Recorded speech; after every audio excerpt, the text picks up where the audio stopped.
And here it is. We go again. Roll up, ladies and gentlemen. One man went to more. Here it is. We go again. Here I am again. And by the way, are you confused yet as to what is going on within the Nigerian political space? If you are not, then you will be by the end of this session as clear as mud. This is the goings on. We have developments as they obtain as at right now. But then the developments that we have for you as they obtain as at right now might not be the development as it obtains in another hour from now. Confused, you will be. One man went to mow, the eagle has landed. Another Savior, holy, holy, holy, holy, Adimebujuku. Another Savior, holy, holy, holy, holy, Adimebujuku. Well, this is Mobien. This is dedicated to the gallant heroes of the Nigerian Biafra War and IPO families all over the world. I remember the Nigerian Biafran War, in the thickness of the Biafra genocide. Hey, one man revived the vanishing hope to life. Let the great Biafran army to fight, and they were singing out, holy, holy, holy, holy, is another Savior. They were singing out, holy, holy, holy, holy, is another Savior. Holy, holy, holy, holy, is another Savior. Many years after the genocide, whoa, yet another great leader has risen up now. Oh, and he's leading the Biafrans to victory. Inyamadika, yabika kwa namno. Hey, anamekele maduche mefo. Manemo, it's an honor having you on board. When I'm singing along, holy, holy, holy, holy, Nandekano is another Savior. Just sing along, holy, holy, holy, holy, Nandekano is another Savior. When I sing along, holy, holy, holy, holy, holy, holy, holy, is another Savior. Getting moving right and getting moving faster now. Holy, holy, holy, holy, is another Savior. Holy, holy, getting moving right, moving faster, never freedom. Is another Savior. Yeah, for freedom. Holy, holy, holy, holy, Nandekano is another Savior. Another Savior, holy, holy, holy, holy, Adimebujuku. Another Savior, holy, holy, holy, holy, Adimebujuku. Well, this is Mobien.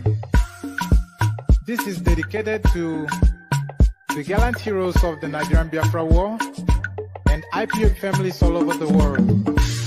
I remember the Nigerian Biafran War, in the thickness of the Biafra genocide.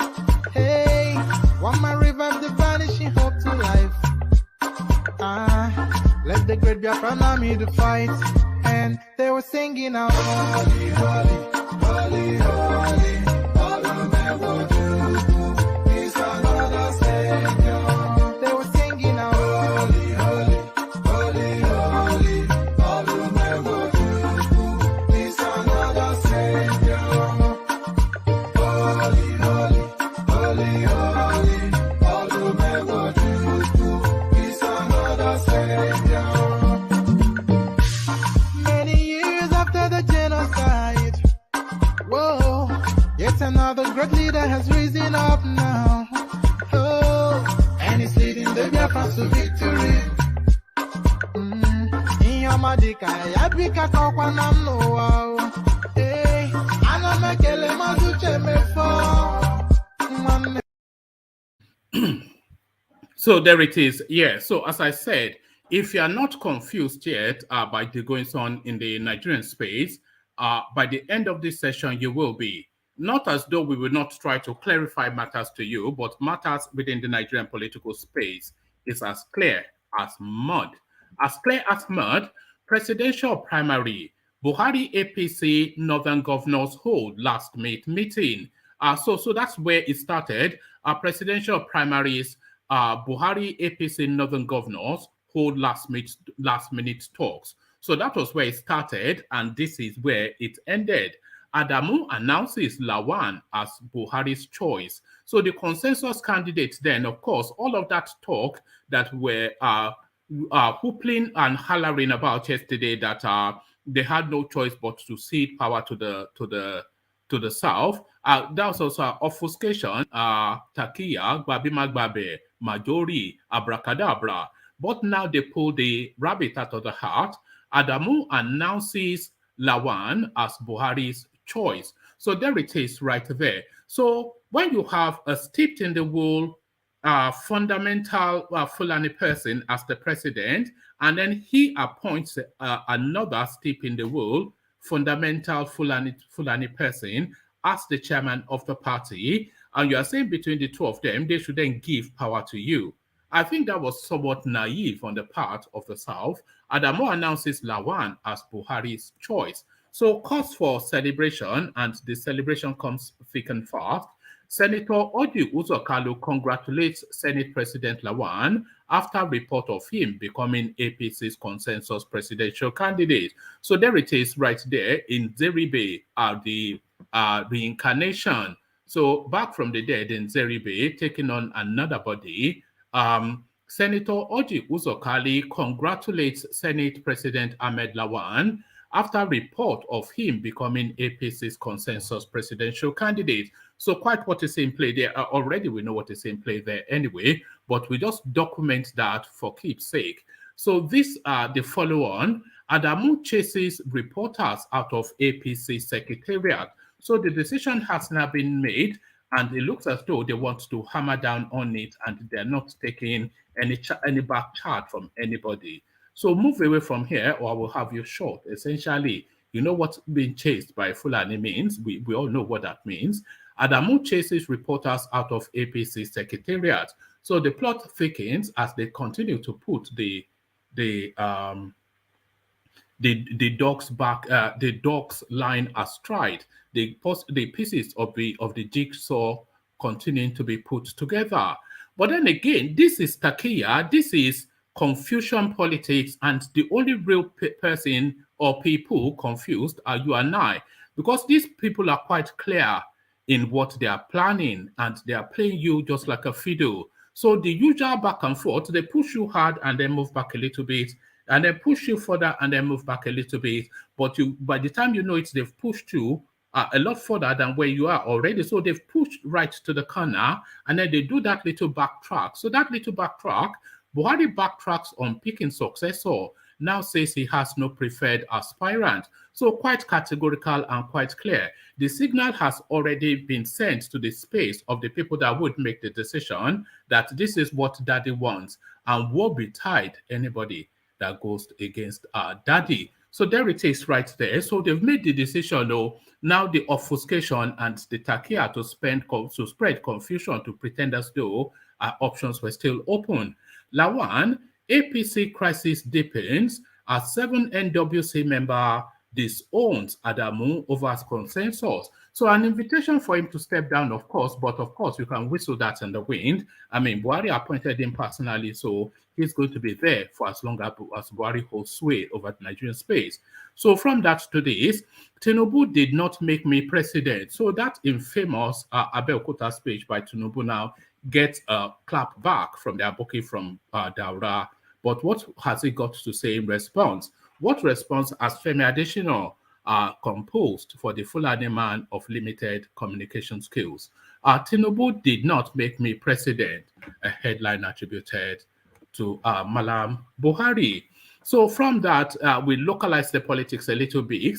And this, of course, is a really cameo. It's a little soupçon. It's a condensed version. It's a microcosm of really the politics that is in play within the Nigerian space in this present round of elections. So it's will he, won't he? No, he will. No, he won't. Yes, he has. Yes, he has not. So that is the politics in play now. So Banky W won the ticket to be a rep member in the Lagos constituency. But then, of course, when the announcement was made about the person to represent that constituency, his name was removed. And that ended there. But now he reemerges again. Banky W wins Lagos PDP reps primary rerun. So that's the latest installment, but is that the final installment? That's just in the lap of the gods. So we're revisiting somewhat the conversation of yesterday. Real reason why gunmen attacked Catholic Church in Owo. Senator Shehu Sani speaking, and still holding to that space, the foremost Yoruba leader now, the paramount Yoruba leader, with the demise of Adealafno for your, he takes a position. Yoruba land cannot be overrun. We are prepared, ready to defend ourselves against external invaders. A prominent monarch, Ooni of Ife, condemns Ondo church attack. So these are just words, and we've heard words like this before, and oftentimes it has no meaning, and in this instance, does it have meaning? Yoruba land cannot be overrun. We already have.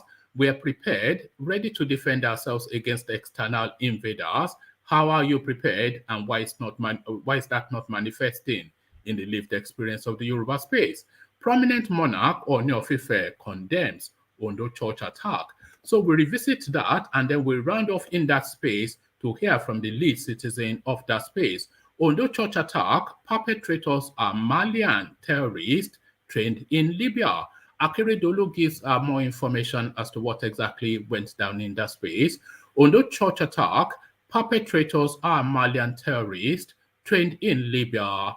Akeredolu reveals. So that is the menu, a rich and diverse menu, of course. So lean back, kick back, take it easy, relax into it.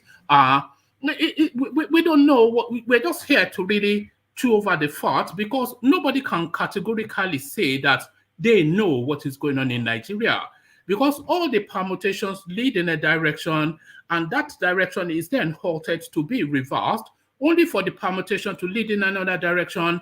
That direction deviates to another direction, and then we end up in the middle of nowhere. Confused? You will be. One man went to mow, the eagle has landed.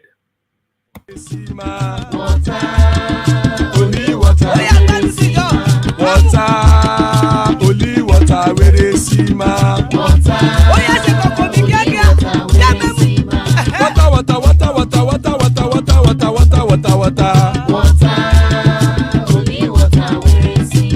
Hapa o naido. Hapa o naido. Hapa you don't come o. Hapa o naido. Hapa o naido.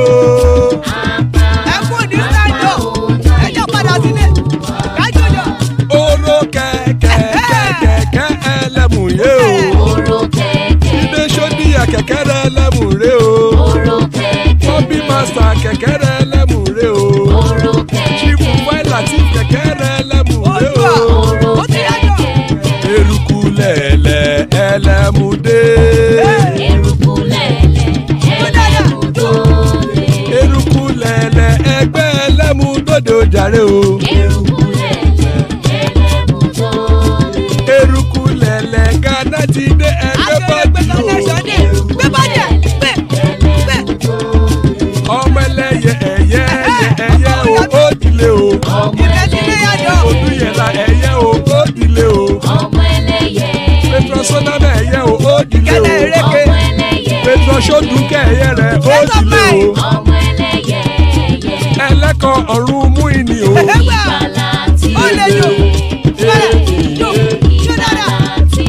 Àkùkọ ọ̀run méjìkọ.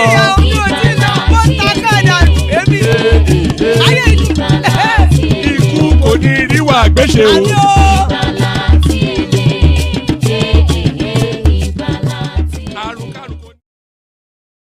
And there it is right there. Pardon me. Pardon me. Pardon me. a cough that I'm still trying to shake. I'm not quite sure. I might well have to visit my GP at some point, something I loathe having to do. Presidential primary, Buhari APC Northern governors hold last minute talks. President Mohamed Buhari on Wednesday held last-minute consultations with Northern governors elected on the platform of the All Progressive Congress APC.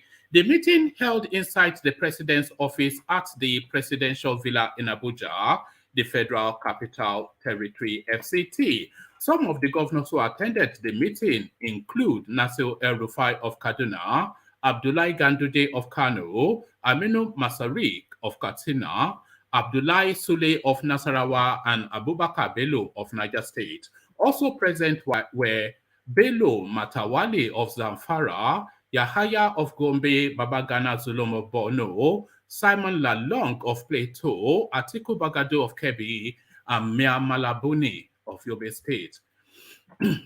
Pardon me, let me just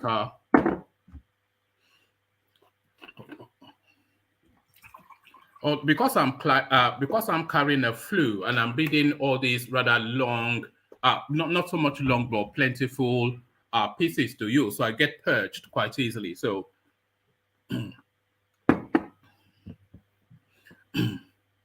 right, President Buhari and the Northern governors met on the day the ruling party said it will commence a special convention to elect its presidential candidate for the 2023 elections. A total of 28 aspirants picked up the APC presidential nomination and expression of interest forms sold at 100 million naira. Some of them paid for the form themselves in some cases, whilst various interest groups purchased the nomination tickets for their preferred aspirants. Former President Goodluck Jonathan and President of the African Development Bank, Dr. Akinwumi Adesina, were amongst those whose forms were bought for them. But the duo have since condemned the move and rejected these forms. So I'm not quite sure where this is leading us to. All right. Besides both men, the APC also dropped the Minister of Labour and Employment, Chris Ngige, Minister of State for Petroleum Resources, Temipre Silva, and Governor of Central Bank, Godwin Emefiele, from aspirants to be screened by its panel. Thereafter, 23 aspirants appeared before the APC Presidential Screening Committee. In no particular order, they include Vice President Yemi Osinbajo, Senate President Ahmed Lawan, APC chieftain Bola Tinubu, Governor Kayode Fayemi, former Minister of Niger Delta, Godswill Akpabio, Dimeji Bankole, and oil magnate Tian Jack Rich, Governor Abubakar Badaru of Jigawa, former Governor of Ogun State Senator Ibukunle Amosun, former Governor of Imo State Senator Rochas Okorocha, popular pastor Tunde Bakare, former Governor of Zamfara State Sani Yerima, and former Governor of Rivers State Rotimi Amechi also appeared before the panel. Also screened were former Minister of Education Emeka Nwajuiba, former presidential candidate Nicholas Felix, a female aspirant Uju Ken Ohanenye, Ondo North Senator Ajayi, I won't attempt his last name, and a former Senate President Ken Nnamani. So it goes on to give us a list of all of the names. So essentially, the takeout from that was the meeting held by Mallam Buhari and his posse of Sahel merchants. So from the posse of the Sahel merchants meeting, this now emerged. Adamu announces Lawan as Buhari's choice. So the preferred candidate, of course, a lot of the speculation around names like Rotimi Amechi, Yemi Osinbajo, etc. But then, of course, a lot of people have always insisted that you should never really invest any trust in these guys because they play by a set of rules completely unknown to you. And it looks as though in the final moment now they play their joker. And of course, the announcement. Adamu announces Lawan as Buhari's choice.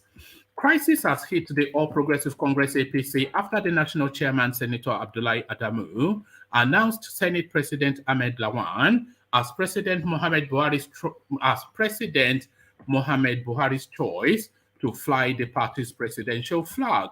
Adamu made the announcement at the meeting of National Working Committee on Monday in Abuja.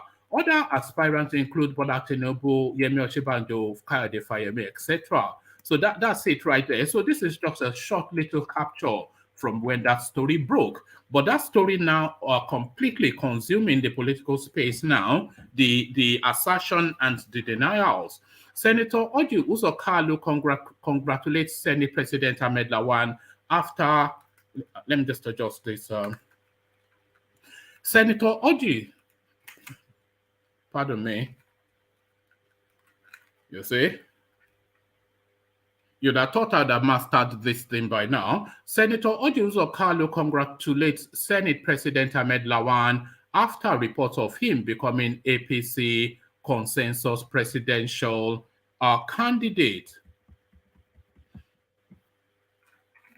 Senator Orji Uzor KALU has congratulated Senate President Ahmed Lawan after reports of him becoming APC's consensus presidential candidate. Correspondents reported earlier that the national chairman of the party, Senator Abdullahi Adamu, made the announcement at the meeting of the National Working Committee on Monday the 6th in Abuja. It was also reported that other aspirants, including Bola Tinubu, Vice President Yemi Osinbajo, Kayode Fayemi, and Dave Umahi, amongst others, will however be allowed to contest the primary at the convention holding tomorrow at the Eagle Square in Abuja. Reacting to the news, Orji Uzor KALU, who is also a former governor of Abia State, wrote on his official Facebook account. So this is Orji Uzor KALU. So there's no equivocation. He has the blue tick next to the Facebook theme. So that is his verified Facebook account. Congratulations to Ahmed Lawan. Doesn't need to say more than that, but he obviously thinks he has secured that Senate seat. So still within that space, the plot continues to thicken and the intrigue continues to dish in copious quantities. Adamu chases reporters out of APC secretariat. So now they bring the guns out. The national chairman of the All Progressive Congress APC, Senator Abdullahi Adamu, has chased journalists covering the activities of the party out of the party secretariat. One of the security personnel at the party secretariat told journalists that Adamu was coming back from the NWC meeting and he would not want to see anybody at the secretariat, including journalists. The chairman is coming back and he doesn't want to see anybody here, including journalists. The National Working Committee, NWC, will continue following a stalemate over the issue of consensus presidential candidate ahead of the primary. Adamu had earlier announced the Senate President Ahmed Lawan as the consensus candidate during the NWC meeting. So there it is right there. And here is the pullback. Buhari backtracks on picking successor, now says he has no preferred aspirant. So he cannot backtrack on picking a successor because I don't think Adamu would have the effrontery to make that announcement if he wasn't either in the know or on the instruction to do so. So they made that announcement to sensitize the space that this is who he wants. So they will make the withdrawal that they don't want anybody, but the message would have been passed on to the space that this is who you should vote for. So the retraction doesn't really matter. The information has already been placed in play.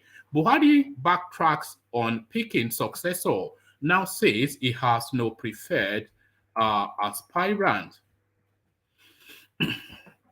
President Muhammad Buhari Monday afternoon cleared all doubt about where he stands on the choice of a presidential candidate for the governing All Progressive Congress APC, declaring before the party's 14 governors of northern states that he has no preferred candidate and has not anointed no one, and is determined to ensure there shall be no imposition of any candidate on the party. Speaking at a meeting with the governors at the State House, Buhari said the party is important and its membership must be respected and must be made to feel they are important. Buhari said he had a clear mind about what he was doing and asked the APC governors to feel the same way. You were elected as I was. Have a clear mind as I have. God gave us the chance. We have no reason to complain. We must be ready to take pain as we take the joy. Allow the delegates to decide. The party must participate. Nobody will anoint anyone. Earlier in their address, the chairman of the Northern Governors Forum, Governor Simon Bako Lalong, and Governor Abubakar Atiku Bagudu of the Progressive Governors said they had come to affirm the position of the Northern Governors that the party's candidate in the presidential election shall come from the southern part of the country. They affirmed that the position was not because there were no qualified candidates from the north. They apologized to the president for the leakage of their signed memorandum, which was not in support of any particular candidate, and gave their assurance to the president on their readiness to accept his leadership on the matter. So this is signed by Garba Shehu, Senior Special Assistant to the President. So there it is right there. So that is as official gets. So the backlash now and the clap back. Nothing would have emboldened Abdullahi Adamu to have made that announcement in this politically tense and deeply fought space. Nothing would embolden him to make that announcement unless he knows, one, that is the preferred candidate of Mallam Buhari, and two, Mallam Buhari gave him the tacit approval to do that. So announce to them, and then I will do the retractions afterwards. So good cop, bad cop. So there it is. Lawan, APC crisis deepens as 7 NWC members disown Adamu over consensus. So I'll retire now, but you can whistle that in the wind. The crisis rocking the ruling All Progressive Congress took another dimension on Monday when members of the National Working Committee rejected the Senate President Ahmed Lawan as its consensus candidate. The rebuttal is hours after the national chairman of the party, Abdullahi Adamu, announced Lawan as the party's consensus candidate. Adamu had dropped the bombshell during the meeting of the NWC on Monday at the party's national secretariat in Abuja. According to him, the choice of Lawan was decided after due consultation with the president, Major General Muhammad Buhari, retired. His pronouncement did not, however, go down well with the NWC members, as some kicked against the decision, demanding that the party give every aspirant level playing field. Addressing newsmen in front of the party secretariat in Abuja, the national organization, addressing newsmen in front of the party secretariat in Abuja, the national organizing secretary of the APC, Suleiman Gungu, disclosed that the choice of Lawan was not the decision taken by the party as alleged. We want to state that the pronouncement of Lawan as the consensus candidate was the chairman's opinion and is entitled to his opinion. So how can this person who has categorically nailed his mast with his colors with the mast of a candidate, how can they then oversight a free and fair process? That's the question. How can somebody that has declared for a candidate oversight a free and fair process? That is the question. It is not the position of the party, he said. The media briefing also had other members of the National Working Committee of the All Progressive Congress in attendance. They included the National Vice Chairman Northwest, Mallam Saliu Lukman, his Southwest counterpart, Isaac Keke Meke, and 5 other members of the NWC. The claim and counterclaim is coming on the first day of APC convention, which kicked off today at the Eagle Square in Abuja. So there it is right there. I did say to you when we started, if you are not confused, by the time we get to the middle of it, you will be. So if you are not confused, then you have to explain what is going on to me, because I am more confused now than ever before. So there it is right there. But there it is right there. Tinubu did not make me president. I am not confused though, but I am confused. Tinubu did not make me president because it's quite clear what they're doing, but it's quite intriguing how they're doing it. Tinubu did not make me president, Mallam Buhari. It is perhaps not surprising that on the eve of the All Progressive Congress APC flag bearer primary, there are those running as candidates who wish to associate themselves with the president's rise to elected office 7 years ago. There are many people who played parts, large and small, in his historic election in 2015, making history as the first opposition candidate to defeat a sitting president with power changing hands peacefully at the ballot box. There are those who advised the president to run again, those who decided to build a political party, the APC, that could finally be the political vehicle capable of delivering victory where all other opposition parties and alliances before had failed. Those decisions may have been agreed upon by a few, but they were delivered by thousands and voted by tens of millions. No one can and should claim to have made it possible. Yet, as important as that moment was, it is not what should be decided. Yet, as important as that moment was, it is not what should decide the next general election. What matters is the future, the policy platforms, the ideas, the drive, and the determination to take over the president's stewardship of our country and build upon his legacy to make our country better than it ever had been. The person most demonstrable in those qualities is the one to lead our party and our country forward. Gaba Shehu. So there it is right there. So just a farrago of nonsense. So we all know the part that Tinubu played. Tinubu described it exactly as it did happen. Buhari had tried and failed and tried and failed. So we all know that. He cried on national television. We all know that. Tinubu formed an alliance to him. We all know that. That alliance padded his rigged votes in the north with Tinubu's rigged vote in the south to then bully Goodluck Jonathan out of office. We all know that. So I'm not quite sure. Without Tinubu, he would not be president. So that's not to say the attribution is to Tinubu, but certainly Tinubu a real key to unlocking that Aso Rock door for him. Banky W wins Lagos PDP reps primary rerun. So confused you will be. We're still on that theme. Singer-cum-politician Bankole Wellington, popularly known as Banky W, has won the People's Democratic Party PDP primary for Etiosa Federal Constituency ticket.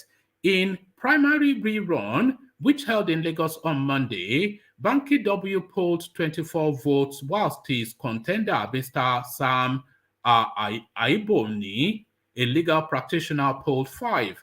The singer was declared winner of the contest on May the 24th, but a rerun was scheduled for Monday following some controversies.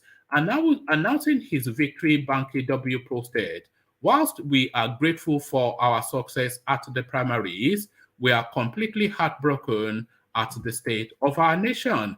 In a separate post, the father of one shared a video expressing gratitude for his victory. He said, "I want to thank the leaders of the People's Democratic Party, the PDP, for encouraging me to join the family and empowering me to stand on our great platform. I want to thank our party members and delegates for accepting me, for trusting me, and for giving me the go-ahead in a landslide to represent the great constituency of Etiosa, Lagos. I want to thank," so the Oscar speech, essentially. So Oscar speech. So we all know what an Oscar speech is. Real reason why, so from that topic to another topic. So 3 more readouts and then we come into the room to say what's going on there. Real reason why gunmen attacked Catholic Church in Owo. Shehu Sani.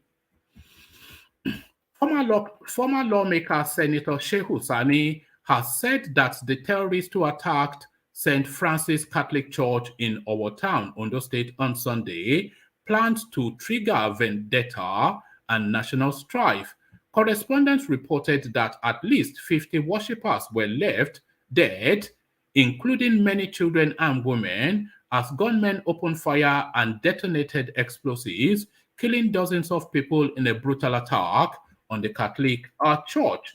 The violence began as worshippers were about to leave the church. The attack has caused massive shock across the nation, as such is rarely recorded in southwestern Nigeria. The intent of those terrorists is to trigger vendetta and national strife. They spare neither worshippers in the mosques nor in the churches. The North is a daily victim of their violence. Northerners living in the South should not be molested because of the evil acts of this terrorist, Sani wrote on his verified Twitter handle. So I have to say I align myself with what Senator Shehu Sani is saying here. And the commentaries to come where Akeredolu has identified them as foreigners. I might well read that after this, but just to say this. The intent, of course, because there's no record of any kidnapping and certainly no record of any robbery. So it was just an attack on a church. And the people who carried out these atrocities have been identified as Malians. So it's a politically motivated act, which is meant to trigger attacks against Northerners within the Southwest region. So then when there are reports of Northerners being attacked within the Southwest region, then the Northerners recoiling from this will start there. So it's essentially to trigger an ethnic war. So I quite align with Senator Shehu Sani to say the reprisals really should not really be in the direction of any Northerner that's going about his business as just a citizen of his own country, wherever he is in the southern parts of the space. But really, it's now down to the security agencies to hunt down, for once in their life, let them be of value and hunt down these people. This is what will really douse that space. But that space, it continues to heighten up. Let me bring you Akeredolu's response, and then I'll bring you the OONI's response, and then we come into the room.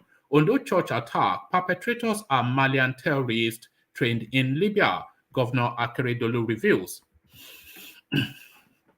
Rotimi Akeredolu, the governor of Ondo State, has said that those carrying out attacks such as the one on the St. Francis Xavier Catholic Church in the state are foreigners from Mali trained in Libya. Whilst describing the attack as vile and satanic, Akeredolu promised that the perpetrators would be arrested soon. So if that happens, that will be a first in the history of Nigeria. We've never known that to happen. We will hear press statements, and that is the end of it. And that is what emboldens them. Gunmen had on Sunday morning detonated explosives on the church premises and opened fire on worshippers, killing many. The governor, who departed Abuja for the state, urged residents to keep calm and not take the law into their hands. What happened here is too tragic. It is the most tragic event. What is happening in America is child's play to what has happened here. To say the least, it is condemnable. I am grieved. Pardon me. To say the least, it is... Actually, let me have a...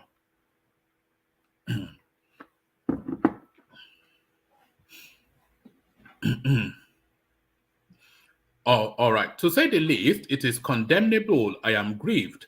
Let me let you know that we have a duty to protect you. So somewhat empty words and almost...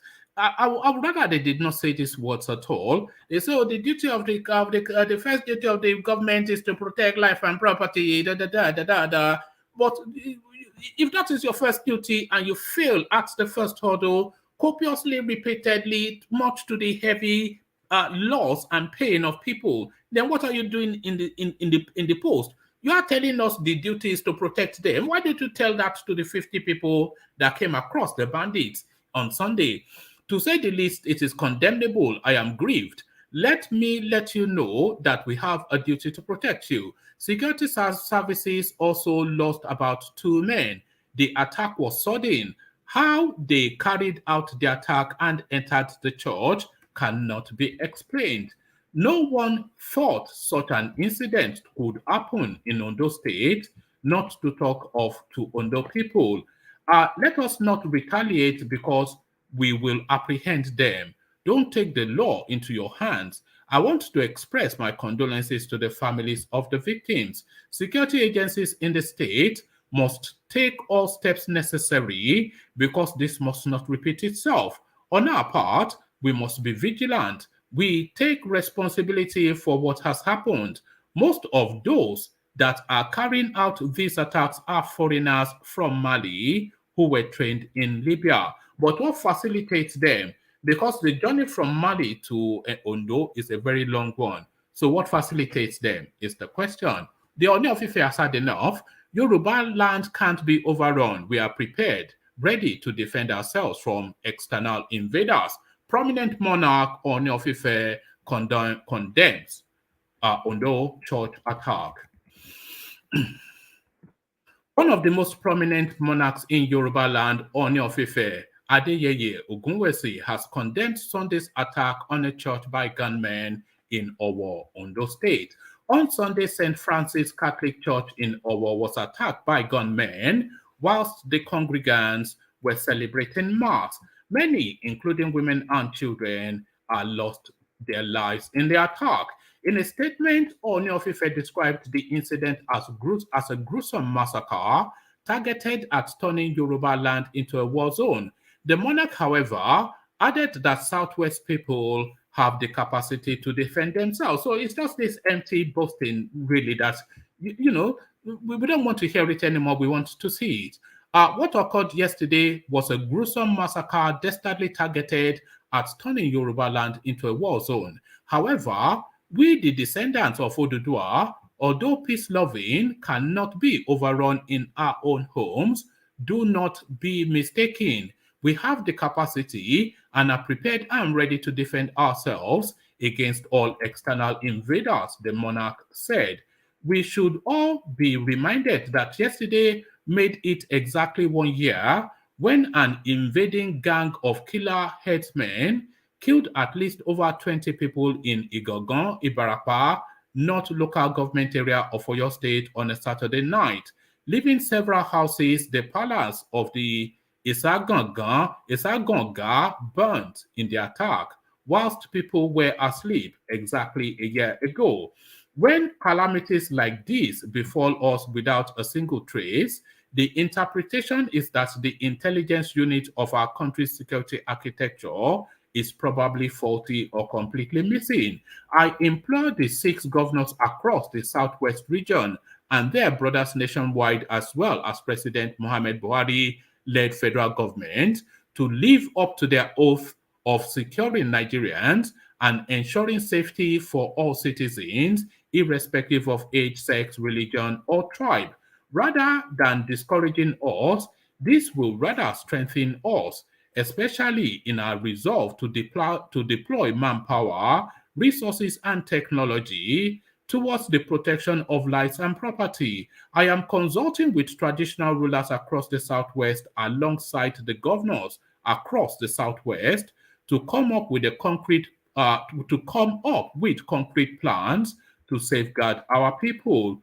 We have deep obligations to them in the face of inadequate state security challenges that are threatening the fabric of our existence. To my brother, the Olowo of Iwo, Oba Ajibade Agbade Geshin Ogunnoye III, and the entire Olowo of Owo, I should say, Olowo of Owo, not Olowo of Owo, but Olowo, and the entire Owo kingdom, to Governor Rotimi Akeredolu, to the Ondo, so the usual, so that's where it ends there. So that's the diet, somewhat a potpourri. So a potpourri. Bonksma, we see you surprisingly and delightfully. I didn't know you had the bravado to take it on. So Bonksman, we see you. Tony, we see you. Baba Akure, we see you. Jiro, we see you. The mighty Ajanle Koko, we see you. Engineer, we see you. And CBD, we see you. And Joe, we see you. So good to have you all, gentlemen. So just for the benefit of it, since we have really for the first time now, let's go to Bonksmore and let's take your soundings first of what happened in Owo, and then we take it from there. So you were not here when we discussed that as a topic. So what's your take on what happened in Owo? Unmute yourself. Unmute. Are you muted? Let me see. I can't hear you. Can anyone hear? No. Not at all. No. She took over from you, woman. How do you mean? No, I put her on the screen, but sometimes we didn't hear you. when I was reading out, did you hear me read out? Yes. I heard you today, but yes, absolutely. I did hear you. Okay. So Bonksma, do you have a microphone? Look, is technology not your friend? Look at this. We can see your lips moving, but we cannot hear a sound coming out of it. All right. Let me give you a moment to calibrate, and then we go to Joe. So Joe, let's go to Joe, and then we come back to. If she's using Bluetooth, it won't work. All right. If you are using Bluetooth, it won't work. Is what they are saying. Yeah. So we're keen to hear from you. And if any other female voice wants to come on board, we really want to hear from the female voices. But let me actually start you off. I wanted to start Bonksmore off in Owo because she'd not had the chance to record her sentiments on that. But you had the chance to speak on that space. So let me start you off then with what is going on now. Buhari had a meeting with the northern governor, so why would he have a sectional meeting is the one thing, because he, of course, meant to be the president of the country. Shortly after that meeting, Abdullahi Adamu calls a space to announce that they've arrived at a consensus candidate, and his name is Ahmed Lawan. So he holds that space. The National Working Committee comes to retract it. Buhari tries to distance from it. The information is out there, but they are calling for him to resign. Confused, are you? Well, I think what we've been talking about, that possibly they want to get a weaker candidate, I think is coming to play. Because if you look at having meeting with the governors, and you all of a sudden the name of Lawan was mentioned. So that one, just as you said before, has already gone into the air, so that no matter what they deny, they know who to vote for. You can see the northern governors say, no, we want it to shift to the south. But that is just, I think it's just a joker. They are just playing. Bojo. Yes, exactly. So they know what they are doing. Definitely, they are not ready to give it to any of the Southerners. So, all right, but it'd be a curiosity if we end up in 2023 with a Fulani APC and a Fulani PDP. A real curiosity. We saw all the Southern governors line as tried and in one voice speak to a communique. And it was quite clear how their position is. So if in spite, and they had about 3 meetings, and the tone and the communique did not change. So if in spite of that, we are presented as it looks as though we might be presented, then what happens? Yeah, the point is they may think they are wise, but I will relate it to a story of a buffalo and a toad. You see, buffalo was giving, saying that, oh, I have all the power to run and this and that. And they went into context with just ordinary toad. Meanwhile, toad has already put all his children at different junctions. Now, what am I just saying is they have seen it from the northern part that, well, we have all the capacity. When you talk about the population is on our side, when you talk about the military capacity is on our side, when you talk about, just mention it, the financial capacity is on our side, so we can do whatever we like. And if you look at the whole thing, just like a few days ago, Gumi was attending a meeting with the Meetiala, and was mandating Buhari that he must pay out to Fulanis. No, he asked him to set up a ministry for the nomads. That is, and this money is running to trillions. That is what he said. He said exactly the amount they have given to the Niger Delta militants. The Niger Delta. The same amount must be given to them, and they have to set it up. He was mandating him. Possibly he is going to do it before he leaves. Who knows? So they think that they have the capacity, but it's likely that it may be their albatross, to be sincere. All right. Let me take Charles's reaction to that. So, Charles, we were all, all the grammars came out yesterday saying that they had no choice and we had them cornered, etc. So they say 24 hours is a long time in politics. Here we are again, virtually 24 hours later, a total 360 in what we discussed for hours on end yesterday. So what are you making of this new development? Abdullahi Adamu would not have come out to raise Ahmed Lawan's hand without having the tacit endorsement or permission of Mallam Buhari. So you can disregard the retraction. We thought Yemi Osinbajo will be his candidate. We thought Ruti Amaechi was the anointed one. We thought they were permutating Goodluck Jonathan, but they raised the hand of Ahmed Lawan. Charles. You there? Nobody's mic is working today. All right. So, let me go on to Ajale Koko. We can't hear you. Yeah, we can now. Okay, yeah, go on. So I think it's too up for elections and debates among the various delegates. However, I don't know. The Ahmed Lawan scenario, I'm not too certain. I don't know in terms of Osinbajo. Definitely in terms of Tinubu and Ahmed Lawan, one will probably go with Ahmed Lawan. But I still don't think it changes anything. I think Ahmed Lawan is just a joker of the North. I think they're just waiting to see.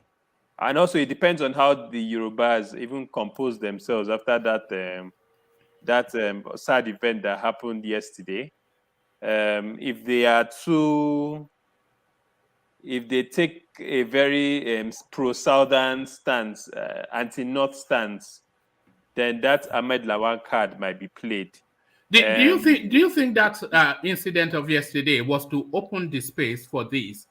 They were expecting a backlash to open it. Yes. Yeah. I think they were expecting a backlash, and as you can see, a lot of the southern governors are just playing that cool. They're not really being aggressive about the whole thing. But for now, I think it's just a joke. I'm still thinking Yemi Osinbajo will still be the favorite, because to be honest, if they don't pick a southern candidate this time around, first of all, the party will collapse. And second of all, I see going in the next election a stronger southern coalition. It will break political parties in terms of the South and the North. And I don't think the North will want that, because they have a lot to lose if the South gets their acts together and act as a union. So to just sorry to interrupt you, Charles, but there's a narrative that that Buhari has built so much and instituted so much for a particular agenda to risk that the power goes into the hands of the South, and then they will unravel and permanently end what for his, you know what I'm saying? So that's the argument that he wants to put his clansman there to continue and then to solidify in perpetuity this Fulanization agenda that no less an authority than Obasanjo told us was going on. Is this not a Fulanization candidate? Let's be factual, politically in nature now. I don't think he'll risk it. It's too sinister of a move for him to take, putting a northern candidate there. The whole South will be against it, and the North will lose that political foothold on the Southwest, which they need right now. I don't think they'll be willing to ruin that relationship. So as much as you say that will happen, I don't think so. The best option for them is to maintain the status quo by keeping Osibanjo, who is already part of in favor with the Northern cabal as it is, and with that they will still be able to drive the Northern agenda with the support of the South. If they go full Northern, PDP and APC, it will look, especially with the incident that happened yesterday, it will send a very bad undertone to the Northern agenda, which the Southeast has been preaching for long. I don't think they'll go ahead with that plan. I think it will still be Osibanjo. That's my take. All right, brilliant. So we see, but do you have any confidence then? Because there's no doubting that Abdullahi Adamu endorsed Ahmed Lawan, so he did it publicly. So do you have any confidence then that having declared for a candidate, he can superintend a fair process to nominate a candidate when he's already said this is the man? So let me get it right now. So who are the three leading candidates? Lawan, Osibanjo, and Tinubu. Am I correct? Well, the three leading candidates were Tinubu, Osibanjo, Rotimi Amechi, and Kayode Fayemi at a distant fourth. That was what our understanding was as at yesterday. But then Lawan now, a new paradigm, because we even had northern candidates withdrawing their forms. So we thought the space had been cleared for the South. But now this new dynamic to contend with. So I still think the North will still lose. It will be either it will play out in the PDP scenario. It will be most likely either Tinubu will step down for Osibanjo, sending his own delegates to Osibanjo. Rotimi Amechi might have, if he plays his cards politically well and is not driven by ethnic sentiments. Now, Rotimi Amechi is a very wild card because I don't know where he stands. Either he's pro-North or he's... Should he collapse his structures into a Southwest structure? Should he just speak a Southwest? Because he's not going to be president. He's not going to be president, exactly. So should he collapse his structure into a Southwest just to make sure that power comes to the South? Or ultimately, that is what he should do, because I think Tinubu and Osibanjo at one point in time will come together, pull their votes together. Lawan will stay on his own. I think the buck lies with Amechi now, but I do not trust Amechi to be a pro-Southern. He's more, to me, I think he's more aligned to the North than even to the South, especially to the Southwest. So for him, I can't... Do you see him doing a tambo wall on the day? I think so. I don't think he's not going to be pro-Southwest. I think he's just going to be a northern stooge. If he doesn't get it, he will support the North. After all, it's the North that Buhari and others that made him, gave him his ministerial portfolio. But at the same time, you can never tell. I think he will play his cards well. He will look at where Buhari himself is leaning to. But I still feel it's Osibanjo. I think Osibanjo will take it. Lawan will just be on his own. I don't think he stands a chance. You don't think it stands a chance? Because No. the reading of a lot of people, because we've seen this set play before by the North. They move aggressively to a position, test the public temperature. We saw it with what's it called, Atiku Abubakar. Even, you know why people go via a spokesperson, usually senior politicians? they go via a spokesperson, usually to speak to the public, only to see if the reaction is so fervent against it, then they will come out themselves to say that that spokesperson misspoke. So we saw it with Atiku Abubakar, and something similar, I think, might well be in play here. So I think Buhari sent him to fly that kite, and then he retracted, but the kite has already been flown. Like I've said before, like I reiterated before, the situation, especially with that incident in the Southwest, it's too tense. I don't think the North, already a lot of people, the Southwest and everybody's already upset with the North, especially with this Northern agenda and Fulani headsmen. But it will only heighten tensions if the North should impose a Northern candidate and like more or less like drive the Southwest to the corner ultimately. It really causes a lot of problems in terms of governance in the country. And I do not think they will do that. I think they will play smartly and just allow the Southwest to have their candidates, but it will be a candidate that they can control. That would, because right now a lot of people are tensed, and I don't think they will take that chance. As a matter of fact, it will even play right now. That incident will play well for APC because a lot of people will be like, you know what, with this incident that happened, I don't want a lot of people are already saying they don't want Atiku. They don't even want to see any northern person there. You understand? So a lot of people are already saying we want a southern candidate. The incident happened in a church, a pastor being president, also from the Southwest, is where people's emotions will be going to.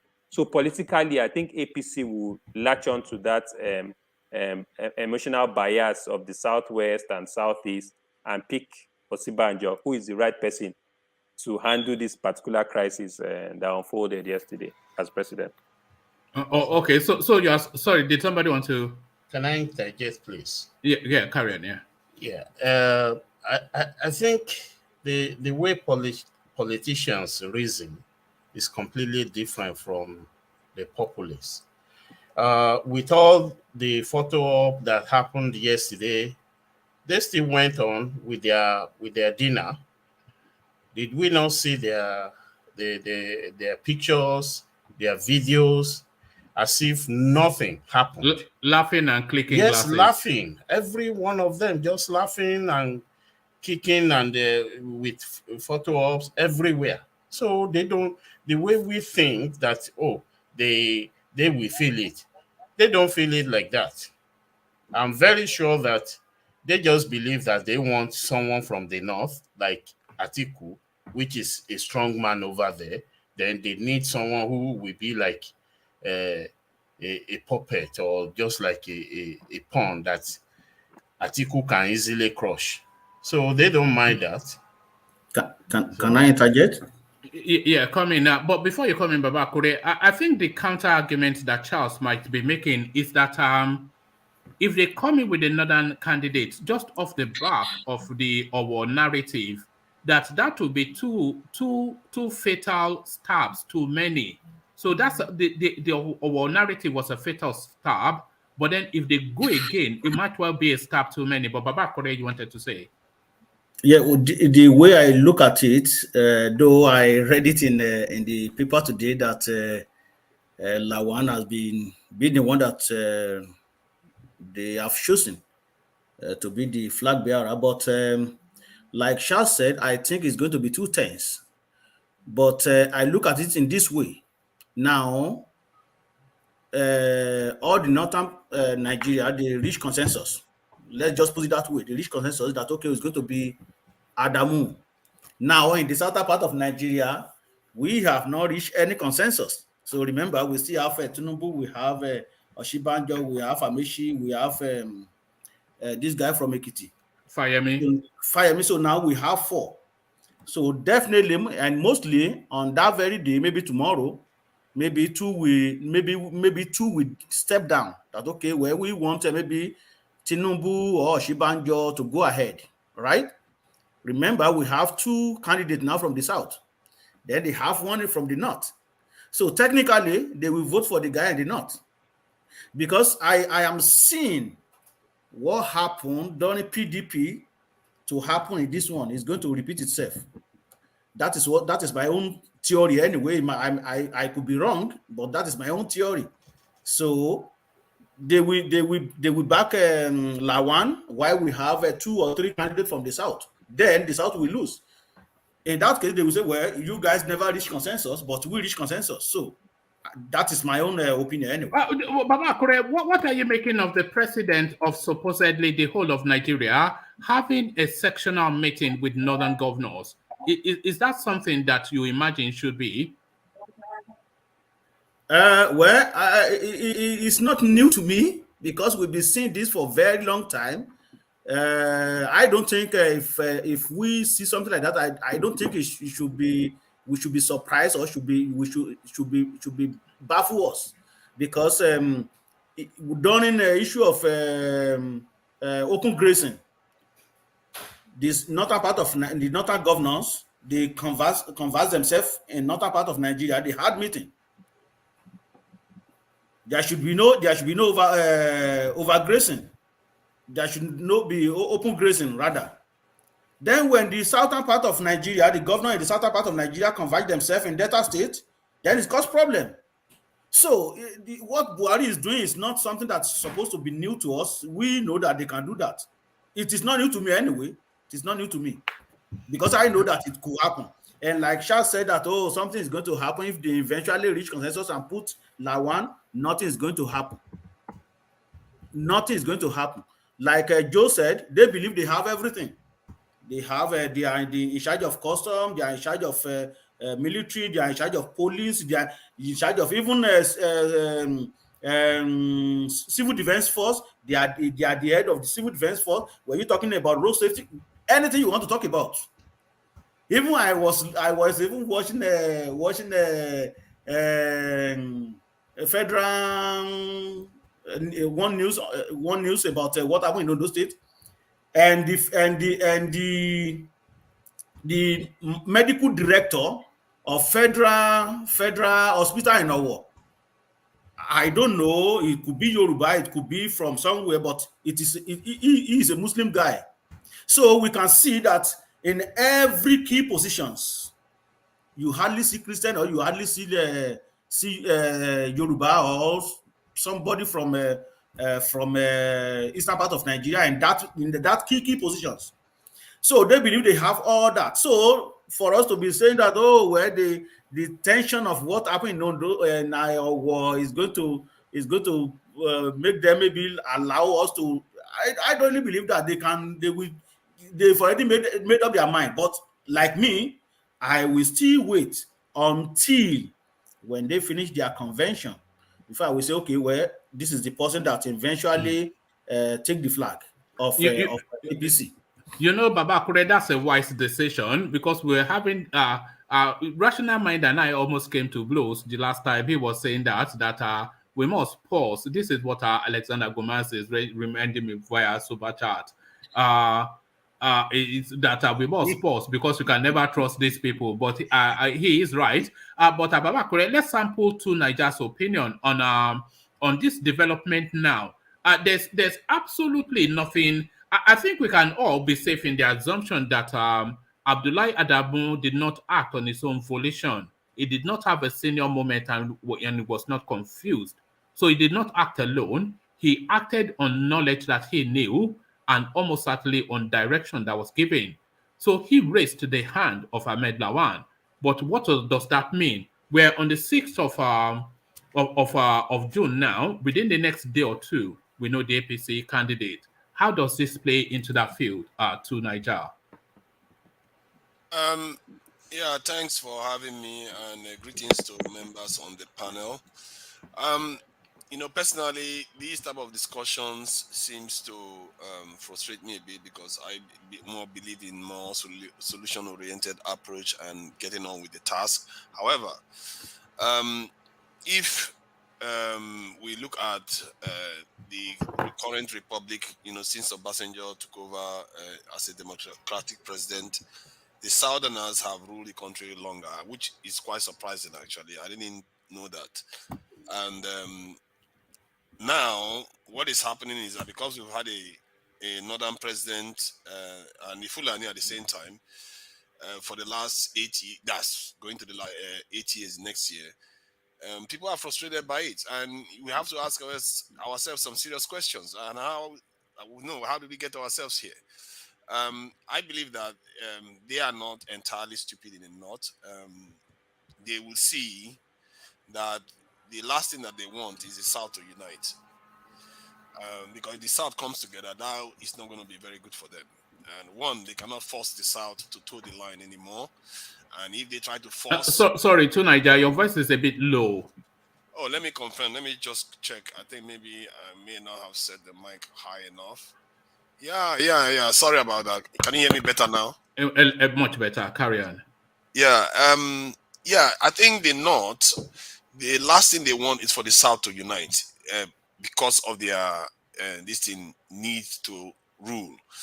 And so because if that happens, the South, the Southeast, and the Southwest does unite because they feel some kind of injustice in the way things are happening, then it will be difficult for the North to, reconcile themselves to that kind of situation. They will have to concede power. Otherwise, then they are looking at a split. So I believe that maybe this time they might, and this is a big might here, and they might just consider having a Southerner as an APC candidate. My fear is that with Peter Obi in play, that may not still be enough. Because if Peter Obi takes away enough votes from that Southern leader, then Atiku might still make it in there. So these are the dynamics that are at play right now. And I think the South needs to really, use their tongue to count the number of the teeth in their mouth here, because this is going to be tricky to navigate. And we may be looking at another northern president, and for me, another Fulani again, after 8 years of one Fulani, may be too much for Nigerians to swallow in the end. Do you think this latest development forces the southwestern space to get their act together and to people to sheave their egos? Is this an invitation to sheave their egos and immediately, because the moment is now or never?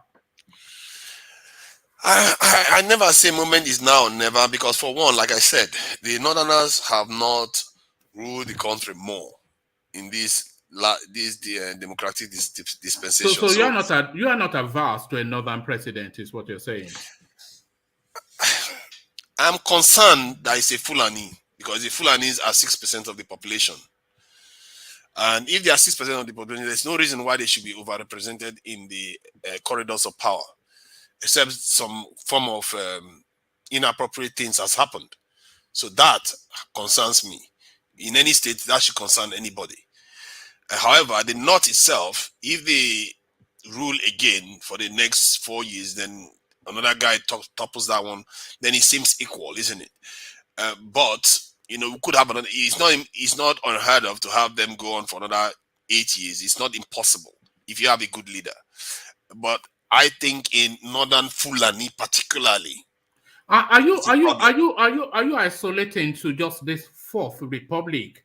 Because the preponderance of governance in Nigeria has been heavily northern, 70 to 80%, especially of this stock, which you are saying they are no less than 60% of the population. So are we limiting it to just the Fourth Republic?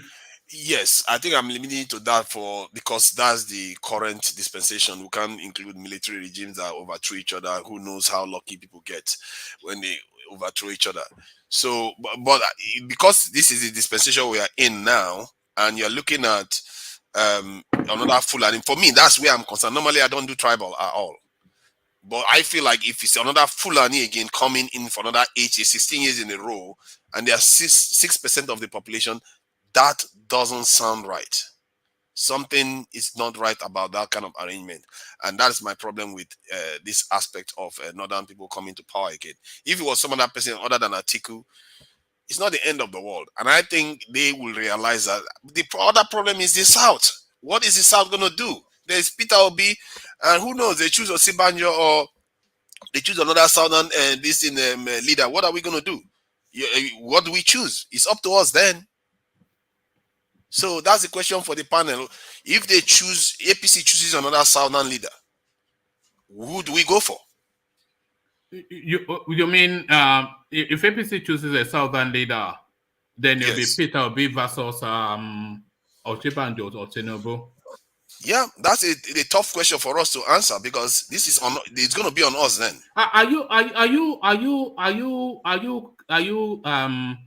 Are you heightening Peter Obi to a quantity that is do you think he has enough cachet to have an impact on anything?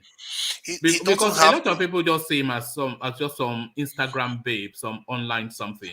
That's the problem. He just has to have enough to deny the southern leader the presidency. This happened to Al Gore and in the US, where Ross Perot went around, and he took enough vote from Al Gore to give the presidency to George Bush. So he doesn't have to win too much. He just has to win enough. And somebody no, I think you may have misread that space. George Bush was rigged in. You remember it was a hanging chart or no hanging chart. Yes, Bush was rigged in.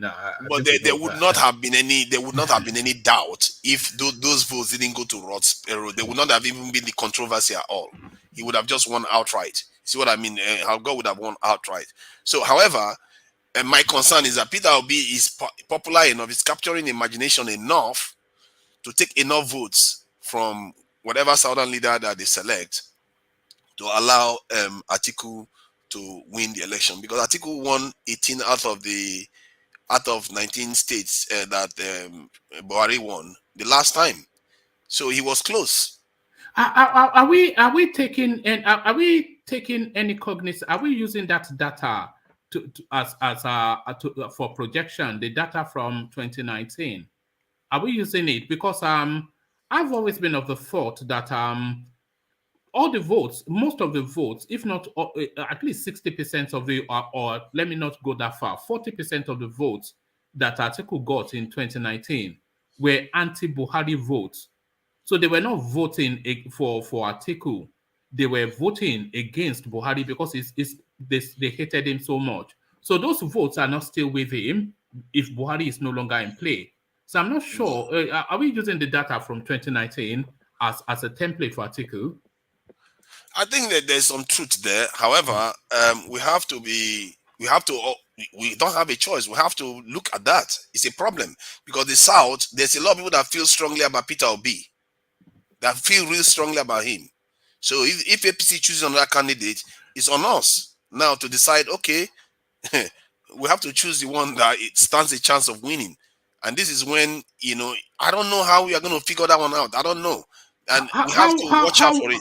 How widely spread do you think the Peter Obi phenomenon is? Do you think is popular but ethnic, or popular and cross-ethnic? Is it cross-ethnic or just popular but ethnic? I think it would be ethnic if a Yoruba man was picked as an aspirant. No, sorry, I beg your pardon. I'm talking about Peter Obi's followership. He has a vast followership. But is it are those numbers, are they predominantly ethnic, or does it cut across the swathe of ethnicity? It cuts across. However, if they pick a Southwest candidate, that cut across will not be enough to dissuade Southwest voters not to vote their own candidate in. They will not vote for Peter Obi. They will go for the Southwest candidate.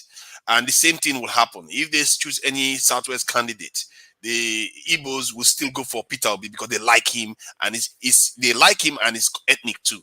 They like him. They feel strongly about him.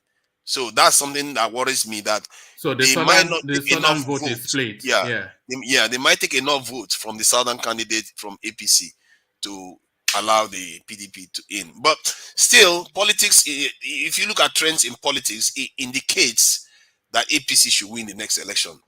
But all bets are off. Do you object to an Atiku presidency? Would it offend you if Buhari had not done all these things that he had done? Do you like Atiku? Do you like him? Oh my God, no. The guy, he literally admitted on TV, he was talking about on TV how he's going to give his friends contracts and all the rest. No, I have higher standards than that. That guy can't it looks as though that comment rather is going to haunt him. It's been haunting him. But thank you for that. Stay with us. Let's go on to Ajanle Koko. So Ajanle Koko, hopefully you're there with us. You certainly were yesterday, when we permutated so much or the angles of a Yoruba. In fact, my headline yesterday was that the Yorubas to pick the Nigerian next president. So confident was I that that move now, the concession of the ticket to the South, essentially a concession to the Yoruba space. So that was the headline yesterday. But alas, you can throw that headline in the bin as we have a new headline now and a new champion. They raised the hand of AHMAD, Lawan, Ajanle Koko. Are you surprised, but not really? What are you making of this? Confused? Woman, I think it's wise for us not to permutate anything anymore. Yeah, I think it's wise to just leave them, let them do their thing, let them come out with whoever they like, and then we go on from there. We as the people. So I won't be surprised if by tomorrow morning another story comes up. So APC is a party that is a crisis riddled party. It's a party that they are running their party the same way they run the country. Yes. So it should be clear to everybody that when a group of people run a party like this, crisis upon crisis, time and time again, is a signal to us that they can never run the country well. So, but a lot of our people doesn't really read to implication of action of our leaders sometimes. So what I see that is going on here is contestation of power between the ACN and CPC within the party. The two biggest groups within the party are contesting for power. The CPC, I believe, they are afraid that if they should hand over power or let Tinubu have it, number one, Tinubu is corruptly rich. He's a very rich person. That guy has hell of money. So if you now cap it with that political power, number one in the country, number one that is the most strongest president in the world, he will crush any other power within that party. He will build in firm control. And as a strategic politician, as a politician that knows how to use power, he knows how to use power, and he knows how to, strategically manipulate, political situation. So maybe that is why they don't want to give it to him. Then number two, the statement he made, the address that he gave in Abeokuta, his address in Abeokuta against the president, I think it breaks the comment back from there. That's another thing that I believe will have make them concluded rather that, yes, he messed it up and this is the game over. So, but right now, there is conflict among them, even within the National Working Committee. I sent videos to you. I don't know if you can play those videos. The National Working Committee members are saying that what do you call it? The chairman of the party announced is not their own position. It's not the position of National Working Committee. Are you buying that? Are you buying that? Well, I want to buy it. You know why I want to buy it? Right. You see, when people, somebody like that man in position of number one of the party, number one citizen of the party, and he believes that all the authority lies with him. And I think that is what he's trying to do. Do you think he acted alone, Ajan Lekoko? Do you think Abdullahi Adamu acted alone? He might not have acted alone. But if members of the National Working Committee are saying we are not party to what he says, that means that he is, pursuing an authoritarian agenda. And we all saw the way they impose it on the party. So, as the most powerful man within the party, he believed, yes, I can do it the way I am, because as the number one citizen of the party, it's very, very powerful. Do you think Abdullahi Adamu can superintend a free and fair process, given what we're discussing now? And if not, should he be stepped down immediately? And if he is not, then should we conclude then that dark hands in dark shadows are puppet mastering? Are we being puppet mastered? If he doesn't step down, should we conclude that we're being puppet mastered? You see, the National Working Committee of the party can impeach him if he's acting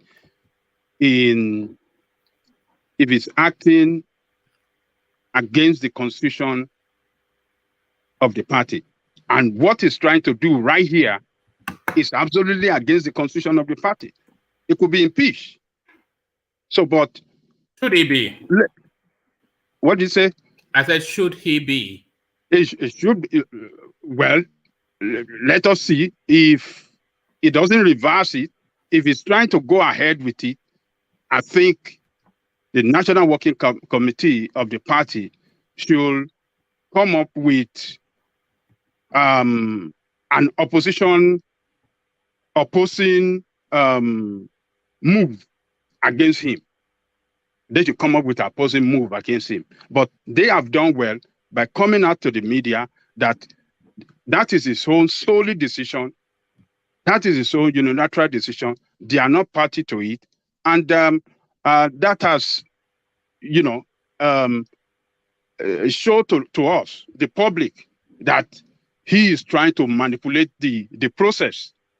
So whether he is doing it in party with approval of the president, but the point remains that what he's trying to do is illegal, is illegal against the constitution of the party, and therefore the National Working Committee members of the party can act in another direction, to counter him. So, but let me tell you, one man. Is this grounds for a legal suit if that guy emerges as the flag bearer of the party? Is this grounds? Oh yes, yes, that's ground for legal suit.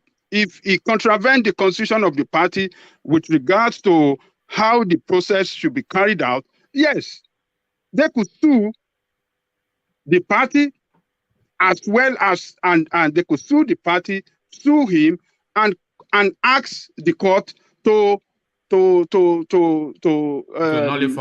nullify the result of the election. Yeah, it's possible. One man, it has been done before.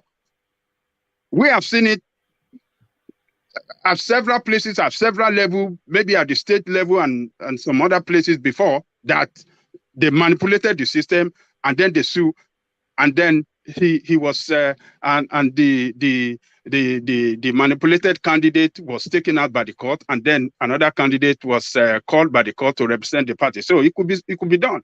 So, but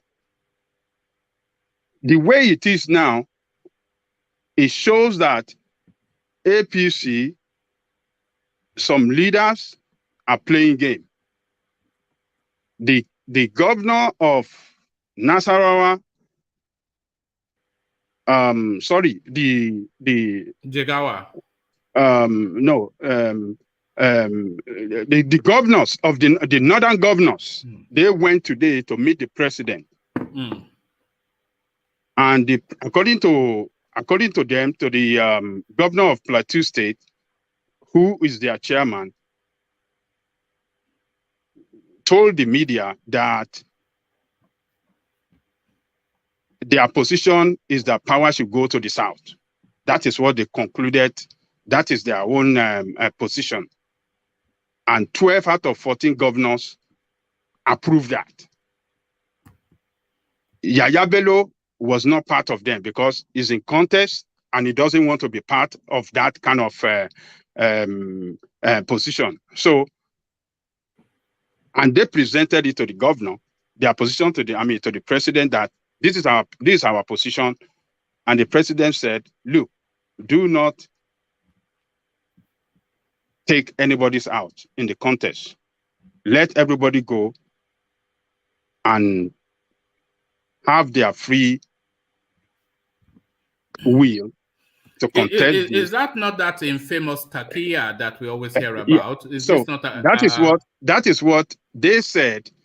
The position of the president doesn't want the power to shift to just only the South. He wanted everybody in the race to go and contest it out.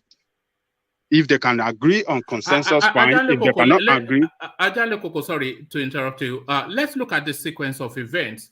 So yesterday they told us they were having a southern candidates. The northern governors, they put out a communique to say that they are agreeing to that, to the point that the Jigawa state governor, he stepped down his ambition. So we had that yesterday. Today, the governors from the north then. So that already unacceptable for the president, supposedly, of all of the 250 odd ethnicity in Nigeria to be having satellite meetings with sectional leaders. But all the northern governors, nevertheless, they met with Mallam Buhari today in a closed-door meeting. And after that meeting, Abdullahi Adamu, the chairman of the party, raises the hand of Lawan as the preferred choice. The northern governors now come out to say that, no, we disagree. The working committee are calling meetings in front of the secretariat and making noise. Are we being played? Are we being played? Well, this is a party that we cannot really trust. We cannot really trust them. We cannot really trust where they are driving at. So that is why I said earlier, let us keep watching them. Maybe by tomorrow, they're going to come out with another position. So what we had yesterday from them was different thing from what we are hearing today. So they are changing position every day, new position. Another day, another position. So, but the governors of Nasarawa, what he actually said that on Friday, on Saturday, when they have concluded to, and agreed among themselves that this thing should go to the South, they were about going to meet the president. Somehow, the information leaked out and the press carried it when they have not even met the president. He said that embarrassed them and they couldn't meet the president on that day. And today, they went to president and apologized to the president that in reference to what the media carried, that they have met the president, that it was, they didn't know how the information leaked out. And then they put before the president their position. And the president responded that, look, do not drop anybody out. Let all of them in contest go and sort it out among themselves. Otherwise, let them go for primary That is the latest position, and I've sent video. Yes, let's document that. The two videos that I sent to you. One right. from National Working Committee. Yeah. Let's document those videos. Yes. Okay. So let's document those videos. So Ajanle Koko sent in these two videos to document those two spaces that he has been speaking to. So this is the before and this is after, and you see then how these things are moving at a rapid pace. So this is the before, when the governors met with Mallam Buhari to double down on saying that power should transit to the south. I suspect I've not watched it, but let's view it together. So this is the before.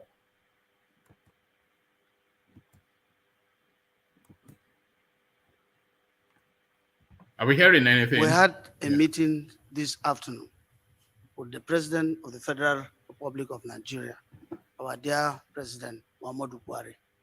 And this meeting is also in line with part of the consultations that Mr. President had. Of course, Mr. President had meeting with us, governors, and series of people.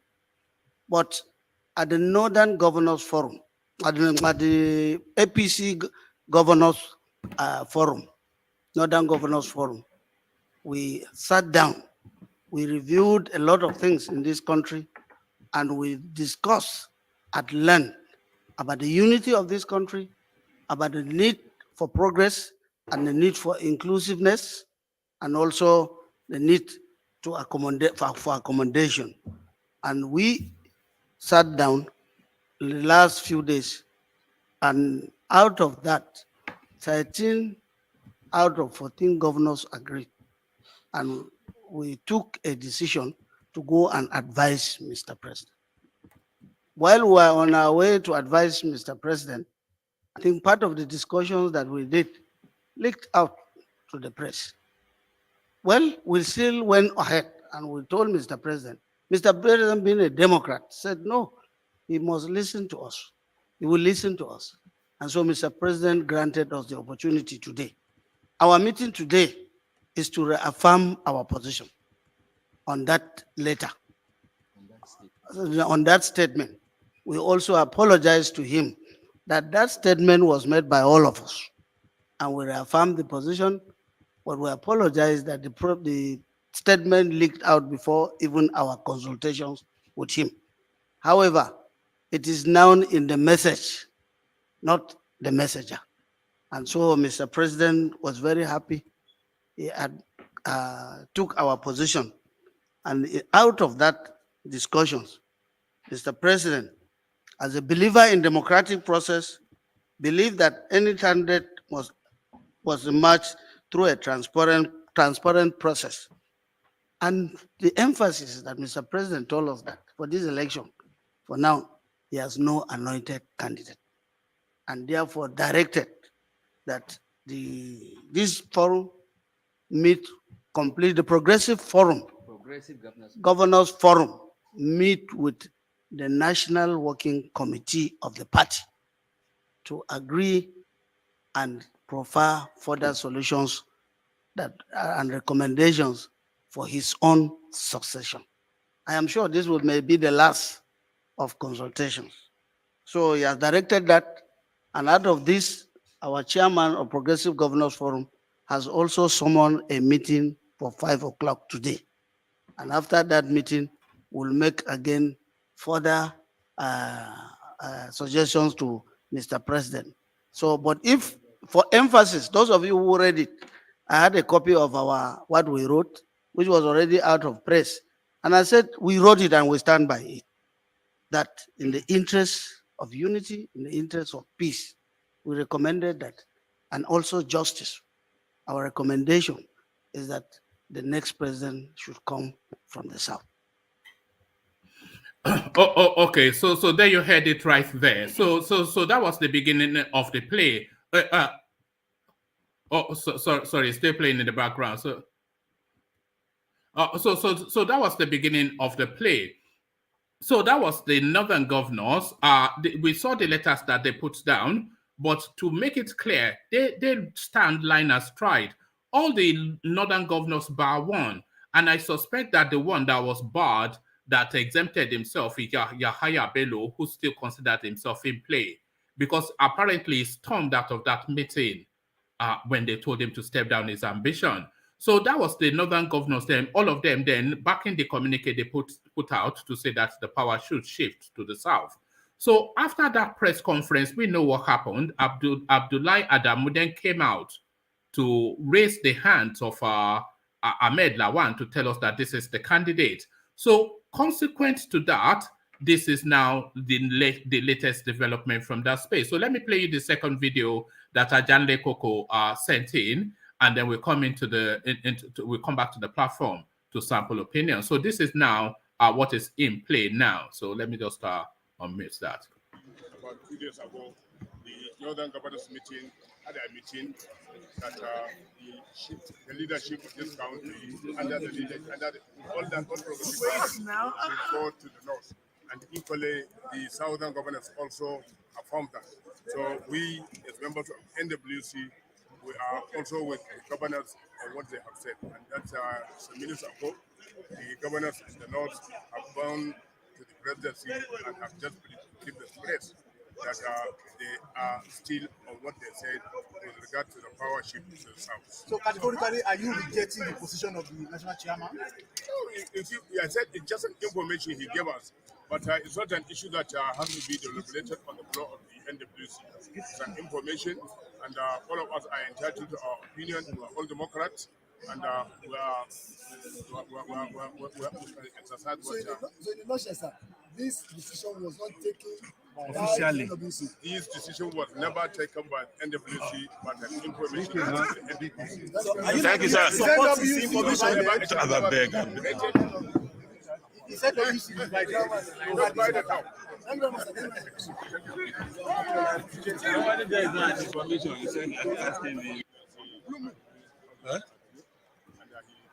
So, okay.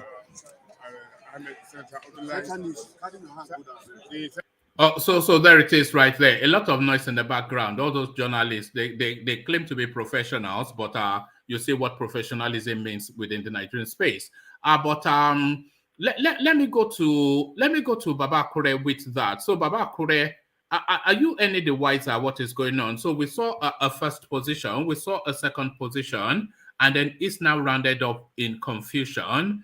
They're running the part, of course, you don't expect them to run it any differently from how they have run the country. But is power transiting to the south, yes or no? Answer that first, and then take us to how you've arrived at that conclusion, Baba Kure. You put me. You want it in close. You want it in close answer. Anyway, honestly, I will be neutral because I cannot say yes, I cannot say no. But to me, I don't really believe that based on what I'm seeing here and what I've read. You see, it is even with all these stories that everybody is making up, where they want it to be shifted to the south. These are just individual. Remember, you still have delegates. Delegates are the people that are really going to vote for the preferred candidate. So governors can just sit down somewhere and just decide on what they want to decide and talk different grammar and use it to confuse us. But those who are going to vote, the delegates, they know the person that they really wanted. So now, if most of the elders in northern part of Nigeria say, okay, well, this is the person that we want. If they say, okay, it is Lawan they want, most of these delegates, they will of course vote for Lawan. So what governors are saying and these people are saying, it is just minute. It doesn't really hold water. So I still believe that they can still a lot of things can still happen and raise Lawan's hand, because this is just how do you think the southwestern space should respond to? How do you think the southwestern space should respond to this latest development? Well, I think it is time for us to get ourselves together, and Sometimes when we hear things in Nigeria and when we talk to ourselves in Yoruba land or South, it's always funny when we now see the repercussion of what they be telling people. Particularly, I'm referring to Tinubu, because so many times, you can go and check it on Arise documentary. Dr. Abati and Pa Adebanjo, severally the man claimed that he called Tinubu. Do you think these people do you think Buhari we support you for your presidential ambition? He said yes. Even up to last week, the man the Pa Adebanjo still said that in the video clip with Dr. Abati. Now we see what is going on now. Right, I saw a letter on my phone just now that Ayodele Fayose wrote to Tinubu that he should have aware that this is exactly what they did to Awolowo. This is exactly what they did to Abiola. Then you are the third person now. So, and these are the things that Payo Adebanjo brought in front of Tinubu, according to what he said on the documentary. So it is very funny. So right now, the best thing now is for them, if they want to listen and they are not chasing dollar or they are not chasing money again, to come home. And one man, you know the funniest part of it is that, you know, we talked about him yesterday. Today he went to a war. They both did, though. They both did. Both Tinubu and Oshibanjo. Yes, I know. Just wait, man. Oh, sorry. You know, for the first time since the calamity have been falling southwest, or let me just say southern part of Nigeria, according to news, he donated 75 million to the victim in our war today, 25 million to the church, which never happened. But you know, before, if any incident happened in Yoruba land, I think he already smelled what is going on. When anything happened in Yoruba land, he will not even care. If anything happened in Kano State, or in Borno, bam, the man flew to Borno and donated 50 million. Bam, Kano, donated 50 million, and left Yoruba side, southwest, or south, or south generally, left them. So now the time is for us now to unite together. But to me, I will still wait. You know, I've been maintaining this since last week. I will wait until when they finish this convention and see the person that they really want to be the flag bearer for APC. But if it is not from the south, the best thing for us is to unite together. And I think to Niger mentioned about Obi and if somebody might from the south, yeah, that Obi might well split the southern but vote. you are underrating Obi. You know, when he was talking, I was just laughing because you are underrating Obi. That does he really have something? If that man contests and he did step down for anybody from the south, I am telling you, we're done. We don't know. We're done. We don't know, Babakure, we don't know how to quantify the Peter Obi phenomenon. Only because we saw a similar phenomenon in 2019 when an online movement championed... Yes. Oh. When an online movement championed a candidate, okay, but then when it came to the election... And he got 2,000 votes, right? Yes. But that's not to say that will repeat here, because Peter Obi is a more senior person. Exactly. He has a deeper CV within politics, and his movement seems stronger. Exactly. But we don't know if it's an online narrative or if it's something that's actually vested on the ground. So that's why I'm a bit reticent about either online or not online. I can tell you categorically, one man today, and you quote my word. If Peter Obi does not step down, if eventually somebody from the south emerge, if Peter Obi does not step down and he competes with southern counterparts, I am telling you, we are doomed. Because I can tell you right now, Peter Obi will not get less than 2 to 3 million votes. You can quote my word. So when somebody gets 2 to 3 million votes, you see that we're already done. So I know that you didn't agree with two Niger, but you can continue and underrating him that we spit or be is unlike something. But when that time comes, if this permutation is going to go like the way we are permutating it right now, we are doomed.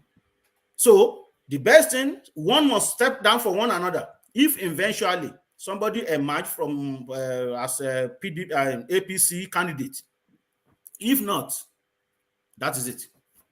That is my take on that. All right, thank you, Baba Akure. So thank you, Baba Akure. Let's go on to Nsebede and sample his opinion. So Nsebede, Baba Akure very much playing your man into the mix that he might well be the deciding factor, Peter Obi. But started from where we started from, Abdullahi Adamu now throwing a spanner in the works of the Nigerian political space, with him raising the hands of Lawan as the preferred choice. So is he acting alone? What's led to this? And how are we digesting this as decisions are about to be made? It's in CBD. Yes, thank you, one man. But you see, I think, like we always say, I think the mainstream media in Nigeria is just like, I think those guys are, so in a lot of ways, they are not credible at all. They just keep on bringing, today they will tell us one breaking news from the presidency, and tomorrow, presidency will release that it was not them that said. So it's just crazy what is going on in that information space, you know. But what I feel about this Ahmed Lawan issue is that, you know, I think what they are going to do at the end of the day, like I said here a long time ago, that we in the South are the ones doing, you know, party politics and saying that PDP, APC versus these people, the northern, whatever group it is, or cabal, or oligarchs. Yes, they don't care about all of that. All that everybody, to them, they transcend parties. Just like you can just go out from your room and enter your parlor, as long as it's still in your house, you know. So it's not important to these guys. So we are the ones carrying this party politics. We are, like you said some time ago, one man. I think the South are the ones still deluding themselves that they are playing, you know, they are playing on a level, you know, they are doing, you know, they are like contesting on a level playing field. But these people have showed time and time again that all that don't matter to them.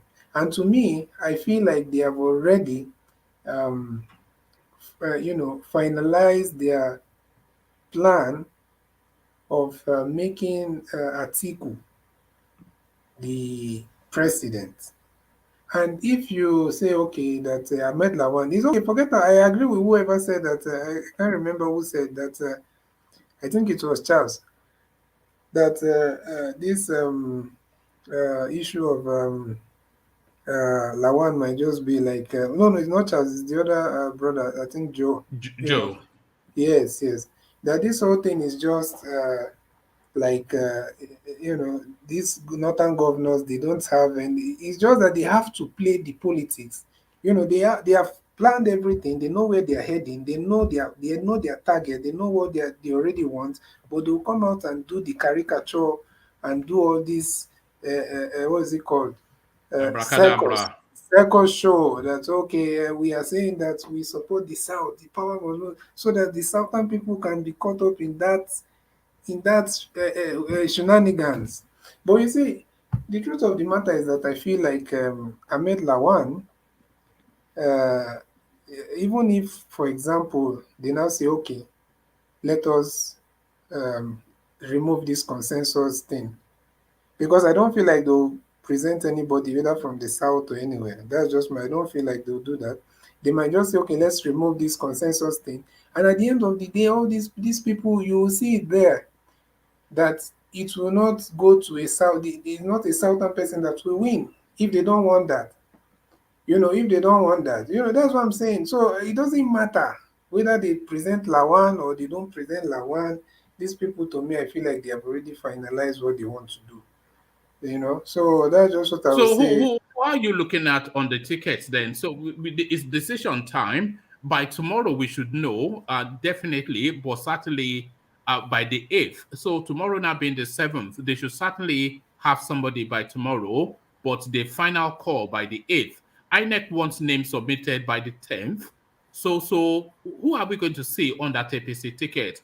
We're none the wiser, but are you? What are you speculating to? I feel like if everybody, like I said before, for Tinubu, who seems like a strong aspirant there, Tinubu, Sibanjo, I think Amechi is in it. Then Lawan definitely. Now we have seen how fast he came from the from obscurity to almost the limelight. Now that we're talking about him, I think we'll even be putting him in the same line with Tinubu at this point. So you've just seen how this thing goes. But I think at the end of the day, if no, what we see in PDP convention, whereby some people are trying to do calculate politics, telling us that it is politics. You have to build. I think it was Ajanle Koko, Sir Ajanle Koko was telling us that you have to build the connection and build the relationship. That it has nothing to do with tribe. Let us keep up that same energy, because we are going to use that same analysis here in with this APC convention, because at that point you will find Akwa Ibom or Cross River delegates voting for Lawan. Let us not say that they betrayed the South. So, because I feel like that's what is going to play out. There will be no, like Joe also said, there's no Southern, I don't know who said that. I think someone said that there's no, the way these politicians think is not the way we are thinking, but they understand how to capitalize on our sentiments, on our emotions. So they'll come out and just make you feel like, okay, they understand what we are representing the South. But at the end of the day, it's all about deals, a position. Give me my own share. That is what most of them are after, if not all of them. So all these things that we're expecting, that the whole South will go there and become a Southern army, and the whole, no, it will not work. It will not work. We will see it. You'll be surprised that someone from Akwa Ibom, or even from, let's say, Southwest, the same Southwest, you All find Jews out of here. Kalu faction, they will vote for Lawan. Yeah, but all Jews are dropped from the race. But Yeah, he want to be the vice president. He's the first to congratulate Lawan. Yeah. Yeah. I don't. I have the thing about UZOR, he said it clearly. It's not like he was hiding. He said that he's going to support Lawan, since the South are not unanimously backing a southeastern candidate. Then let all of us go back to the north. Then, so he might be using that as an excuse, but that's what he's basing his decision to support the north on, because that. Since you guys don't want southeast, let us take it back to the north. Okay, so let's go to the southeast. About correct speculation that Peter Obi might well be the joker in the park. I'm sure you concur with that. I'm sure that's music to your ears, is it not, in CBD?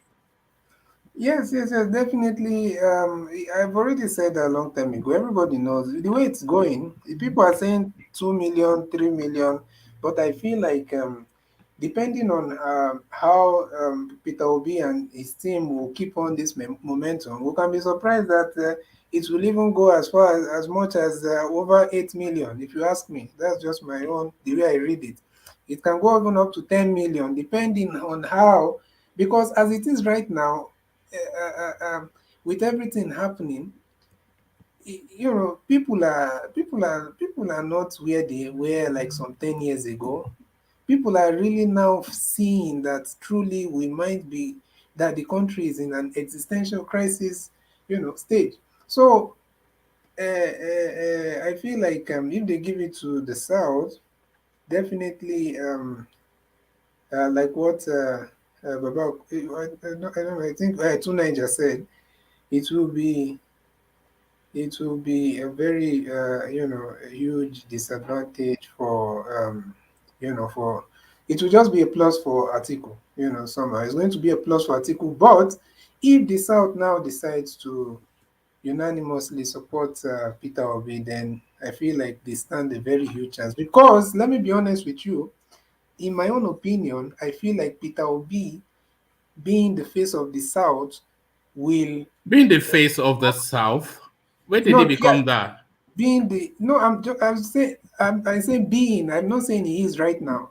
I'm saying, in my own opinion, Peter Obi being the face of the South is more likely to give us a Southern president, or at least show that the South can win it. Because Tinubu or anybody else that they choose from the West, it's easy for these guys to defeat these people. Because at the end of the day, you find out that if they go to Atiku and they force him to pick maybe an Igbo guy, maybe, or maybe someone from the South, that's a disadvantage for whoever is coming from the Southwest. And also, if they also, you know how they do their things in the North, they will all unanimously vote for Atiku. And plus that other part of those votes that will come from the South, even if it's just 20% or 15%. So at the end of the day, I don't feel like that even if they feed it to someone from that's just my own way I'm reading it. I don't feel like if they feed it to someone from the Southwest that they will be able to defeat Atiku. All right.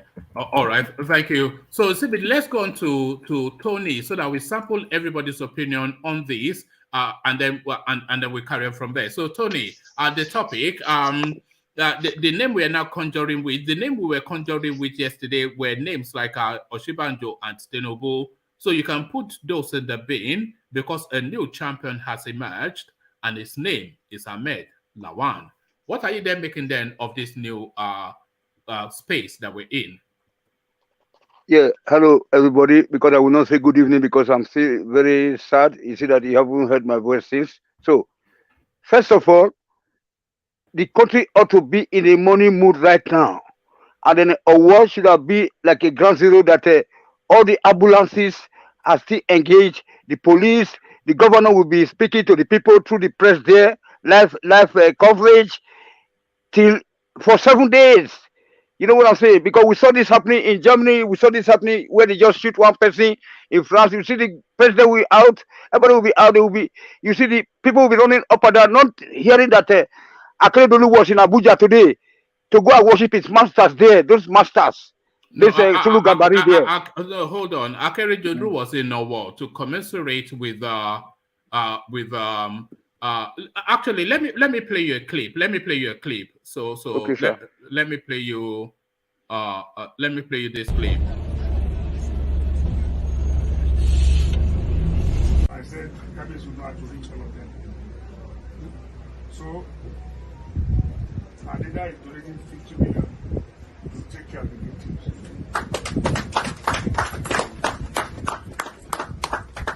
An additional donation of 25 million will go to the Catholic Church for the victims and everything too. And I think they will reach out together. Thank you so much.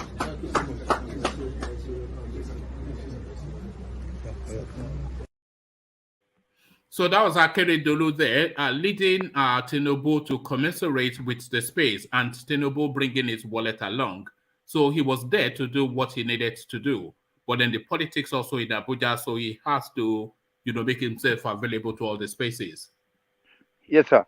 Thank you very much. So they ought to be there since yesterday. Be there. 24/7, no movement to Abuja, no movement to Ore, to Akure. He ought to be there, and then set up, to a what pavilion, purpose? and this pavilion. To what purpose? Yeah, oh man, that is. Look, are we bush animals? We are not bush animals. Hold on. To what purpose? Yes. To what purpose? Yeah, because that is because it's a very big. That is serious. 85 people they said, which about 100 people. They said 50. So they ought to be there. Stand by for the whole night to have a test of. Sorry, yes. sorry to my question. To what purpose? To what purpose is that? I mean, to commensurate with the people, to They've show done sign that. that They've done that. Have they not commensurated? where, where they were clapping hands, sir. Who's clapping hands? Do you want me to play you the clip again? Yeah. You saw them now. Everybody went to Yeah, I saw them. He's sitting down like a king. I saw them standing there, and then they talk to somebody, and people clapping after his speech. I mean, he ought to be in a school compound or one compound, church compound, and be there. Oh, Then the police chief. Hold on. Yeah, Sorry, okay. Two things. Can you bring your voice down or dial your thing down because it's coming up too sharply? Okay. Sorry, sir. But the other thing is, I'm not sure if you've been monitoring the space. Because Akeredolu was immediately to that space. It was in that church. While it was still bloodied, he addressed the congregation. He comforted the population. And then emissaries were coming. He was guiding them to the space. And the emissaries were going one by one to commiserate with the space. So everybody, let me play you another clip. So you just really to be factual. I'm not saying to be fair to these people. Let me play you another clip. This is Oshimanjo also going there. So let's just be.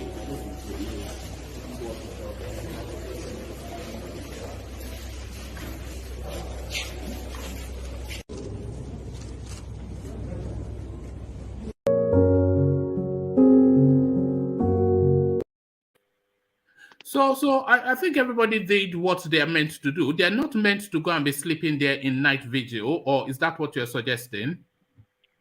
No, sir. First of all, sorry for my high tone. Carry on, but carry on, yeah. Yeah, because I was so pissed off somehow. Carry on, but anyway, you know that I'm just assuming that that I was part of those victims, and or maybe probably my families are there too, because always very not very far from our place there. You have Sobe, you have a lot of people that are there too, and then like the other guy said today, he went to school there. Assuming that that he was in this church this particular day. So like in a same society, or like with the country where we live, they ought to be CNN or this NTA. Everybody they are there. They will be looking at the situation. That the police and the army will be around to. They are there. All of these things you are saying is in play now, Tony. What are you? Yeah, if you are not following the space, say you are not following the space. But everything you are saying, I'll bring you a narrative now. They've deployed special operatives. The place has been cordoned off. You say it's medicine after death. The governor has been, all the emissaries have been, all the top names outside of Buhari have been. Everybody has taken a public position.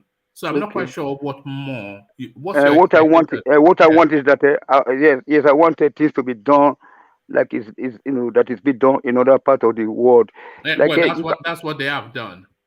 No, but not to my satisfaction, not to the Nigerians, not to our satisfaction, like the way we saw things be done in other. Just imagine, 7 children were locked up in a cave in Thailand. You can see the whole attention, how the German people were sending people there. The government of Thailand was, calling people from the USA to come in with their divers and everything. I mean, that's what we're talking about. I mean, but it's not enough, Wama. I know that you are too big for this. It's not enough. You see that the way we are going, it's like we cannot just make it. And then to this governors something. That yesterday you were saying that Nigeria situation is always like that. But tomorrow now they will just start this so-called primary, and then we just forgotten. Stuff like that, these are the things that, I myself couldn't sleep last night, and then even today too, I couldn't go out for any appointment, you know what I'm saying? So it's just too terrible for me.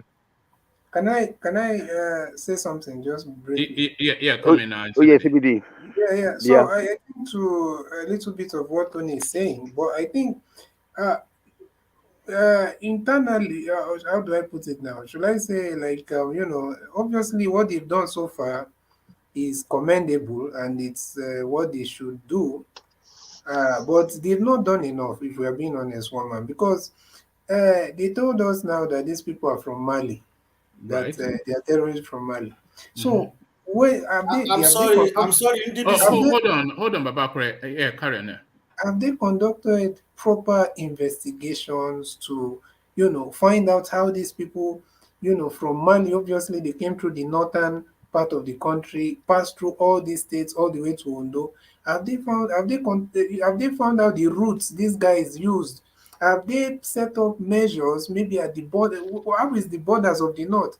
Because how are they able to penetrate all the way coming down south to Ondo that has a border that has a that has a coastline with Atlantic Ocean?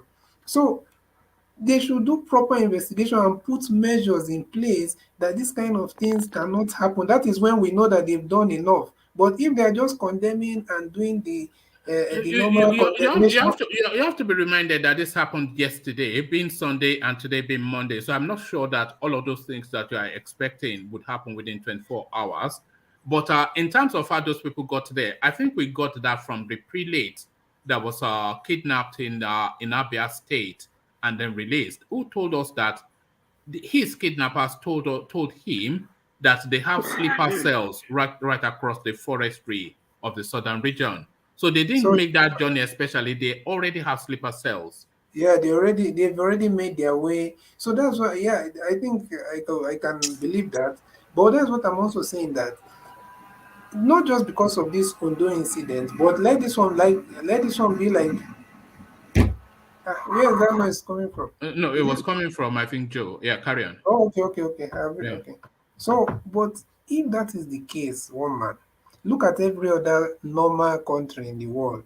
If anything like this happen, even something as that is not half as bad as this, you will find out that these people will put measures in place. They will secure their borders. They will be, you know, intensify checks and everything. Checks everywhere. All those sleeper cells shouldn't be existing. After everything that happened in the let's use the southwest now. After everything that happened in I think it was in Ngongo and all those places, how come that they've not been able to get rid of any sleeper cell or camp that does not look like anything that's normal law-abiding citizens? And Sebede, you know what the Oni of Ife was reminding us today in his public statement on what happened in Owo. The Oni of Ife was reminding us that it's exactly to the day a year following on from that Igongon incident when 20 people were taken down. Imagine that. Just exactly a year. Yeah. Yeah, so that's the thing, woman. I know they have been doing what they can do, donating money, but how much will we donate? How much will Tinubu give? 75 is all that is good. Let us not lie to ourselves that it's not good. It's good because it's going to help the families and all that. But will that stop future attacks? Will it stop future attacks? No. Will it? The only thing that can stop future attacks is actions from the federal space, and the federal space does not have the political will to act against these people who they consider to be their people. Exactly. So yeah, come in, engineer. So I think Baba Akure wanted to come in before you. So come in, Baba Akure. Are you still there? Or okay, come in, engineer. Yeah, greetings, one man, and greetings, everyone.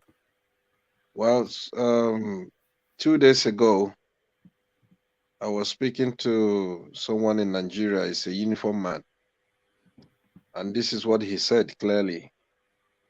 He said most of the uniform men in Nigeria who use arms, that they have signed undertaking, apart from when you see your life is in danger, you don't have to shoot no one. So what does that tell you? Apart from when you see your life is not in danger, you don't have to shoot nobody. And this is the first time in Nigerian history most of the uniform men are signing that contract with the federal government. So it tells you that now the stage of where we're going to is going to be hard. Because if you see anything, maybe terrorism, and you jump in and use your rifle, then you have to face the consequences. So that's to tell you where Nigeria is heading to now. The federal government, they are not doing nothing. I don't know if they're doing that just to protect the invaders in the country, you know. And if you look at it now, these people going there to give their solidarity, they are doing it because of the election coming forth. On a normal basis, on a normal day, let's say there is no election, do you think some of them will come? No, it's impossible. So people need to wake up. People need to see the reality of things. This is not the first time they go to churches and shoot people. This should be, I think, number 15 or 16 incident that is happening in Nigeria, where they go to churches and kill people. So what does that tell you? People need to think very well. We can't be accommodating these evil people coming into community and just be doing hanky-panky games. In CBD, make a point here regarding if they can search or do this and do that. A country where there is no light, let's start from there. Where there is no light, cost of living is just something else. So how can things be fixed? The only thing that if they can do is to mobilize vigilante in such area. They have to go into that bush and do their best to figure out those people out or to fish them out. But apart from that, let's not forget, some of these people, they are into Nigerian army. Some time ago, if we realize here, we discussed this, where they said some of them, they have been rehabilitated, and some of them are repentant Boko Haram, and some they join Nigerian military, some they join other areas of military. So what does that tell you? They are everywhere.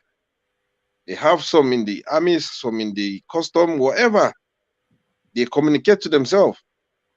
There was a time we dig out an incident here where a Nigerian army is leaking a secret to Boko Haram. But what has it been done? Has anything been changed? No. So things like this is just one have to wake up. All of us have to wake up. We have to do our best. We have to keep pushing, because back home people are passing through a lot. People can't come out on air to view their anger. They will come after them. So if we have that vital information, we need to be exposing these people. We have to expose them, because there's nothing they can do. It's just completely unfair that the amount of atrocity going in Nigeria, and we have leaders just because of 2023 election, they're coming out and be, trying to do hanky-panky game. It's sad. It's really sad. Everyone needs to wake up and see how selfish these people they are. They have the opportunity to put electricity in such places. They have the power to put security agencies. But what happened? They failed. They failed the people. They failed Nigerians. And they just an incident, something happened, you see them coming out. Why haven't they come out all this while when incidents are going on? Just because of 2023, we can't be fooled. Nigeria need to wake up. These people, they think they're smart. They're not smart. Do you think they will be fooled, especially when the guy drops 75 million and then suddenly they'll say, look how generous he is, how he cares about the people, Is this not the song we'll be hearing? The level of poverty in that territory will make some people to like, okay, dead is dead. But in the biological aspect of it, in the reality, one man, they should have asked him too many questions. The 75 million they're dropping, is this their hard-earned money? No. It's Nigerians' money. That money belongs to Nigerians. Do you think anybody being given 75 million will be asking that question, engineer? Yeah, but this is what I'm telling you, the level of the poverty. They will go for the money. They will go for the money, but how long do you think the money will last? That's the question. Because if you give them that amount of money, within 2-3 years, the money is gone. and they go back to grief. So one needs to wake up. Honestly, people need to wake up. That's all I can say for now. Sorry, can I come in, please? Sorry, can I just say something quickly because I need to run. Yeah? All right, say quickly, but Baba Kure wanted to come in, but yeah, go. Because I was just running. Yeah. Go on. Yeah, I think that our priority that will inoculate us from caring too much about who is selected or not is to take the power back to the people. And this is why I think we should be demanding to see government accounts. And we have the technology now. Our fathers didn't have them. In the 90s, you couldn't do that. 2000 even, you couldn't do that. But today, the technology is there for us to see the money. Let's see who is going to spend 100 million naira filing for presidential aspirations when they know that the money they are going to be controlling is going to be publicly available to the masses to see. And if we take that power away from them, it's going to reduce corruption and it's going to increase trust in the government. And we are going to get a lot in return for that. And I think that is how we inoculate ourselves against this tribal stuff, and whether it's the north or the south, it wouldn't matter then, because we now know where the money is going. Thank you.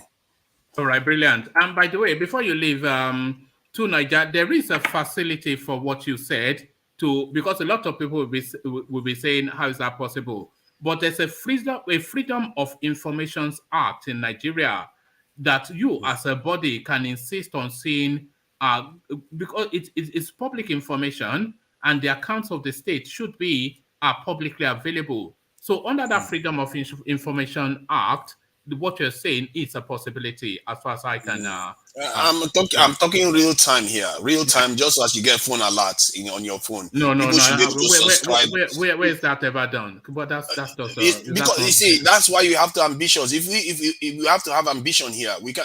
After all, you want to be getting a lot. You want to get in a lot anytime. Yes, there's no reason why not. So let me explain. That's ludicrous. The Central Bank of Nigeria is able to set up Naira, something that has not been done in any other nation apart from one nation.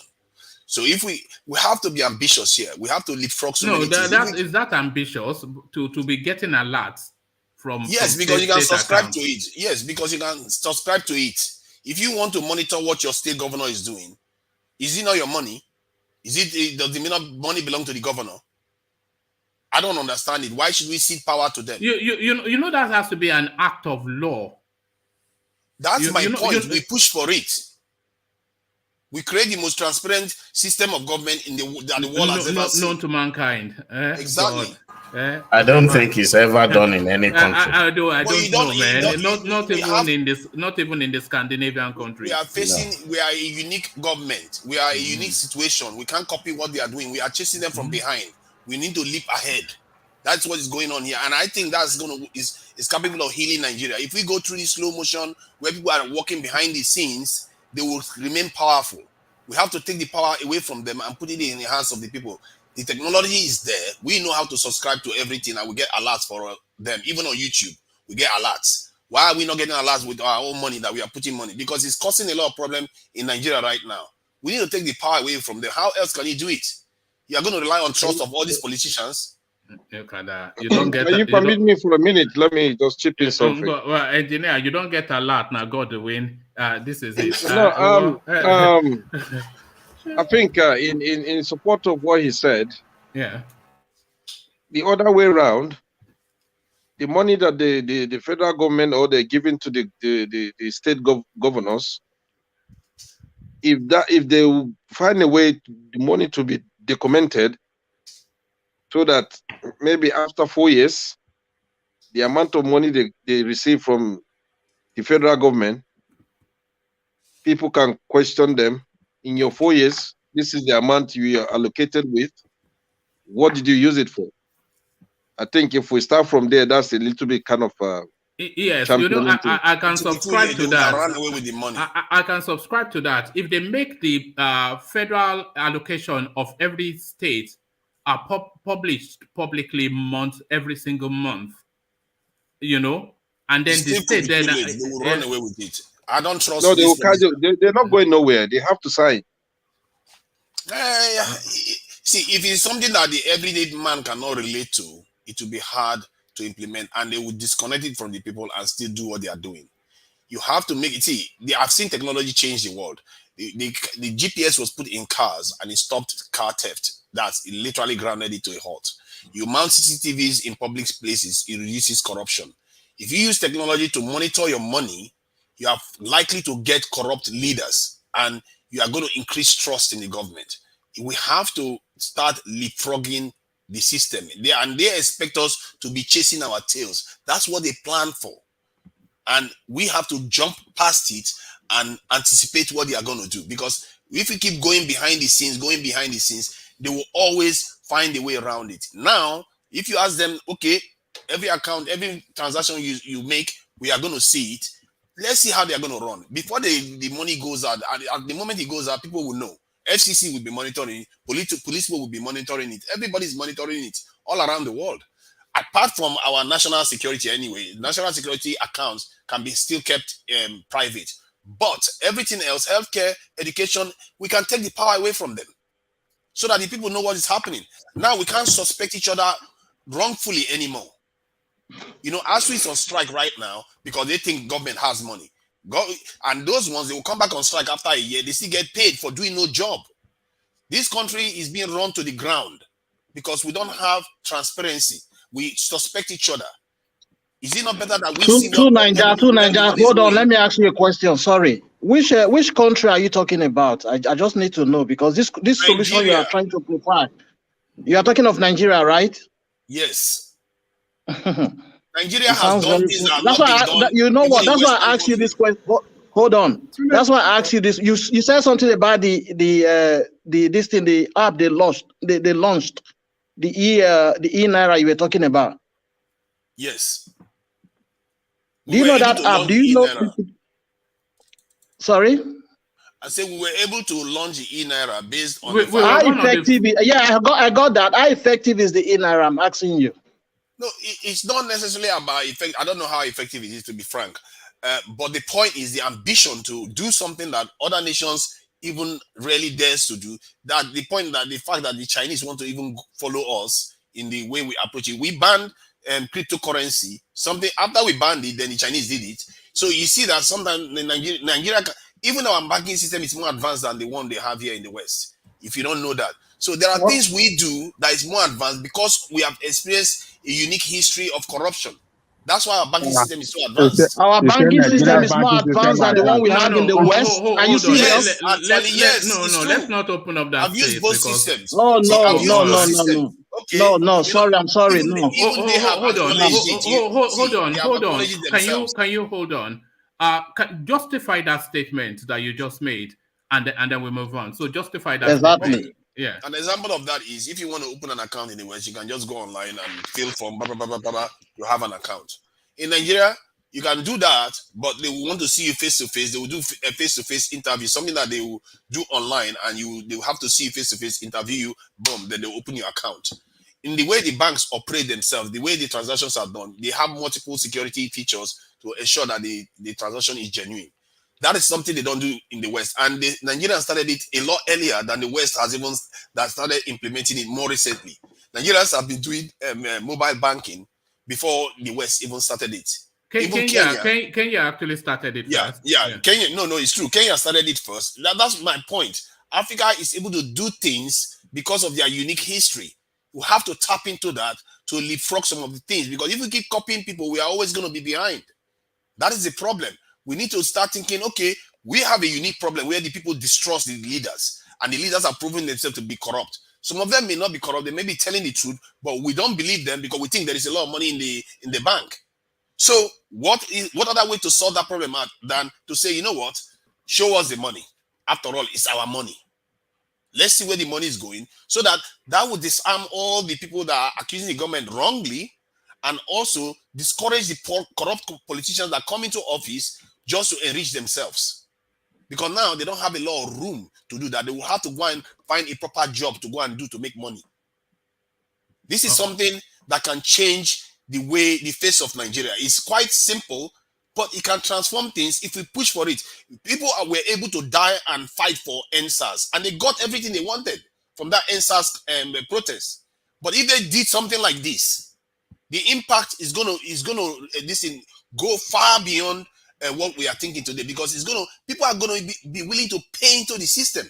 Nigerians don't pay tax because they don't trust the government. It will heal a lot of problems, and then elections will be boring. Nobody cares about elections when you know where the money is going. That's what we need in Nigeria. We are too hot during elections. We are worried about the north. We are worried about the south. We are worried about the east. Everybody's worried because they don't know what is going to happen next. But if we take the sting out of that, that problem goes away. We actually focus on growing our country. All right. That is certainly an idea, a psychedelic idea, but nevertheless an idea. a psychedelic idea. As you see, this is what you get. This is what you get here. Even psychedelic ideas. You know, the fairy tale idea. The fairy tale idea. I have a technological background, so I know this is physically possible.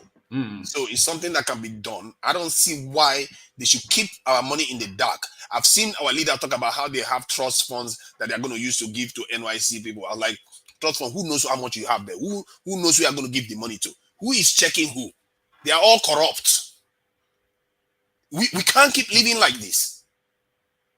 To Nigeria, but our problem is the leadership now. You see, all these things, I think they are. That's why you put systems in place. If you don't trust them, put systems in place. The systems they are there. Nigeria has so many things that sound so good on paper. You will even wonder if it's even in America. But none of these things will work with these evil leaders that we have. You understand? So we need this one will work. Like if no matter how evil you are, evil criminal you are, go and steal a car with GPS. Let's see how far you go with that one.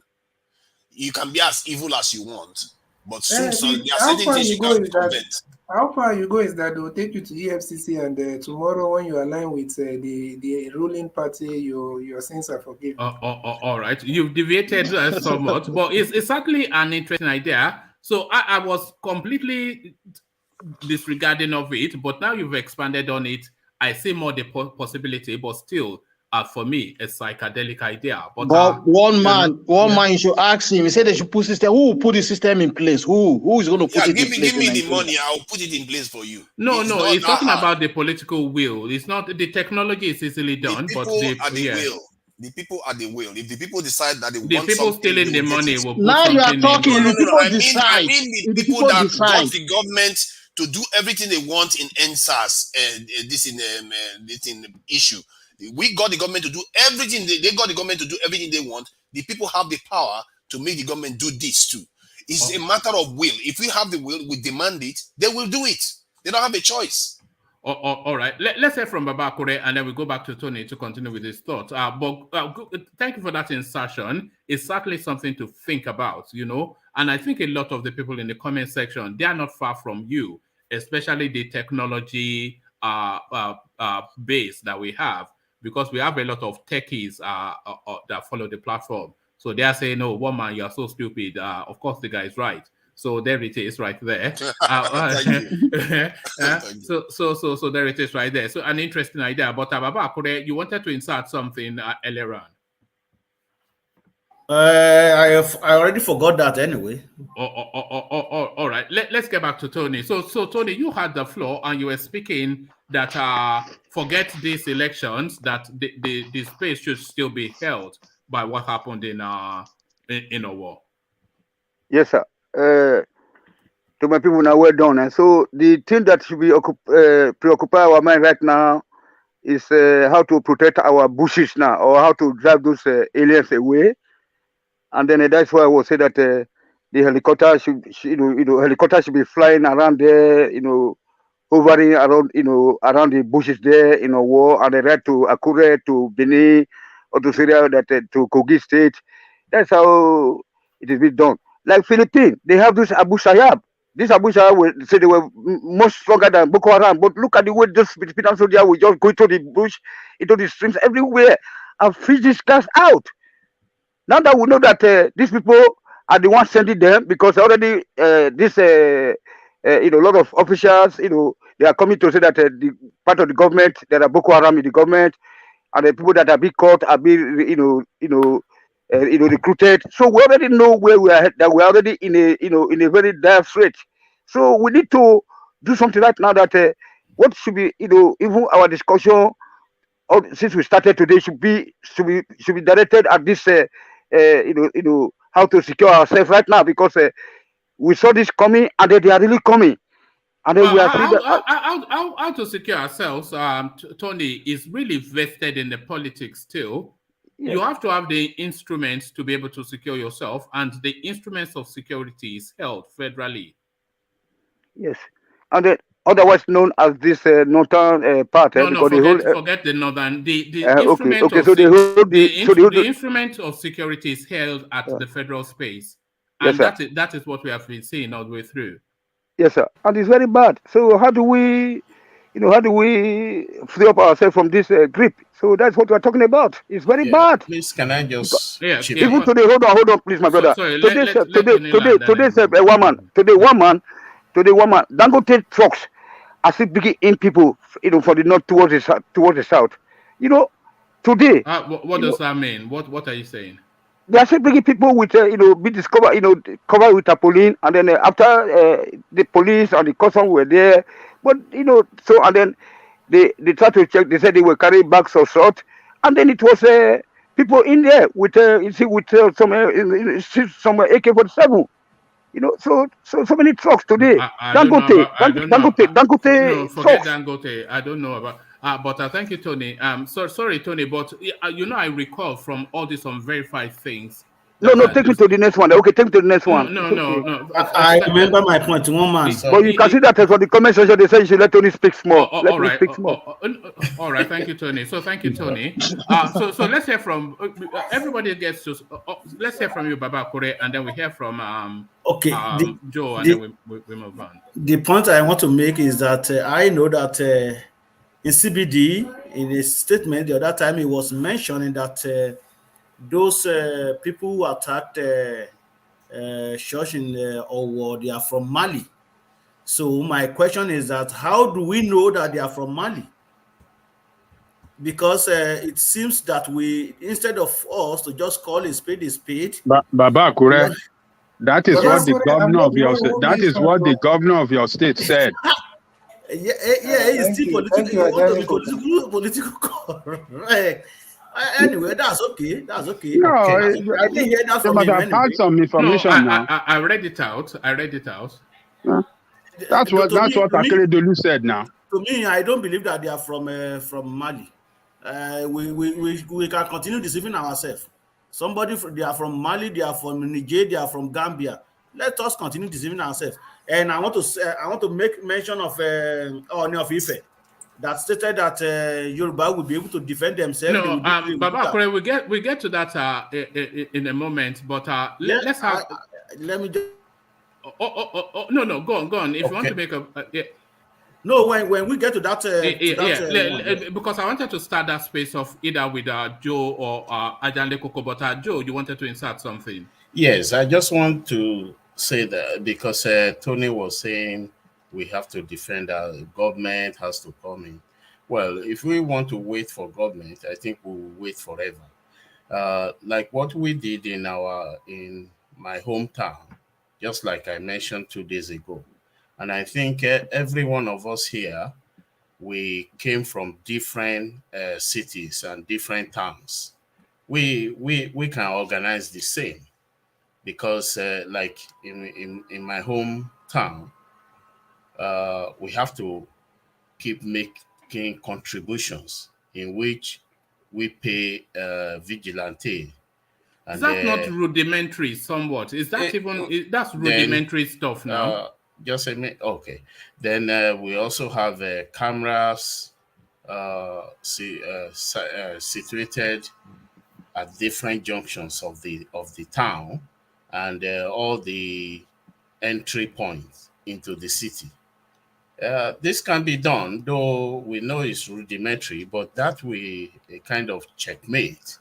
And then we also advise people like everybody should have whistle, that in case there's anything that comes up, where people will blow whistles, and that can actually make especially when it is at night, that can make people to be awake and be able to know how to run away anyway. I know it may be rudimentary, but can we wait for government forever? That is the point. And for the people coming from Mali, well, I'm not disputing the intelligence that the Akeredolu might have gotten, but a week ago, the ISWAP, they registered their presence in southern Kogi State. That is the part of Kaba, the Yoruba-speaking area. And truly, we knew about the 2 attacks that happened in Kogi, in which the ISWAP themselves have claimed responsibility. So, saying that they could, like that of Owo now, they could have come through Akoko. They don't necessarily have to come through Edo State. They can come through Akoko and then get to Owo. Very easy. So, well, that is what I just want to say, that we can sensitize our people at home to just gather themselves and do something like that by helping them. So I think that is what we can do. If we want to wait for government, we may likely wait forever.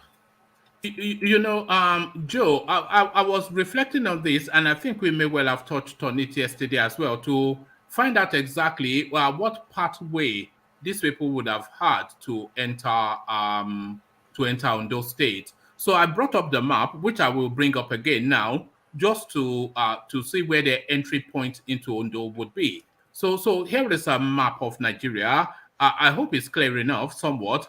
But here is Ondo State, where my cursor is here. And then beside Ondo State, that's Edo State. Beside it to the other side, I think that is that Ogun State or Osun State? That's Osun State.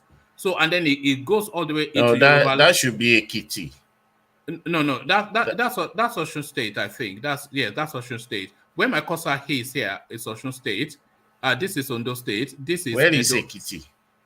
Where is Ekiti? That should be Ekiti. Well, not from what the map is. The red one should be Kwara. The orange one at the top of Ondo State should be Kogi State. All right, that's not how the map is showing it. Okay. Let me come off this map and hopefully come into a bigger, bolder one. Because we were curious to see the pathway. You know that this. We didn't even know they were from Mali when we were reflecting on that. So I hope this is a bit clearer. So where my cursor is here, this brown one, that's Ondo State. This bluish greenish one, that's Edo State.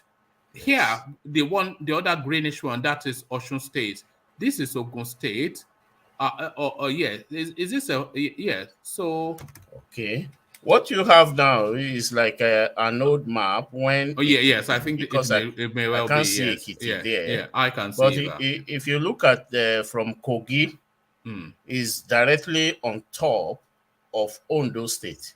Yes. So they can, which is the Akoko area, like Akoko.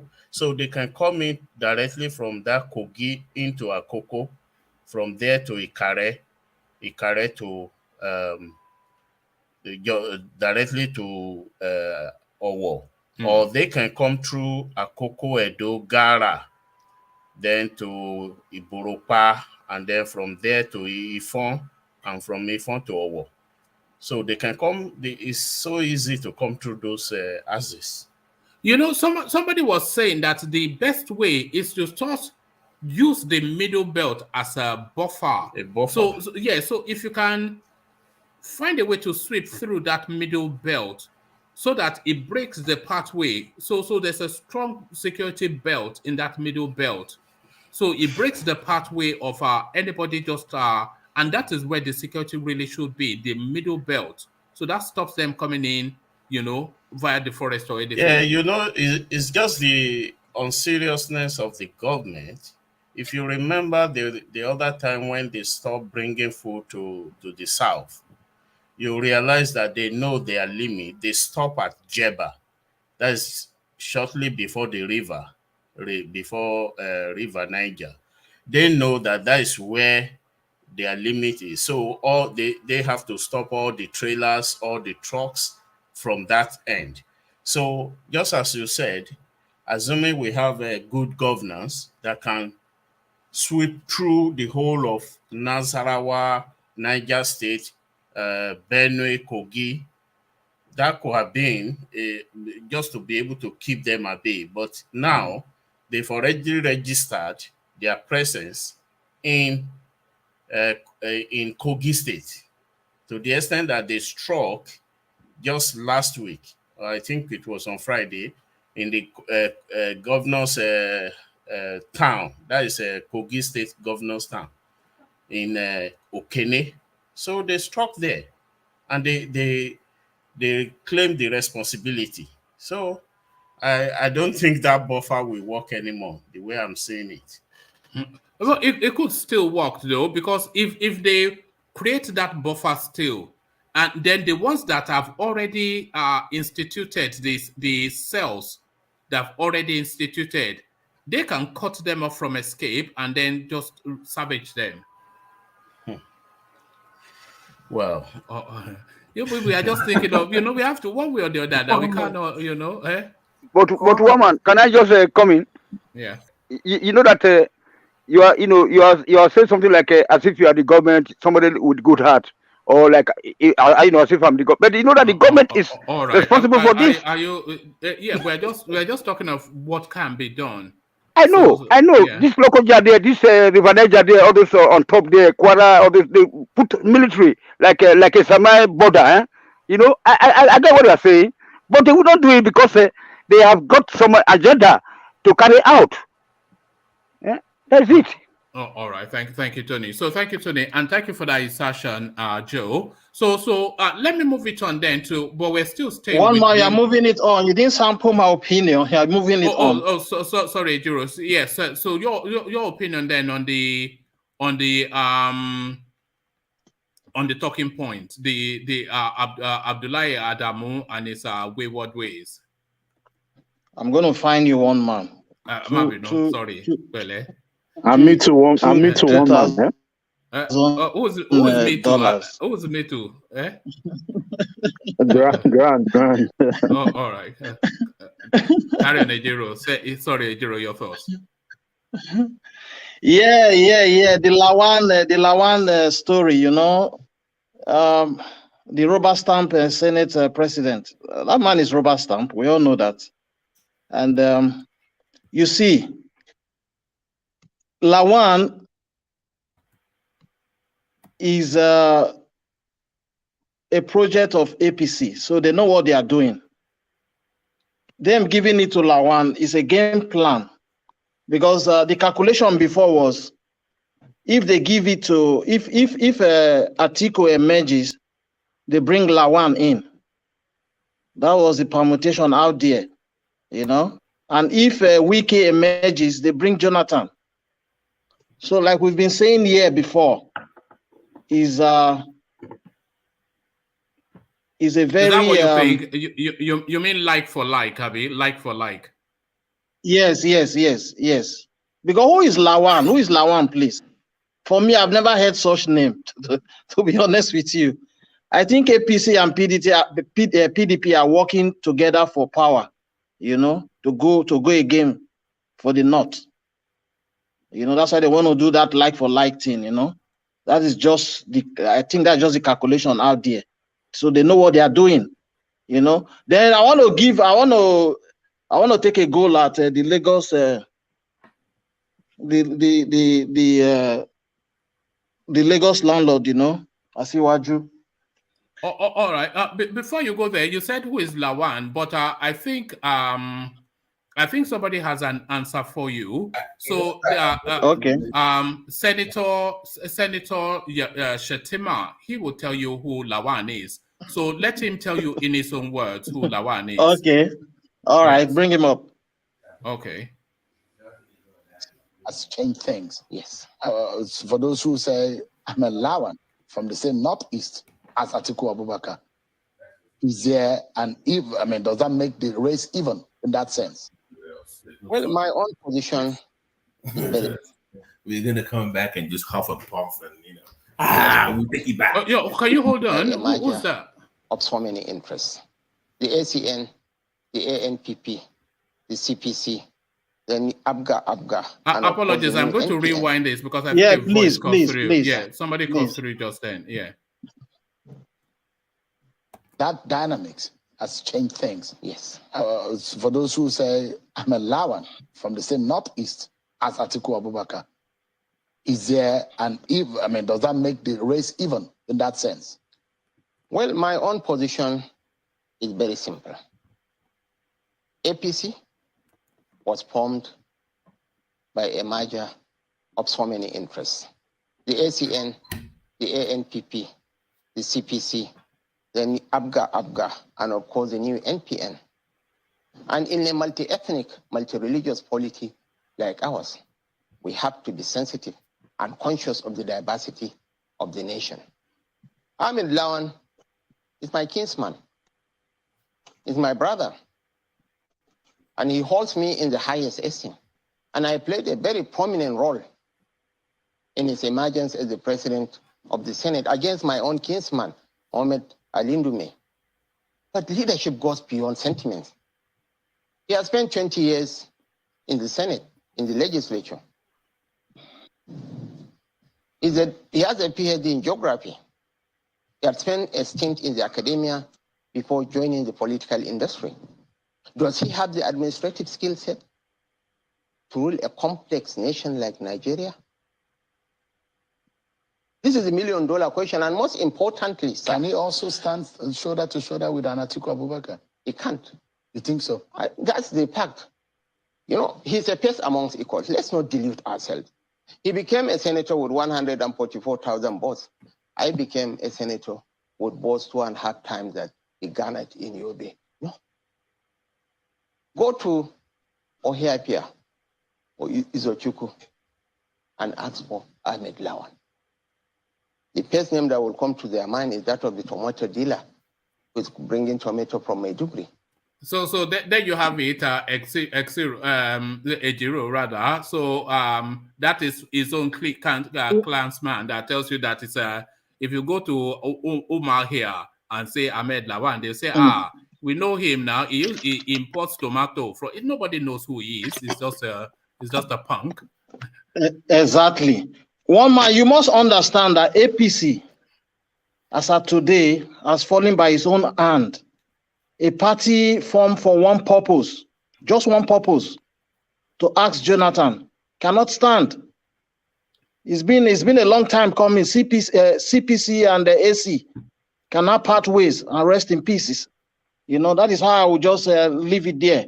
Then let me quickly go to, okay, go ahead. My brother, if you are here earlier on when in CBD is saying something, you would have known everything by now. In CBD just said it clearly that it's just a done deal. Anything that they play now is just left over. So whatever they're doing now is just left over. They already cook everything, garnish it, and they're just waiting to announce. That's what has been done. Any other thing now that is coming out is just like a kind of wing war. So it's politics for you. And I'm very, very impressed. In CVD has way things I've seen it with his own eyes and just analyze everything. There's nothing like to beat around the bush anymore. They know what they're doing. They already know who they're gonna give that power to. So it's just they're just deceiving people, playing with people's mindset. That's what is taking part now. Yeah, engineer, if they don't do it like that, yeah, the script will not be interesting, you know. So they have to like really present it in a professional way. So that is what we are saying now. Anyway, before I hit the floor to someone else, let me quickly give a go at the Lagos Baba landlord. You know, so it's so interesting, you know, how people overnight can change. How much did Tinubu donate to victim of Lekki Tollgate? I don't know if anybody knows that. If That's a different space, though. money. That's a different space now. That's a different narrative. Yeah, because he ran quickly. You know why I'm giving a goal at him. He ran quickly to Ondo to go and do the needful. What he did was the needful. That is why I'm giving a goal at him. Yeah, because look at what happened in NSAS. No, NSAS is not like for like now. NSAS, Norman, let me land the point. You can disagree or agree at the end. NSAS massacre. He kept quiet to date. Oyigbo market calamity. Nothing was heard. Ibadan riot and looted market. He did not say a thing. Bariga market was bombed. All right, yeah. Nothing from Asiwaju. We know where you're going. Yeah. Town massacre. He kept mute. Yeah, don't give us the. You know, so he donated money because of the election. He's not a passionate person. That's where I'm going. He's not passionate. He has self-ambition. You know, so I hit the floor to someone else. Oh, all right, brilliant. Well put. So let's sound the opinions of Grant and then Babati, and then I want to come back to you, Joe, and then I'll take you to that Owo space, the OONI of Ife, who now sits astride. If you're saying the lead Yoruba person, I think we can conclude now, especially with the demise of Alaafin of Oyo, that the OONI of Ife stands astride as the lead Yoruba person. He takes a position, but I'll come to you with that. But first, let's sweep up our opinions on this new now dynamic that we're contending with a rush of blood to the head, would you say, or a calculated move? This Abdullahi Adamu cameo that we're discussing, Grant. Yeah, hi guys. It's nice having me here again. Yeah, Adamu, we all know where the message came from. Adamu cannot just come out and say, "Oh, we are taking what's his name, Lawan." It's not possible, you know. So definitely, it came in from Buhari for him to say that. So for the northern governors, you can easily see them in their faces. They're just playing around, man. You know, when it comes tomorrow, you already know what's going to happen. When you listen to what's his name, KALU, and then there's one other guy. I don't know if any of you saw the channel's interview with KALU and one of that APC chieftain, you know, today. You know, the guy, I watch it. You watch it? Okay, good. Yeah. So the APC chieftain, when you heard what he was saying, oh, personally, we want this to go to the south. But when you listen to him, but after the consensus, if it comes to the north, then that's what it is. You know, I will support whosoever, you know, is one Nigeria, but he's not saying, you know, you see the game being played. So they are trying to tell you that, they are saying, okay, that, you know, they support it going to the south, but once the whole thing is done tomorrow, if it goes to the north, then they will support the north. You know, so it's just a game play. They already know what to do, like what's his name said in CBD and Co. You know, so it's everything is already strategized, you know, and coupled with you know, what Fayoshe sent to Tinubu as well, you know. So he should have seen this coming long time, you know, and then yeah, it's just strategized, and I give it to them. Anyways, yeah, they play this politics way better than anybody in Nigeria right now, and it is what it is, unfortunately. All right, so there it is. But we'll see how it comes out in the wash. Because we were just concluded yesterday, and today now we are concluding again. But it's not over till the fat lady sings. It's the metaphor, and nothing exemplifies that more than this situation, Babati. Yeah, good evening, everybody. Good evening. One man, how was your day? How's everybody doing? Well, it was going nicely until Adamu Abubakar from the Sahel You know, interrupted it. Okay, I'm not going to gloat, but I brought up the name of the guy earlier. I brought up Lawan's name before on this panel that he might be the guy. So I'm not bragging, but I did mention his name on this platform. But that just gives as you did 1,000 other names, but one man is very fluid. It's very fluid. As we get information in, it changes from time to time. Yeah. But that just gives Atiku the pathway to the presidency. If that would be the plan from the get-go. That was what I'm thinking for the first place. But let's just move it further to the third force, because I've said that before on this panel. I want to see a spike in the PVC count, collection or application or registration. 5 to 10 million PVCs registration. 18 to 35. Do you know why I said that? Because for the next 3 months, it means that people are so pissed off with these two parties for the first time they go out and get a PVC.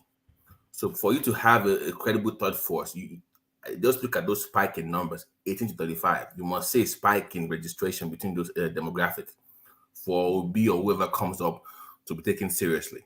But let me also talk about the security agencies. I heard you talking about that earlier. We don't have an issue of equipment. Okay, let's stop this. We don't have a drone. We don't have equipment. It's the people manning the equipment that are the problem. The security agency is clearly compromised. The police is compromised. The military is compromised. Even the government itself is compromised. So you can buy all the drones you want from now to ever. It won't make any difference. So you need to flush out those people in the government to make any difference at all in the first place. So don't discuss drones or anything. It's not the issue. They know what to do, but they're refusing to do the job. It's the problem. So yeah. And you mentioned about you know what was, just to interject Babati, what you are saying is not too dissimilar to what Ayo was saying to us yesterday. He went as far as to tell us that Nigeria actually has Pegasus, which is like some almost God, because you know what they call Pegasus? They actually call it God's eye. You know, it sees virtually everything. It's so sophisticated. It's an Israeli system. So he was that I'm not quite sure if Nigeria has it, but then I didn't want to take on Ayo because he will just start to double down. But no, we have a sophisticated security base. But it's just handed. We do. It's just like you. I bet you, if you get somebody that is very honest in government, that person can end Boko Haram in 3 to 6 months. They know exactly what to do to end this problem. And please, I am not buying this narrative of they came from Mali. I am not buying it. They live in Nigeria. Maybe they're not Nigerians, but I don't buy this. Who comes from Mali, 3 countries away, just to blow up a church in like 600 miles? No. But you are going on the assumption that they made that journey from Mali specifically to carry out this activity. But if you go by a lot of the things that we have been hearing about that there are sleeper cells all over the vast forestries of the southern space. So if we take that as a base, then you can say that there are already sleeper cells that have been around for weeks and months, are just waiting for the signal to strike, and they struck. Well, one man, that for years. I remember 4 or 5 years ago, Garnet was talking about they have over 600 sleeper cells in Yorubaland. There it is. If you remember that they know they have over 600 places where they have these guys. But I'm saying, based on what government is saying, like they are foreigners. Don't use the foreigner narrative. You know, I'm not buying that foreigner. They're already here. They're already in the country. So, but the man in charge of the country apparently has a soft spot for these guys. And you know, and whoever is going to okay, you called him a Robastam Senate president. So what do you think he's going to be as a president then? If he was so, I mean, how can Lawan be the man in the country right now? Will you feel safe? Will you feel safe if we have him in charge of the country? Whatever his name is, will you feel safe right now? Nobody will feel safe now. Nobody will feel safe. So it might even get worse. It might get worse from now on. Buhari might even be a saint in the next 2 years. You might even miss Buhari compared to what's about to happen to the country if you're not careful. So I'm not buying that. Oh, they came from Mali. I think they're already here. They are in our land, but they are waiting for orders. So Lagos, Ekiti, maybe Ibadan, or Ondo is already on that attack anyway. So they might be the next target for these guys. So that's my concern. It really bothers me. All right. Thank you. Thank you, Baba T. So thank you, Baba T. So now let me take you then to a completely different talking point, and let's have Joe lead on this. Just to refresh the memory, I'll just skim through it to read it out. We're going to over, by the way, Joe, but let me just for the benefit of people new to the. So this is what we are going to be discussing. Yoruba land cannot be overrun. We are prepared, ready to defend ourselves against external invaders. Prominent monarch OONI condemns Ondo church attack. One of the most prominent monarchs in Yoruba land, Ooni of Ife, Adeyeye Ogunwusi, has condemned Sunday's attack on a church by gunmen in Owo, Ondo State. On Sunday, St. Francis Catholic Church in Owo was attacked by gunmen whilst the congregants were celebrating Mass. Many, including women and children, were taken down in the attack. In a statement, Ooni described the incident as a gruesome massacre targeted at turning Yoruba land into a war zone. The monarch, however, added that Southwest people have the capacity to defend themselves.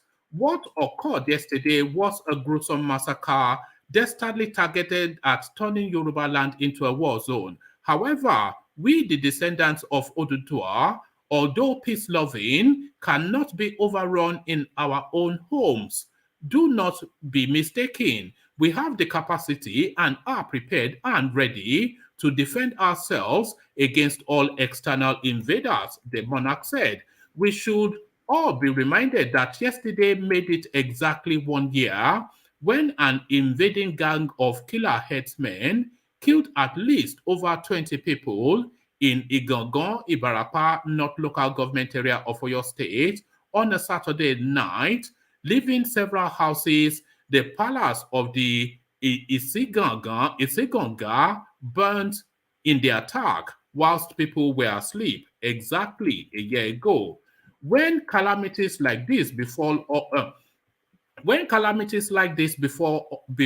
us without a single trace, the interpretation is that the intelligence unit of our country's security architecture is probably faulty or completely missing. I implore the 6 governors across the southwestern region and their brothers nationwide, as well as the President Buhari-led federal government, to live up to their oath of securing Nigerians and ensuring safety for all citizens, irrespective of their age, sex, religion, or tribe. Rather than discouraging us, this will rather strengthen us, especially in our resolve to deploy manpower, resources, and technology towards the protection of lives and properties. I am consulting with traditional rulers across the Southwest, alongside the governors across the Southwest, to come up with concrete plans to safeguard our people. We have deep obligation to them in the face of inadequate state security challenges that are threatening the fabric of our existence. My condolence to my brother, the Olowo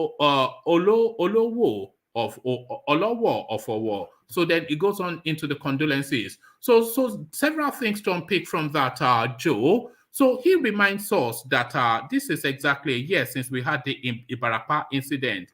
And at the Ibarapa incident, almost by mirror picture capture, the same things that Deone said, that we will not be overrun, that we have the capacity to defend ourselves, and we, as the lead of this space, we are obliged to defend our people. So a fast forward 1 year, I repeat après moi, the same words again, but a bigger, more gruesome, more devastating action. All these template responses to these things, Enough of the words, some action, although he was quite condemning of the federal space. But enough of the words, Joe. Action, the OONI. Yes, I think it's just a political talk. You know, when this thing started in the north, we thought, oh, it's far away from us. In fact, there were so many people saying, oh, this can never happen in Yorubaland. But when it happened yesterday, you started hearing people saying, oh, they should tell all the churches, mosques to close down for so weeks or months. And that is exactly what they are looking for, because if you look at the north, schools were closed down, churches could not hold simply because of the fear. So like I mentioned before, these people, they are coming, they won't come with full combat. They are coming with psychological warfare. They want to put fear into the heart of the people. What Oni was saying, he was just saying that just to be political, not well, it's not politically correct, but it's not hitting the nail on the head. And maybe he has forgotten that the war that they fought in those days, like the Kiriji War, like the war they fought in Oshogbo, is not the same as what we have now, because maybe they thought they were just looking at the history, but they have forgotten that this time around we are talking about AK-47, and all the guns you find in the hands of the people down south are just Dane guns. Takabula. Yes, what can they do? If now when they started Amotekun, these Obas, if they have put mouth into it that no, we need this Amotekun to also be carrying guns like the JTF. But where were they? They were all in Abuja. So it's just, to me, what he's saying does not hold any water at all. It doesn't. When it happened in Igogon, was it even there at all? Even till now, you still find all these kings coronating some of these Fulanis as Seriki and so on. We have the Oluwo of Iwo that just married another Fulani recently and so on. So you see, they are just, to me, I won't, because he's a king, I won't say he's just talking rubbish. Well, you can say it if he's talking, you know. Sincerely, are you afraid that the ground? No, definitely. Most of them are just political kings. Most of them are political kings. How many of them really did the traditional things that they're supposed to be done? None of them. So that is why they can't even talk. They can't say anything. So to me, he has to just say that. The other time, it was around the same spot where they killed the Olufon of Ifon, which is just beside Owode, a first-class Oba, was killed. In those days, a king cannot be killed just like that, especially with gun. Oh, traditionally there is a name for gun that when they shoot it, it will never sound, it won't come out. It won't click at all. But because they are all gone, they are far away from their traditional rights. So they are just talking rubbish. Even that king now, if anybody should face him, they just get rid of him straight away. So to be sincere, the way I see it, where they just have to say something, just like the way Tinubu rushed to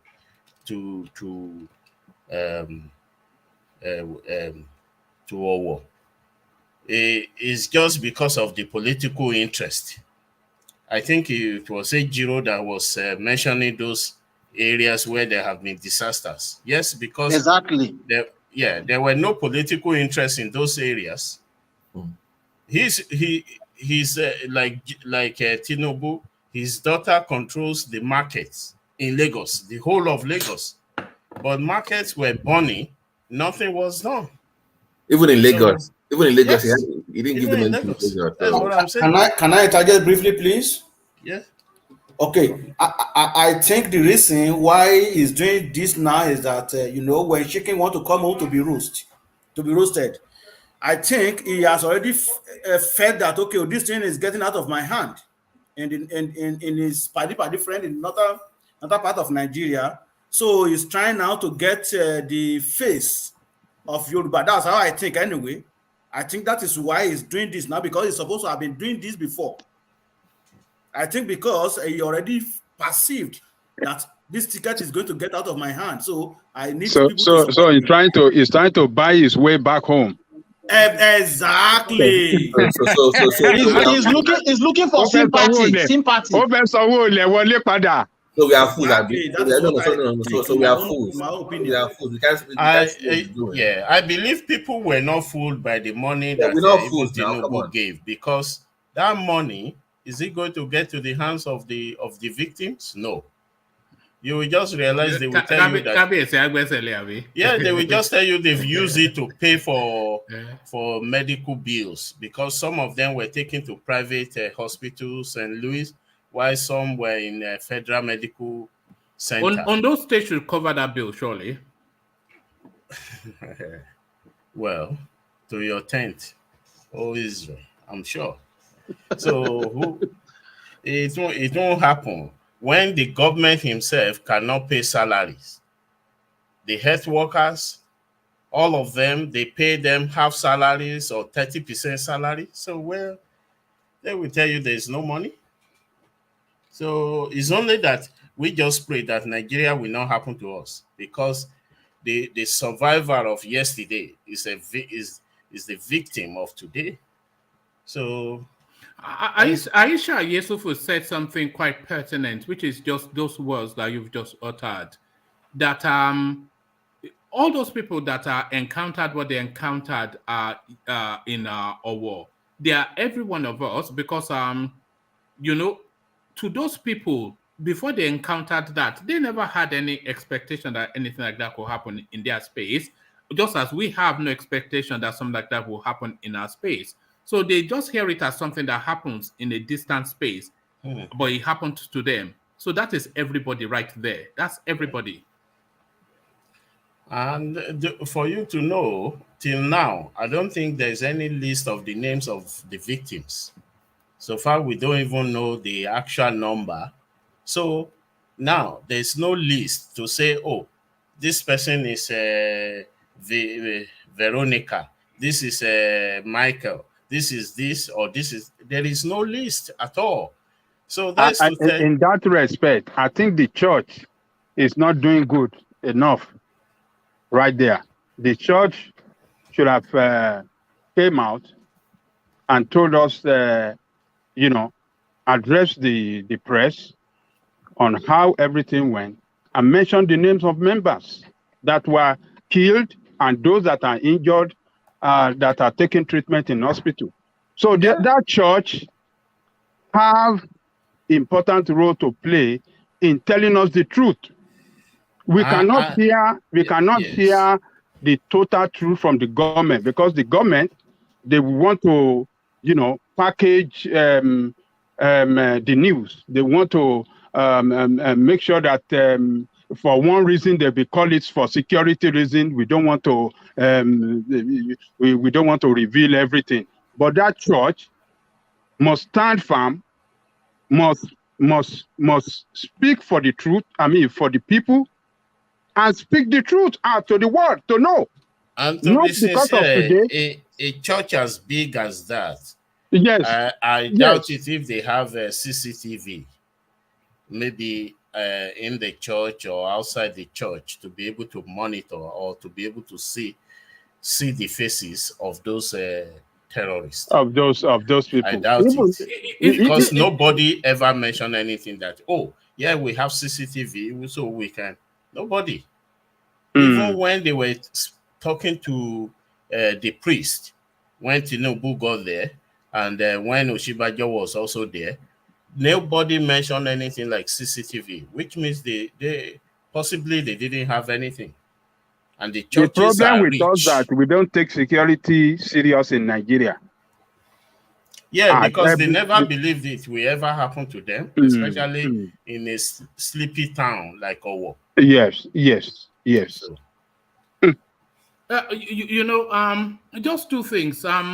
Is it time now that we acknowledge that we are in this situation, and all of these public spaces, they should have some sort of synergy with security systems, so that there's some form of alert system when an incident is happening?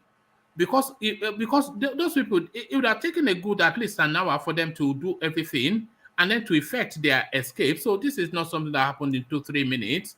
So should there have been some sort of alert system in places like that? Because we know the situation we're in, and if they were able to alert to some sort of security system, maybe there will be that much more of a quicker response. Okay, what is the number? Nigeria's number to call for emergency? Do we have a number? I think they have 199 or something. Exactly. Nobody knows. We don't have one. We don't have. That one is Lagos. Saying that, man. It may not be functioning. That one is Lagos. One man. But the one in Lagos does function. It function, but call them now and see if they will respond. One more. We're talking about the national number, not the state one. Yeah. Yes. Like in America and the UK, that you can call. Do we have one in Nigeria that you can call right now? I'm sure they have an emergency number. We don't have it like 112, 911 is what we are talking about, one man. And even if you call the police, they are running away. They will run to the supermarket and hide. Voicemail. Their phone is always on voicemail. Yes, no, not that. If you get the police will be running away for the bandits or for the armed robbers. You don't see what happened that time in me. They are running. Sorry, guys. They said in report, they said they didn't make calls to the police. They said they didn't make distress calls according to reports. Yeah, without call, police that are present, they run away. They are hiding. All right. But we do have. I've just checked now. We have actually quite a few emergency numbers. The Nigerian police, we have an emergency number which is 112. So we do have a number. For Latima, we have a number. We have a number for, in fact, 112 is the go-to emergency number for Nigeria. Okay. For Nigeria, Rapid Response Squad 122. Lagos emergency. So we have numbers. But whether they function or whether the response is there is a different. No. It's the main issue. Don't say it's another. You have to work now. Don't say it's a different. There we go. It doesn't work. And you call the number and say, "Do you want pizza?" End up in Pizza Hut. It's unfortunate because those numbers may just be there. For instance, for fire service, maybe you have one fire station for 2 local governments. So how do you want them to survive? So, well, those numbers are there, but they are not functioning. Just like there are laws in Nigeria, but they are dormant. So, yeah. Joe, let me add one more thing real quick. Okay, we have the numbers is one thing. Do people even know the numbers and what they're for in Nigeria? You can have all those numbers. People don't even know who to call. It's a different thing entirely. So it's a different issue. That they don't even know who to call on the phone in case of emergencies in Nigeria. Baba T. Like here in Germany, if you call 112, that is a fire service. Police will also come. If you call 110, which is for police, fire service will come. All will come. But our system is not working. That's what we are saying. Even the police that are guarding there, if they are there and something is happening, they will run away and go and hide. Now they speak to more grammar. I hope we quickly forget the way the situation is in Nigeria, especially when we are outside the country. If you have ever given birth, maybe your wife has ever given birth in Nigeria, you see the way the nurses treat them compared to when you have your wife gives birth here. So it's like 2 worlds apart. 2 worlds apart. So all those numbers, even when you call them, the way the guy will shout at you on the other side, you will be shocked. So nobody. And then they have no vehicles. Like the police have the best vehicles in America, in Germany, in England. Their cars are the best. But in Nigeria, on Africa, I'm not sure that we should be drawing parallel. He's not talking of vehicle. He's talking of duty of care. Yes. I know, sir. I know, Johnny Coco, but together now, consistent with the conversation. all things be equal.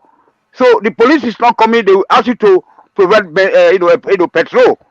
Yeah? If they will tell that you have a car. I mean, please, we don't know what to do. All right. Let Joe have the floor to land that point, because he was actually expanding on the OONI space. So Joe, the OONI, he talks tough, but enough talk. Yeah, but talking tough. We will still be here. That in the next 1 week, the whole thing will fizzle out, and life will go back as normal. That is what will happen. People will just go back as normal, as long as it didn't happen to them directly. So life goes on. That is the way they see it. Let's give it 1 week. Before you know it, they forget about it. They will just go back to their political campaign. So even including the OONI of Ife and all of them, like the Alaafin that died recently, all of them are political. So where do we vest hope? Where do we vest hope within the Nigerian within Nigerian space? Where do we vest hope? That is actually the reason why I wanted to ask. I think it was to Niger, or I can't remember, or Charles, that between do people were advocating for PVC. Now, do we talk about PVC first? That is a 2023 election, or we talk about restructuring first? Because we talk about NSAS, those youth that were in NSAS before, they are all campaigning for all these political people now. So now, do we talk about restructuring first before 2023? Because without that, we don't have any hope. In which order would you put it? To me, though, my stand is actually to come to round table and discuss way forward. If we still need to be together, then there must be a restructuring. Are you a Yoruba nationalist? Are you a Yoruba nationalist? Yes. Okay. All right. Yeah, they are. The reason being that people advocate for restructuring, but they have forgotten that at any time they can reverse the whole thing. It only needs just one military to take over. People forget quickly. No matter what we have put down, that no matter how good it can be, once some parts discover that no, we are not getting what we used to get before, they just reverse the whole thing. Take, for instance, the one Alaji from Borno State has the highest number of oil rigs in oil blocks. In Demi is actually Buhari's in-law. In Demi, can you imagine? Yeah. This is someone that does not even know where the oil is coming out from. So now, if we say let's restructure, and the restructuring has been done, and after a few years down the lane, and nothing is coming the way it used to come, they can just sponsor a military coup, and then we are back to square one. So that is why that restructuring, people don't think about it very well, that this thing can change. So to me, it should be restructuring, and then before we talk about election. But to be sincere, the best is to come around the table and discuss, because I was living in KANU. A local government headquarters to another local government headquarters, I was trekking it when I was serving, which you can never find in the South. 3 towns close to each other were different local governments. We have Gaya local government, we have Wudi local government, we have Brenekudu local government, and we have Ajingi, and all these ones are town to town, and they are all local governments. And that's how the sharing formula comes in. So I'm not seeing any hope without sitting down and talk. I don't see any hope. Can I ask? I think it will be getting worse, because if you have read the report of I think IMF, they said by next year what we will be paying for subsidy and also debt service will be more than what Nigeria will be generating. So how do we survive? Or how do they survive? So can I ask you, please, Mr. Joe, please, let me ask you a question, because you brought up some kind of sitting down together on a round table. Yeah. And if you look at previous conferences, one thing that has plagued previous conferences is the delegations to those conferences, because they come with their own agendas, right? So, and if you have the numbers from the North overwhelming you to the point where they pretty much decide what to come up with in those kind of conferences, are we not back to the same square one if they get to decide based on numbers? If we come to round table, right, and we want to discuss whether we need to stay or not, North should not be part of the decision. It will go back to the region where they will vote. So if you look at UK, right, when Scotland decided that they want to go, they were the one that conducted the. Are you talking about a referendum or a national conference? They conducted the referendum. Oh, because you said a conference. I was thinking it was going to be a national sit down. No, before there can be a referendum, there should be at least there should be a round table. Even when there is war, we know after war there will be JoJo. So people will still come together and discuss whether about their existence. So because what is going on now, I doubt it if there is any hope. Okay, and I doubt it if it will be getting better. I'm not a prophet of doom, but with what I have seen, I live in Nigeria for a long time before I moved down here, and I know. Do you think a referendum? Sorry, Joe. Do you think a referendum can be supervised by the federal space, or should it be internationally supervised? It will not be done by INEC, because if INEC should do it, it will not work. Definitely, will just write something again. They cannot do that. That's my worry, because look at the previous, like even beyond the referendum, just a confab, like a sit down. They have the numbers to look at the previous confabs that they've had in the past, where they get to override issues based on their, if they're not comfortable with it in the North, they just override it because they have the numbers. So it's my concern. I like what you're saying, Mr. Joe. I like what you're saying, but I'm just saying that based on the previous confab we've had in Nigeria, that is the reason why I think Charles or so said, the South has had more power than the North. And I was wondering that, are we not shooting ourselves on the foot? We are talking about, they have ruled for over 41 years. 41 years since 1960. Why are we now taking out military? Military were the one that destroyed the whole thing. Lagos State had 20 local governments, the same thing as Kano State. Then, before you know it, Jigawa was taken out of Kano State. Kano State now have 44 local governments. Jigawa has 27 local governments, making the old Kano State 71 local governments. Remember, they were 2020. Lagos and Kano were 2020. So, but now you have 71 local governments for the old Kano. And if you go to that Kano, anybody that have been to the North, you realize that the only populated place is just Kano Municipal, that is Sabongeri area, all those areas. All other villages, they are just like villages. So, and they are all local, like in Gaya local government, they have only 2 transformers there. One in Gaya, the former governor, Gaya, is in Senate now. He has one in his house, and the other one is in the city center that everybody. So just 2 transformers.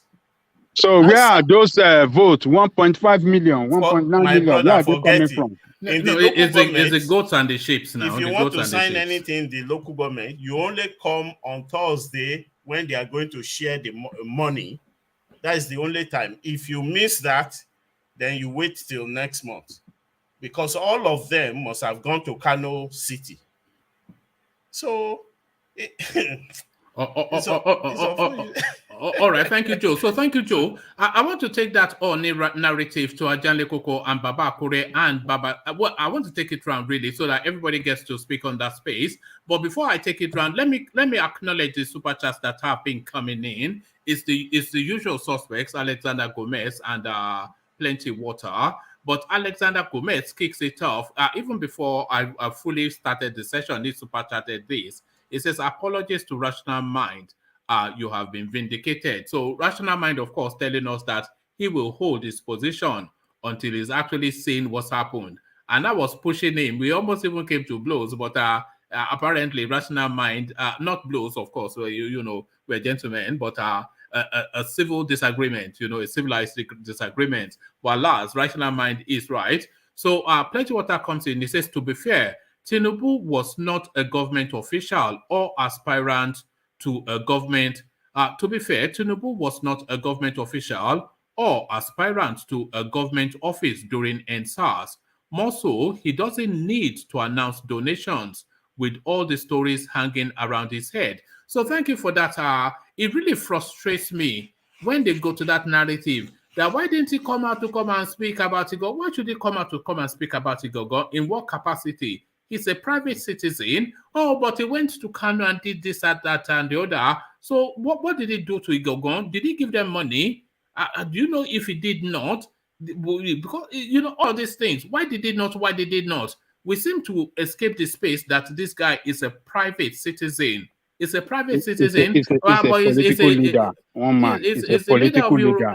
Well, it's a political leader in Yorubaland. It's number 1 politician in Yorubaland. So when they are killing his people and he cannot say something, but when they kill people in the north, he can say something. Okay, so does he get the credit this time around? Because he does it this time, but people are still saying it's politically motivated. It's too late. Is it not? Is it not? Is the point. Is it not for political? Is it not trying to buy his way back home? Trying to pacify Yoruba? When the people that he pacified all these years slap him, kick him, and slap him hard. Now he's trying to bribe his way back home. He thought we are not fool. We know all the tricks now. How can he look? Just forget about that man. No way. Because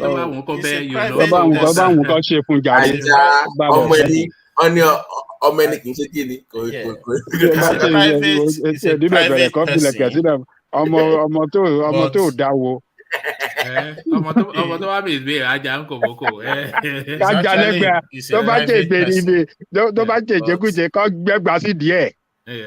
When you say you are Asiwaju of, he was actually Asiwaju of Lagos, but he harnessed the whole of Yoruba and say he's the Asiwaju of Yoruba. That's just a title now. It's the Jagaban of Bogu. If it's a title, it means someone from Ondo will say, this is my Asiwaju, and you are expecting him to say something. Though it's private, I know. But just like we talk about what is this guy's name? Abiola? No, the Are Ona Kakanfo. Gani Adams, yeah. Are Ona Kakanfo is actually Are Ona Kakanfo of Oyo, not Are Ona Kakanfo of Yoruba, but he now says he's the Are Ona Kakanfo of Yoruba. That is why when things happen somewhere, they call him. that why can't he speak about to that effect? Meanwhile, it's just Are Ona Kakanfo for you. So, but well, so but do you know where Borgu is? Borgu. Yes, I know Borgu. Where is it? Borgu is just above Kwara. I think it's in Plateau State. Is it not in Plateau State? No. Borgu. All right. Borgu and do you know where the Jagaban title comes from? Yeah, it came from that area, which means so there it is. The leaders of all the animals there. Yes, the Jagaban, of Borgu. So there it is. So to be fair, Tinubu yes.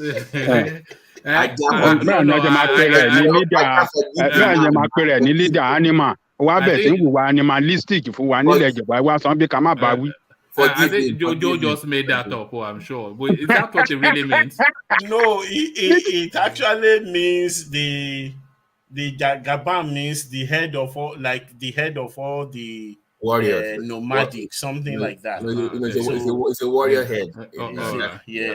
All right.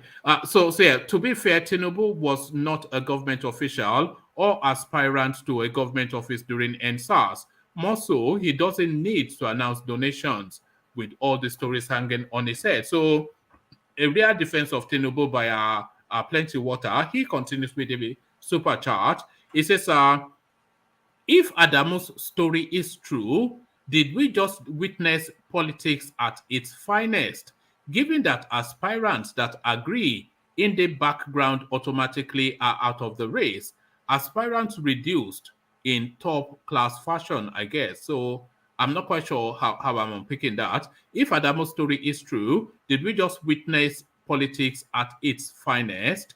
Given that aspirants that agree in the back room automatically are out of the race, aspirants reduced in top-class fashion, I guess. So I guess he's sort of saying that the Northerners would have ceded that space to him to strengthen his position. So thank you for the super chat, Alexander Gomez and Plenty Water. So Adale Koko, let me take you to that space then, because the OONI then, he speaks in just in fire-breathing fashion, but that fire is not smiting anything, only because he says the same set of words in the Gogon. So all talk, no action is something usually the babes usually say to, guys that don't come with their wallets. So is it all talk, no action from the OONI, Ajale Koko?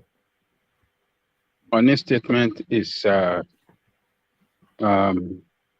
right statement in right direction.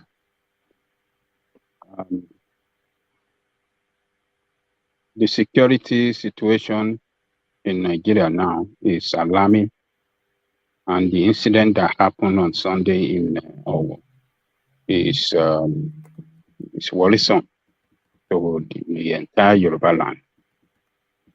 And him as the almost traditional king, a lot of Yoruba people look up to him to make statement that can rally around Yoruba people, that can bring Yoruba people together. So that statement is a clarion call statement, calling on Yoruba that yes, war is knocking on our door. And according to that report, he's having consultation with all traditional kings across Yoruba land, in conjunction with the governors, so that they can come up together with a common position to fight against this war that is knocking on our door. This is the same way that Yoruba leaders, including him, stood up, worked hard before Amotekun was formed. The federal government kicked against it. They didn't want Amotekun, particularly what do you call that? That highway robber they call Attorney General Malami. He kicked hard against it, and these two, Akeredolu particularly, said I am a lawyer. I'm a son myself. No law can stop us from creating, from forming Amateku. So this is the way we did it then, and we succeeded in forming Amateku. So this time around, as OONI is calling on us, I believe Yoruba leaders across all spectrum of our society, I believe they will respond, they will come around, and they will start looking for how to fight against and prevent reoccurrence of this. So we don't have to look at the statement as just purely political. I believe he's concerned. A lot of people are concerned about this thing, this attack. This is not the first time. The one for Igogon was very, very bad back then too. So OONI has acted well, and I hope that all leaders of at all levels in Yorubaland, political leader, traditional leader, and business leaders, I think they will start coming together to see what they can do. And let me tell you, when Yoruba stand up for a particular cause, they will achieve it. That is who we are. When Yoruba stand up for a particular cause, stand up together, nobody can stop them. Nobody can stop Yoruba. When Yoruba stand up for one thing together, because they will pursue it vigorously and with all, technicalities, the law technicalities and everything, to pursue it to a logical conclusion.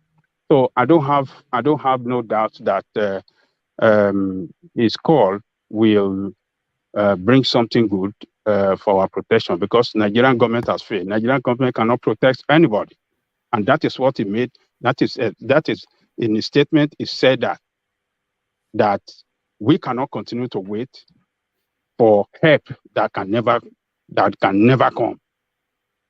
They have waited patiently, but it looked like he said they either lack the capacity or the will. That's what he said, Deone. I believe they lack both. So we cannot continue just to wait for Nigeria. Nigerian nation cannot protect anybody. Nigerian nation has failed in all ramifications, economically, security-wise, everything. That country it has failed. It's just that it's just packaging that we are doing, but in the reality, it has failed on all fronts. So then let us deceive ourselves. So OONI, I give kudos to him, at least for speaking up, for saying the truth to power, and for saying that yes, we are ready. We're going to take action to protect ourselves. And we the people have responsibility too, to keep, to put pressure on them. Yoruba have the capacity to protect themselves. It's just that we have the boys, we have lion heart boys everywhere, but our culture is such a culture that we give so much respect to the king and the elders. We look forward to them. But when the elders speak, they said, "Oh yeah, Atikotito." That is it. So I believe something good will come, and I commend him, one man. I commend his action. All right, brilliant. Well put. So well put, Ajalekuko. I'm going to take that question round. I'll take it to Charles next, and then to Baba Akure, and then we'll take it to everyone. But before I do that, just a notice to the people that are new to the platform. Welcome if you are new to the platform. We do this every single day, and let me just a very, very short synopsis of the format. It's an interactive format, and it's an open microphone format. So what I usually do is we come up with the talking points, which are the subsisting top-end talking points of the Nigerian political space. So we have a readout of it, and then we discuss what we're making of it. So it's essentially Nigerian politics punditry. This is what goes on. So it's an open microphone session, and the open microphone is usually this link that you see in the comment section that says StreamYard. So if you are ever inclined to come and join us, all you have to do, I post this link every single day. All you have to do is just click on that link, and you will appear on the screen just like the voices and the faces that you are seeing and hearing from here right now. So you appear like them to give your thoughts on the goings on within the Nigerian space. So that's how it works. We do it every single day, twice a day in most instances, 1:20 thereabout UK time PM, and definitely 9:35 UK time. So you can schedule yourself by it. It can be the backdrop to your day or whatever it is. So it's an everyday thing, and we will run it without missing. And that's almost categorical, but except circumstances, without missing up to the point of the election and then the spillover after that. So schedule that. Make sure you're subscribed, and make sure you're thumbing up on the like button as well, because it's the like buttons that somebody else clicked that brought this place to your notice. So if it's to your liking what you're hearing and seeing, then click on the like button and then click on the subscribe button as well. And then, of course, in the next session, if you feel inclined, come join us on the screen, especially if you're as articulate as some of the voices that, because this is a high-end sort of a platform, unfortunately and fortunately as well. I say unfortunately because we don't get the traffic, because some of the language sometimes can be somewhat too aloof, to put it in that manner. But the conversation is not necessarily meant to be like that. It is everybody come, but with real function. You have to be very substantial in how you want to engage with it. So no pedestrian thoughts, no lazy ideas, but really like the chap that came earlier, that came up with that concept of actually getting an alert from the government on how money has been spent. And I pushed him that, where have you ever seen that from? And then when he doubled down and explained, it made infinite sense. So that level of quality of persons is the sort of engagement that you get in this space. So if that is your diet, then this is where to come to. 9:35 UK time PM every single day, and 1:20-ish UK time every single day as well. So that is it. So that's what we're doing. So Charles, if you're still there, I'm sure you heard me read out the OONI space. So if you want to share thoughts on that, let's hear from you, Charles. Sorry, can you just read out the OONI space again? I didn't I've done it twice, but I'll just give you a brief summary of it. So what the OONI is saying essentially is speaking to the OWO space, but what the OONI is saying, there are three standards to what he said. He said, firstly, that this is unacceptable and it must never happen again. He said the Yoruba land has the capacity to defend itself. And then he said that the authorities that be, both local and federal, should live to their oath of office to protect the lives and properties of people. And he cited that it's almost, in fact, it is to the day, what happened in Igangan, where this same element went and killed in the dead of night. So exactly a year after that incident in Igangan, this repeats again. And Dione is saying that this has to be that last stop of this and no more. And if actions continue in this manner, the Yoruba space will take matters into their hands. So fighting talk from the OONI, but we've heard him talk like that before. So all of that, just a short something on that, Charles. Okay. Yeah. So I think it's just blabbing, like the rest of other politicians, governors, and the rest of them. Truth of the matter is, the system, Nigeria, the way as it is, it favors all politicians, both the kings, both the chiefs, governors. They all thrive from the system being the way it is. If you look at the status of things, merging of the South, North together, coming together, having a centralized system that benefits just a few people. And they've been thriving on that, being corrupt and everything. With time, a lot of values have been eroded. Political apathy, even people don't even know what governance is all about. They've divided the country into ethnic and regional politics. Even if you ask any average Nigerian, so you are voting for this person, why? basically is only based on he's my brother, he's my Yoruba man. A lot of people just take satisfaction that, okay, a Yoruba man is there, an Igbo man is there. They don't really care if you steal money or not. They will go to just enter the office and do what you want. They don't have anything to offer anybody. And the country isn't just right. Whether Osibanjo takes it, whether Obi takes it, it's still going to be the same problem. And I think all of them are all part of that corrupt system, even the OONI. The problem with Nigeria is that when all these guys, key statesmen, enter this agreement of running the country as a business, they did not expect why the south and the eastern parts of the country, to some extent, have a bit of literacy there. The government does not help, but we're a bit more educated to find ways of, even if the government is not helping, we know how to handle our affairs. We have this ingenuity spirit to hustle, fend for ourselves, go into IT and things like that. The North, on the other hand, they just take the money, have a very uneducated population. And the problem arose because while the South and the East, to some extent, have a very young populace who are highly educated, the North, on the other hand, was just filled of illiterates.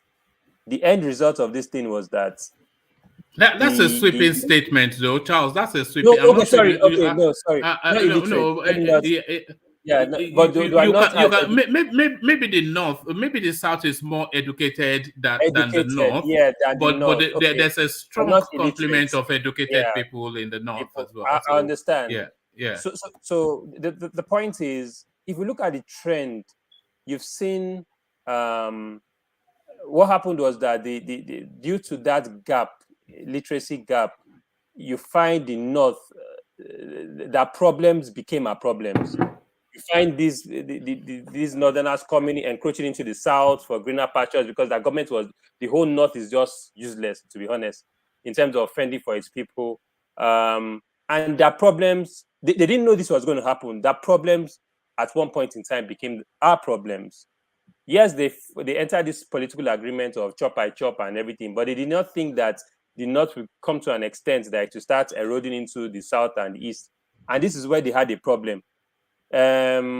Yes, there's banditry and everything, and the North is in their own part it's like more or less like saying, after all, this is Nigeria now. All of us have been in this thing together now. So why is it now that my people are coming into your this thing? You're saying open grazing and things like that. And I just feel the only way out of this mess, in all seriousness, is if we really go into core independent regional government. As long as that structure is in place, that centralized structure. Are you talking about a confederation? Yes, a confederation with a central government that doesn't have that much power, just more or less like a figurehead, but we have regions being in charge. Until we do that, we would never go anywhere. Let's be honest about it. Even the whole Osibanjo, Obi, we know how everything will play out. We are just driven by ethnic sentiments. We know, okay, it's a Yoruba, you will go there, but the manifesto, the plans, nothing. I don't even know anything about their plans. Even Obi, I'm an Igbo person. I don't know I know he's not going to, there's really nothing he can offer anybody. The country is in a mess. And I think the OONI is just, it's just part of the script. Make them feel at home, make them feel as if we're in control and things like that. At the end of the day, it will be swept under the table. Nigerians will go as, I think we as a people, I think we've not reached our breaking point. I don't think the average Nigerian has a breaking point. I used to make a joke with my... Nigerians have capacity for suffering, no? I don't think there's a human being in the world that can suffer like a Nigerian. We don't have it. I used to say, before this incident happened, no, I used to tell my friends that, you know what, kill the firstborn of every Nigerian, nothing will happen. They won't do anything. But nothing will happen. We are just, as a people, we are our own problems. I think we are just, and that's why these people take us for granted. They can do and undo. You can imagine, that's why you see that kind of incident happening, and you see governors dining and why. They don't even care. And the average Nigerian does not even care. as a matter of fact, you know what? When I saw that video of them whining and dining, there's none of them that I can vote for. Yomi Osibanjo, Buhari, I don't care. They're all the same. It just shows that all of them are just part of the same circle. They think alike. They're the same. They have the same views of the Nigerian people, and they don't just care. But I think the OONI of Ife is just a political actor, as far as I'm concerned. He's making those statements, but he's not really sincere about his goal to actually do anything about the banditry. Yes, thank you. Yeah, sadly, you're probably not far from the truth. Not far from the truth. But do you concur with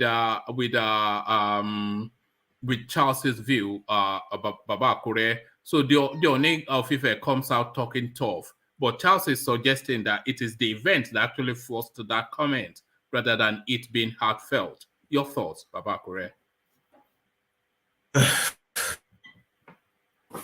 Thank you very much for having me back. Anyway, I am in line with Shas, and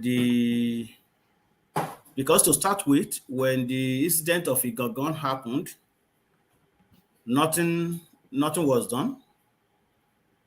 One of the the king from Ifan, Onifan of Ifan, a town close to Owo, when he was about to be kidnapped and he was trying to get away, and he was shot dead. Nothing happened. Nobody say anything about it. So we've seen a lot. Even when you go into there was a time they attacked some king in Ogun State. Bandit attacked some kings in Ogun State. Even in Ekiti State, nothing happened. So now the incident of or what happened now, then the king came out and make a statement. Well, that's good. One of the things that I still want to believe out of what he said is that we cannot be overrun. And I think Ajan Lekoko also in support of that. But for us not to be overrun, I think we have to come together and realize that this is a war against us, and like the so-called of Yorubaland, as the way he has suggested for over a year now, that these people, they are in our bushes. Even Sunday Igboho even mentioned that. Now, because we still go back to all this that have been said, that we cannot shy away from it. These people have been saying this for a very long time. Do they take them on?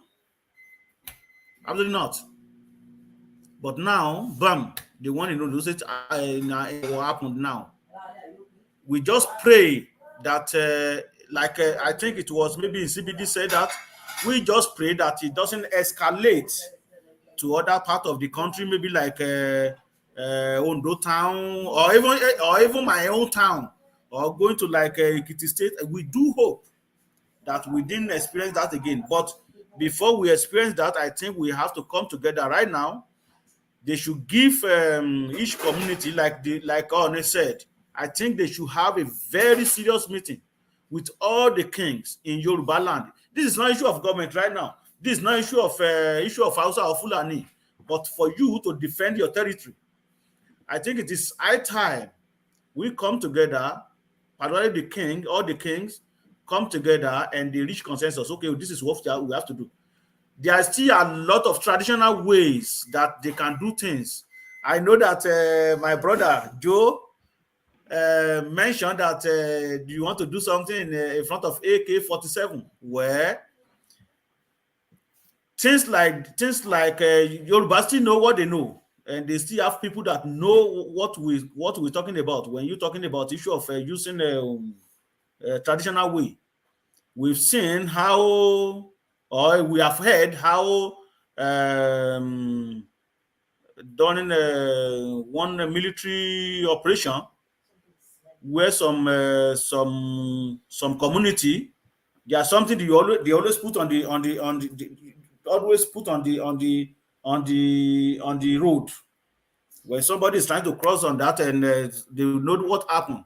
So things like that still exist anyway, but it's just that I don't know if there is any will of doing that. So on a statement, part of it is good, and part of it is doesn't really move me, because we saw this incident happen in Gagan. We saw how King has been kidnapped, even eventually killed, and nothing came out of it. But this one happened, and he made a statement that we cannot overrun. That is right, but I do hope they come together and find a common ground to contain this menace. Thank you. All right, brilliant. Well put, Baba Kure. So well put, Baba Kure. So let's sample other thoughts, other opinions of that on that space as well. In CBD, are you still there? All right. We don't have CBD, but let's go to Baba T just as soon as he gets over his coughing fit. So, Baba T, your thoughts on his words. Okay. I want us to understand something about the Yoruba people. As of now, we don't have a Yoruba Council of Kings, unknown to many people. That does not exist. So everybody just stays on their own lane for now. I think so. That's one of the problems he's having to deal with. So they have that internal discourse as well. But to him, one thing about the king, respectfully, is that I don't think he understands his role as a spiritual leader of the Yoruba race. I've noticed that the way he carries himself, I don't think he understands the enormity of the title he carries. And over the years, the way, I mean, I know it's a little bit small, but the way he treated Sowore, for instance, almost gassing the guy in the palace, that was sad. Did you not find Sowore somewhat rude in his manner? He didn't prostrate to the OONI. I know, but you don't respond with tear gassing and delaying him for 3-4 hours. I didn't like that approach. But it's the way he carries himself. He goes to every party, he's hanging out with people in their house, in their homes. I'm like, you're the OONI of Ife, for God's sake, you don't see the Queen of England hanging around every party, I don't feel comfortable with him behaving that. But when just as an aside, sorry about it, I keep interjecting you. Yes, as an aside, what are you making of his lack of capacity to hold on to a wife? I think it's 40 something, and it's about 4 or 5 wives in. Yeah, he has as a king, he has some kind of spiritual thing going on, because that is not normal for a king. A king usually attracts too many wives that he has to shed off some of them. That is the typical Yoruba king. Mm-hmm. Many women want to be with you to the point where you will be the one chasing them away not to come around. So for him to be in the opposite direction means that there's something spiritual going on. Don't let me shed too much light on it, but I've heard some few things, but he has something spiritual that he has to resolve. Mm-hmm. But that goes to the point you mentioned earlier, that when you're a political king and you were not baby, and you don't do the right things, you tend to have issues like that. So I think he has some other spiritual issues going on, because it's kind of unusual for OONI of Ife to be having those kind of issues. I mean, every woman would want to be your wife. That's always been tradition. So you shouldn't be having issues with that. So he has something going on. But when he says that we're gonna do something about it, he has to be specific to exactly what he is gonna do, because it's been a year, like Akure said, it's been a year since we had the Ngogo incident, and what was done about it. A first-class king was killed, and you bring the spiritual head of the Yoruba tribe. I've yet to see anything concrete that you've done. And even Sunday Buddha that was trying to do something, what did you do? I can tell you that he had a hand, or at least he influenced that attack on him. Because you can't. No, because remember, it was a few days after he went to Abuja that happened. Remember, right. Sunday Buddha abused him on that recording that came that was leaked online. And that was the same week he went to Abuja. And he said it with his own mouth that the reason he went to Abuja was because of Sunday Igboho. That was why the Buhari called him. And he said, he offended me. But I've forgiven him. So you shouldn't put yourself in that role. I didn't like the way, but it's not the typical Yoruba king, the way he behaved. And I refuse to be that because of his youth. That's not why I don't like the way he carries himself as an officer. So, but back to the security issue, I don't know what exactly he's planning to do because he's a spiritual head. We could have asked the new king in Ibadan, or their life would be more, more in the position to do more with our Ganiwa dance, because that one answers to him, not Johnny. So they have to figure out something, but I don't know what exactly he's planning to do. But he has to come and explain to us what the plans are, because we can't continue this way. But him being the king, I've not been pleased so far. It's been a disappointing OONI, because he does not know his role at all. He does not know his functions at all.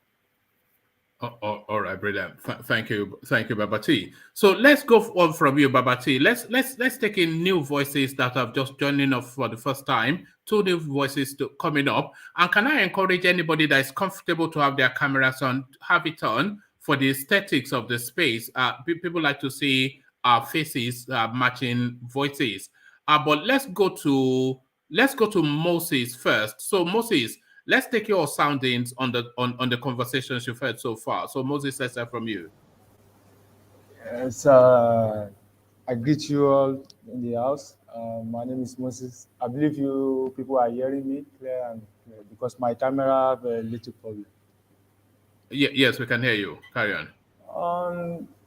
My just contribution about the topic you discussed about the OONI and the Yoruba issue attacking on Owo. And the problem we have in our country generally is about ethnic and religion.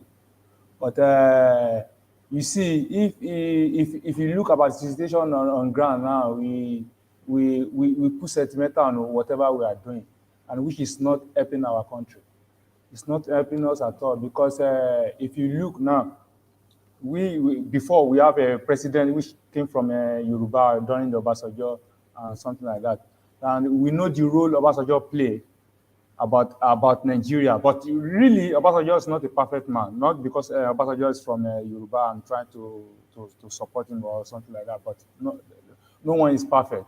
He tried to bring Nigerians together. If you look the way he presented in minister and the people that work with him, those pastors, those intelligent people that he brought from overseas to come and run the government with him, you understand that he tried to make Nigeria as a one.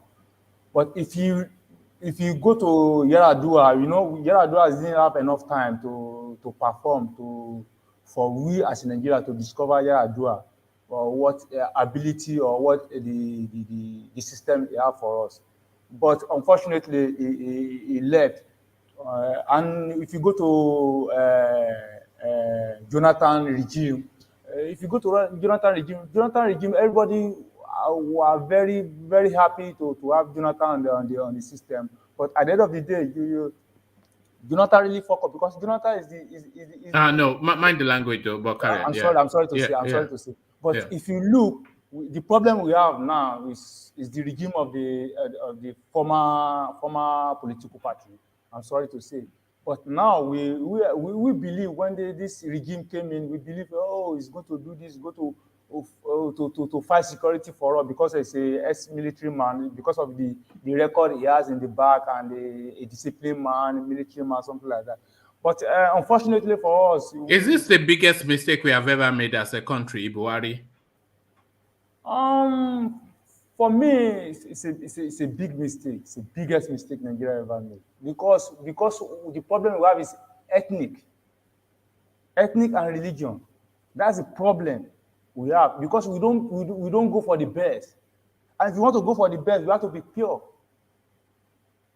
Working now, for example, now I wanted to do elections. Some people are paying a big money, 100 million for ordinary form.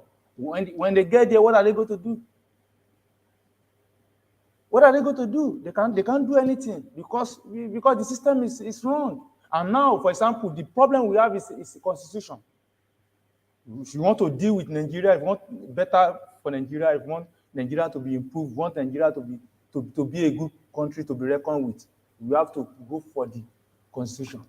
All right. We have to work on our constitution, then we can know where we are going to. But with this constitution, Nigeria can never move forward. I'm sorry to say. Because the system is not right. But if you are talking about about the OONI of Ife, it's talking about what Yoruba can do. Yes, Yoruba can do a lot. If you talk about intelligence, about the pen, the brain, the traditional. Well, we are very good at. I've been a Yoruba man as well. That's why I say we are very good at chest beating, though. We can do a lot. We can do a lot. So let's do it and stop saying we can. You know, yes, we talk a good game in Yoruba land. If we talk the game, we'll win the World Cup. But when we get to the field, we lose at round one. Yes, one man show. You're right. But you know, as a Yoruba, we don't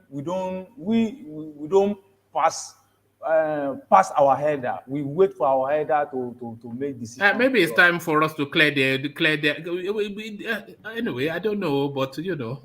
Yes, we are getting frustrated, though, I have to say, because we are, all this talk, we are getting frustrated. Yes, when we are Yoruba, we have charms, we have brain, we have this, we have that. Where is it? Where is it? Where is it? They are killing us. Where is it? All this jump. Where is the? We know Yoruba don't just take step, just like that. You are Yoruba. If you say you are Yoruba, you know what Yoruba can do. You know the heritage of Yoruba. You know Yoruba. We respect. Yeah, we're good at storytelling now. We days gone by, glorifying days gone by. Where is the Ija now? Where is the fight? You know one thing about Yoruba, because we as a Yoruba, we accommodate. We are love kind people. If you check among all the tribe in Nigeria, the tribe that accommodate people, they don't care then about religion, either you are a Christian, either you are a Muslim, either you are traditional. They work together, they live together. Because like for me, my wife is a Muslim, I'm a Christian. You understand what I'm saying? My wife is a Muslim, I'm a Christian. My daughter is practicing Muslim way, I don't care. But Sunday he changed to Christian school, I don't care. Because that's what's Yoruba for you. Can they do that in the north? Can they do that in the east? I'm asking you. I want someone to answer me. No, well, no is the answer. You know the answer. The answer is that Yoruba is a different tribe entirely. Yoruba accommodate. If they do that in the north, they will give honor killing. Honor. They will buy their daughter and then they will drink tea. So because as I'm talking to you now, I'm in UAE, not Arab Emirates. I'm in Dubai. You understand what I'm saying? Many people have challenged me. How come I'm a Christian, my wife is a Muslim? Say it cannot happen in UAE. In Arab land, it cannot happen. Either my wife is a Christian, the husband is a Muslim. I said, but in my own tribe in Nigeria, as a Yoruba man, we don't care. Either you are Alaja, you are a pastor, or you are Alaji, or you are this. We don't care. That's our own tradition. Is your wife a practicing Muslim? It's a pure one. If you want I want to show you my wife picture. It's a pure one. He went to Arabic school. He know how to. He read Quran. And she was allowed to marry outside of her faith. Yeah, because it's allowed. Because in the beginning, it's not easy. In the beginning, it's not easy. But at the end of the day, we have to compromise both the family, from my own family and from our own family also. So you're also considered a Muslim. Do you know that? Yes. You are considered a Muslim. Do you know why? Why?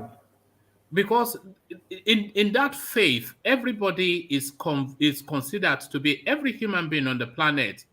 The Muslim faith considers you to be a Muslim.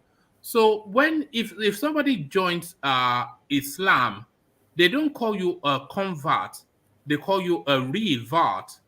So they've said you've gone astray and then you've reverted to your original being. So they don't have the concept of somebody being converted to Islam. They call it a revert. So really we are all Muslims. We don't even know it. Look at that. It's it Mallam Jude Michael and Sheikh Ajay Lokoko and all of that, you know. But that's the thing. So as I was saying, our problem, because we cannot continue like this. Like what happened in our war is very unfortunate. I cannot look the video. I cannot. No, don't watch. If you haven't seen it, don't watch it. No, I've watched it, but I just remove my mind. I remove my mind from it because it's a serious issue. Moses, there are two tapes. So did you watch both tapes or just one? I watched one. The one the guy one is shouting like Allah Akbar, and the one is shouting Don't watch the other one. The other one you literally see people's body blown up. The one with the suicide. All right, that's a bit too graphic. You know the problem. The problem we have. The problem we have in our system is community police. We need community police. Thank you. Because what I'm saying is that I was born in Lagos. My father brought me to the village in Ogun State to come and know my people. From there, I need to associate with the people, the indigenous people that are made there, that are my family. We need to go to the bush for adventurer, for bushmeat adventurer. You understand? Hold on. Let's round off in a few sentences. Okay. Then I want to hear from Jude because I want to start to round off. But land your point. Yeah. Okay. Through that system, I know all the terrain. I know the terrain in and out of my local government. So if you have community police, it will help a lot. It will help a lot. All right, brilliant. Well put. And that's a why that. Sorry, Babati. I was just waiting for him to land, so I didn't want you to push him even further ahead. Sorry about that. So, but let's go on to Jude. Good to meet you, Moses, and hopefully you. And by the way, before we go to Jude, everybody that is here now, make sure you're available tomorrow because tomorrow is going to be decision day for the APC, and we're going to dissect it step by step. So I think Babati is a surgeon, so you bring your whatever it is, those little cutlery type things. No, because I'm for infectious disease. So I do. Yeah, don't worry. Just bring whatever it is that you use in surgery. So you are the surgeon. So you bring what Nigeria special disease now. All right. So you just bring everything and then we'll dissect it. But let's hear from Jude. So Jude, good to meet you as well. So hopefully you've been listening. We've covered a vast swathe of topics, but which one especially interests you? I suspect you might want to speak to Adamu and his wayward ways. But if it's the OONI that tickles you, whichever one, good to meet you, Jude. So that's Jude. Yeah, good to meet you too. And I thank everyone that is on this forum. You know, I'm actually at work right now, and I'm a nurse. I'm working. I'm in the office. So I was going through the internet, and I saw this, and I think they said the topic is brilliant. You know, I like talking about politics, especially when it concerns to Nigeria. The point there is that I have to commiserate with the people of Owo that lost people. Over 50 people were shot. And I can say that it affects everybody because if you check the dead, it's all Nigerians are involved there, you know. And I have to say, you know, condolences, send my condolences to all the victims and their families. You know, it's very sad day. But the thing is that all these political talks here and there, we have been hearing that for all the time. You see, we have been hearing that. The problem with Nigeria is that the government don't want Nigeria to be good. If they don't want Nigeria to work, they know exactly what to do. And what they should do is to first restructure Nigeria. because the way Nigeria is being structured is not working. Everybody knows that, but it favors some people, and those people are the ones in power. When you are in power, you enjoy it. When you're out of power, you start to complain like everybody else. But if we could have some group of people who will just say enough is enough, let's restructure this. Whatever happened to it, let it be. But they are so much afraid to touch that area because they don't know what it will become. They know what they're having now, which they're enjoying, and they don't know what they will get. But if they can borrow a leaf from other countries that are practicing the same, like America, like UAE, and other like Switzerland, is working for them. That means it's going to work for us. They should put tribalism aside, because when Nigeria is being restructured, we don't need all this, to fight for the crumbs. All the regions will develop according to their pace. You see. So we still have to maintain the center, and the center will not be as powerful as it is today. I think that if we could be able to do that, Nigeria will work fine for everybody. Not all these killings, because all these killings come from somewhere. Some people's ideology, they put their ideology on the doctrines of their ideology on other people, and those people don't understand why they are even sent to go and kill. They think maybe they are going to kill for their God or whatever they're killing for. But actually it's not. Some people are taking advantage of them because they are not uneducated. That's why you see most of these killers coming from the north. Now it's too much for them. They send them everywhere, the whole country, to start killing. You see, so it's a big problem now. Unless Nigeria is structured, I'm sorry to say that nothing will work. Nigeria will collapse at a point, because everybody is coming to a point where people have got enough. Enough is enough. Ordinary people, not politicians and all these political leaders, because they are all in the same room together. They're partying together. It's ordinary people who are being killed every day. People have, I can see anybody I talk to they're afraid. Either they're afraid or they say enough is enough. Something has to be done. Some people have taken it upon themselves and say, if they will die today, let them die. They don't care anymore. So that's where I can see, even what is happening in this convention now, how APC is pushing around and trying to choose a northern candidate again. This kind of things is unfair. It's going to destroy this country even further. But let's watch out how it will be. But for me, I don't think Nigeria will survive for too long. I don't know if I'm being heard, but you are being heard. We are all listening in. We're enjoying your talk, so we just get okay. If you give me 1 minute, let me round up, please. Yeah, so the thing is that the point is that Nigeria must have to be restructured, or else Nigeria will break. I'm sure. I don't know how long it might take, but people are getting too enough. Because if you see all these killings, it don't used to be like that. This is the first time people are being killed, even in their where they worship. Where else? Where is next? Maybe the next one will be at a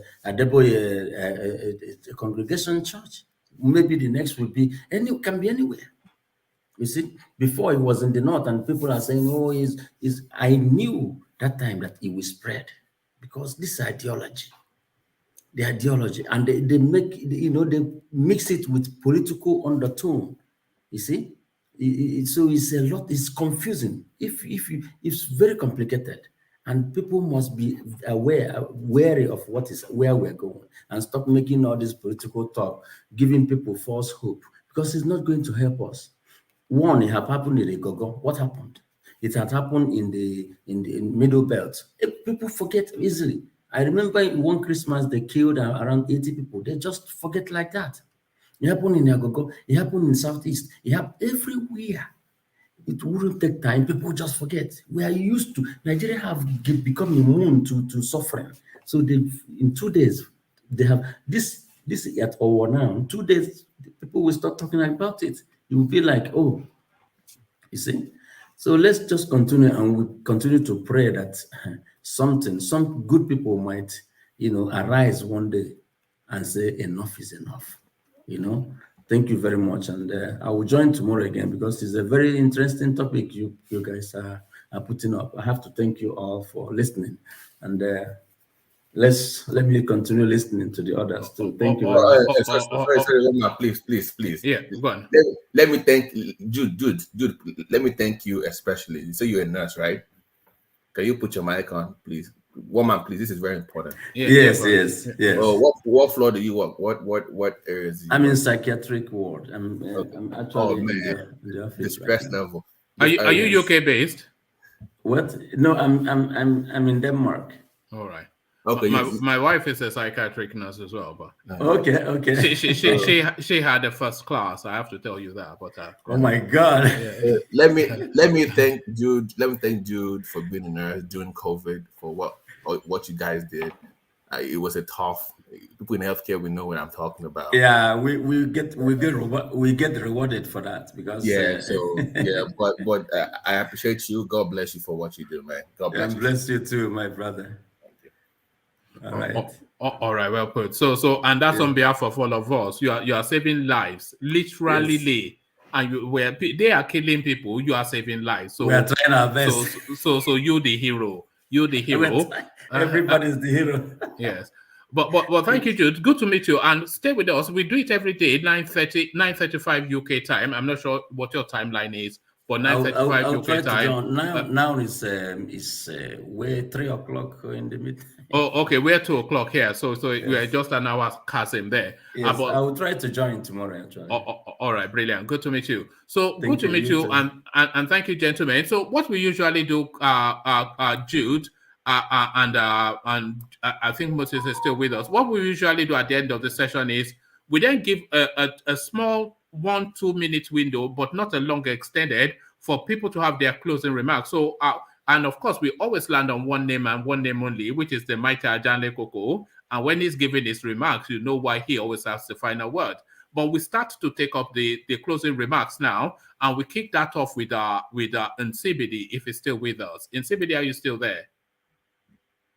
Yes. Okay. I think we've lost Nsibidi for the day. So thank you for joining us, Nsibidi. Just to flash him up, Nsibidi support Peter Obi for president. So you know what his politics is. So thank you, Nsibidi. From Nsibidi, let's go to Baba Akure. Baba Akure, you know the routine. Thank you very much. It is even good that you called me right now because I'm about to go on my bed. Anyway, what happened yesterday? Let me start with what happened yesterday. It was a very sad day. Even up to now, we are still saddened about the incident that happened in Owo, Ondo State. And we might be here talking about, this is the person that is going to get the ticket for APC. But the most important thing is that I think we in the southern part of Nigeria should be very united right now. Number one, for these security challenges that we are facing, because right now this is going over and over and over. It has gone to our come to our doorstep right now. So we need you to unite. It's not even issue of Yoruba side alone right now. So the South need to unite and fight this menace, and we combine joint hand to hand, and see how we can get ourselves away from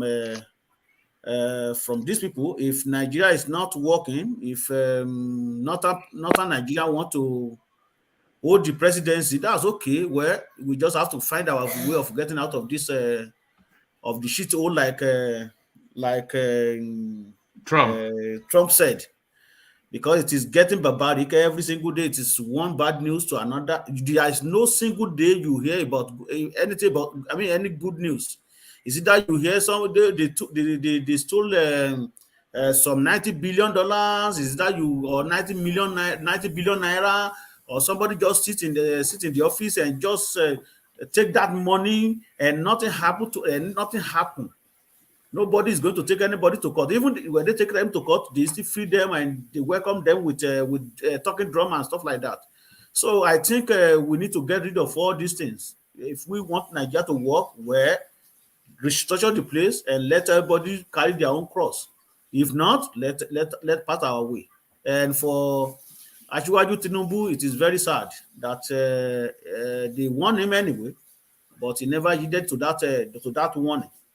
So that is my and you that you may be here, you may be watching me and see me. Eventually, if the ticket come to the south, or maybe eventually we all agree that okay, we are going to vote for Peter Obi, and I do hope you are not going to collect 5,000 naira to sell your life again, because that is what a lot of people did. I'm very sorry with what happened yesterday. Some of those people that died yesterday, now we will see some of them collected 2,000 naira during election. There's no doubt, because they just collect this. If I don't collect it, they will just take the money. They will get there. Just vote for your conscience. It doesn't really matter self. If you want to vote for Lawan, that is your own choice from your own mind, but you don't collect money. So collecting money, 2,000, 5,000, that is the repercussion of what we are seeing today. It is part of it. So good night, everybody. All right, brilliant. Well put, Baba Akure. So well put. So that's Baba Akure then with his parting words. So Baba Akure is one of the regulars on this platform. So if you delight in hearing from Baba Akure, then he'll meet you here, same time, same place. So that's Baba Akure. Thank you. So from Baba Akure, let's go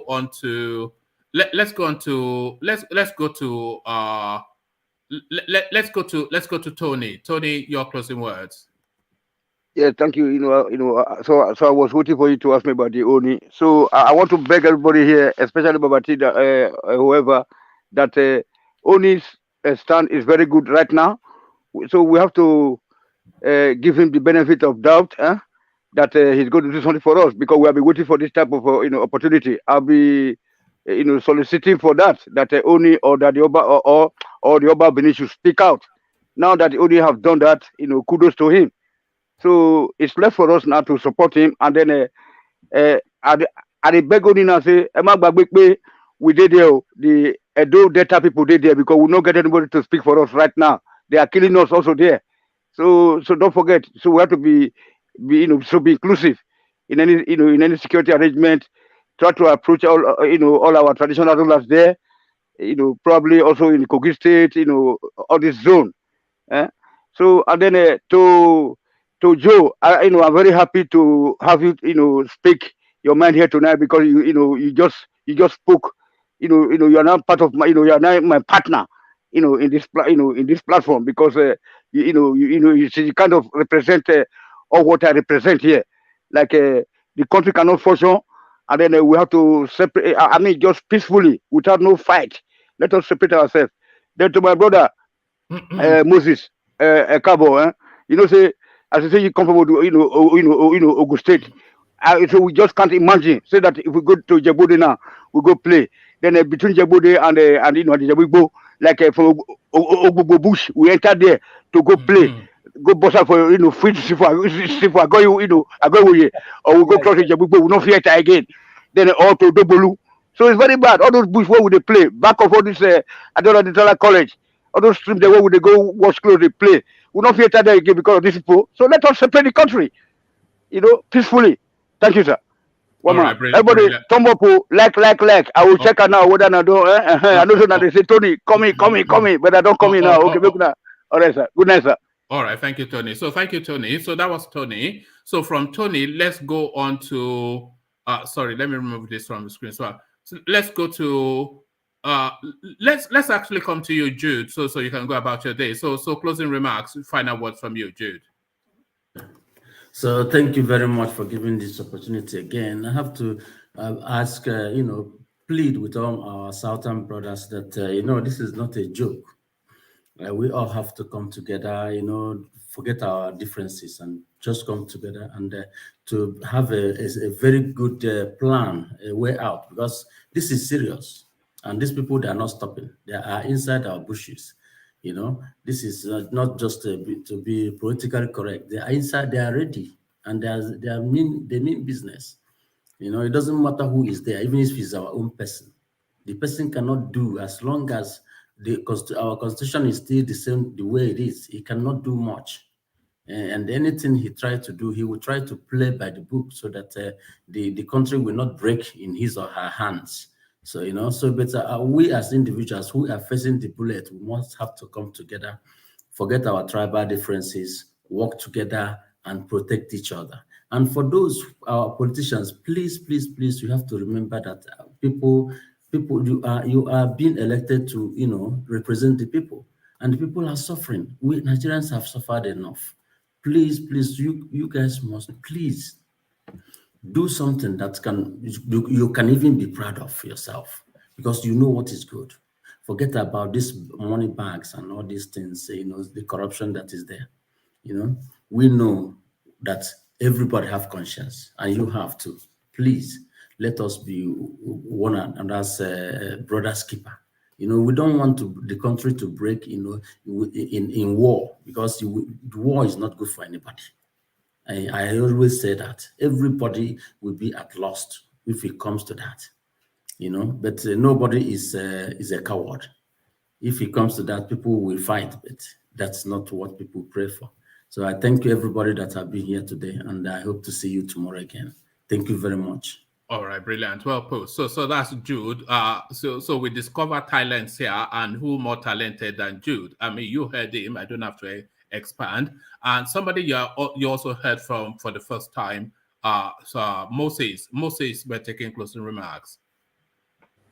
Yes. For me, as the situation we are now, I'm not sure that we are going to be together for long, because killing here and there is not part of our blood in Southwest and some Southeast and South. But I believe in the North. Maybe they believe killing people is justified. But for me, about election, people taking money before they can vote, it's not helping matter at all. And then people, they're paying huge amount of money to get form because they want to be in position. It's not helping also. So we need to do something about it. If we want to be together as a nation, if you cannot be together as a nation, everybody can go away. Like my brother said about Jebubu, this and that. I know what he's talking about. I know all those terrain because I school in Agaway, and I'm from Ogun State in Remo. I know all those terrain, and I travel a lot. I stay in Benin. I know all the part of Edo State, from the north to the south of Edo. I know everywhere. So, but for now, you cannot be proud that you wanted to travel by road. You cannot be proud you wanted to go to Abuja by road. So you cannot be proud you wanted to go by train from Lagos to Kano or to Kaduna. It's very unfortunate. So we cannot continue like this. If it's going to be continue like this, that killing here and there, I'm not sure the country is going to be a better place for us. But for me, I just believe something is going to happen, because if somebody cannot fight for us, like our leader or our authority cannot fight for us, so definitely we are going to fight for ourselves one day. So that's my contribution. Thank you for welcoming. All right, thank you, Moses. So do join us again anytime you are opportune. So thank you, Moses. From Moses, let's go on to data solutions. So let's hear from data solutions. Apologies, data solutions, but you've come in just at the closing phase. But in this phase, we only give like a 2-3 minute window for you just to have an uninterrupted say to the space. So let's hear from you. But Ajale Koko, have a look in the private chat as we hear from data solutions. Thank you, everyone, for nice discussion and everything. So now there's nothing that can be enemy of a man that when you decided to live in said denial, you know the truth, but you don't want to follow the truth, you keep denying. Where are the cows? Now, the person that are asking questions about the cows can see the cows. Even those people doubting what happened that time now, they can say it. People asking Olufalaye how he managed to know those people that created problem, I think they can see now. You don't expect some people to have wreaked this kind of havoc and support you. Just because of your single ambitions, you have actually worked against those people that were trying to offer solution to the insecurity problem. When the likes of Gani Adams, for example, were shouting as far back as 2017, people were saying, how did he know all those things? Now you can see. Like Tortoise will say that he trusts his kids, that they will never allow things to happen to them, but they will learn from what happened to others. We've seen the situation in the power struggle in Nigeria, how Awolowo wanted to get to that place. No way. We've seen how they pushed Abiola to the time they killed Abiola. No way. And someone who analyzed the type of person that Buhari is, he purely analyzed the person is, you now just because of blind ambition, selfish ambition, you threw all your weight behind him to now to enthrone him, and Nigerians are now suffering from it now, and we've all seen. And I hope it's not too late for him. He will be able to come back and support all those people that are asking for the right thing instead of restructuring. Only God knows if there will be Nigeria in 2023, because when CIA were predicting, oh, this will happen to Nigeria, you say, no, how do they know? You don't talk to those people that have intelligence. You don't talk to people that can have data to stand by whatever they are saying, that Nigeria will be like this at this point. We may be saying we are not at war. Let's say we are not at war. The thing is that we are in a kind of war that is only one session. It's only one session that is waging war against others. Others are not retaliating. If you think Nigeria is not, it's not in the worst situation today, we are just denying ourselves. How do you prove a country that is in the worst situation? For those people that are supporting this leader, you better support your life. Supporting some leaders because of selfish ambition, you are just putting your life at own risk.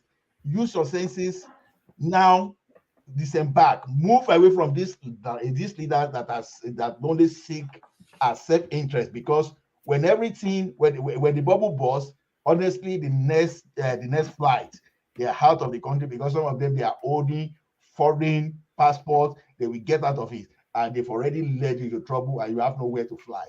Now, everything you can do now, stop canvassing for all these selfish politicians. Stand up and find a way. Look at a credible leader that is ready to live out of this slavery. And it is high time we restructure the country. That is the only solution now. Don't support any idiot to power that will not do anything. So, see, supporting Tinubu, this game, you are only playing Ludo with your life. Let me tell you, they don't care about you. They only care to just mark the calendar that, oh, I came to this world, I became the president of starting this thing, and they leave you to suffer for life. So to me, let us be security conscious at this time. These guys, I think they are just starting. They are still going to do a lot more than this if they are not caught now. Yoruba will say, you see, when you see dangers ahead, it's happening somewhere, you plan your strategy how to avoid that danger, how to make sure you defend yourself against that danger. That is what we are seeing today. And I hope we learn from this.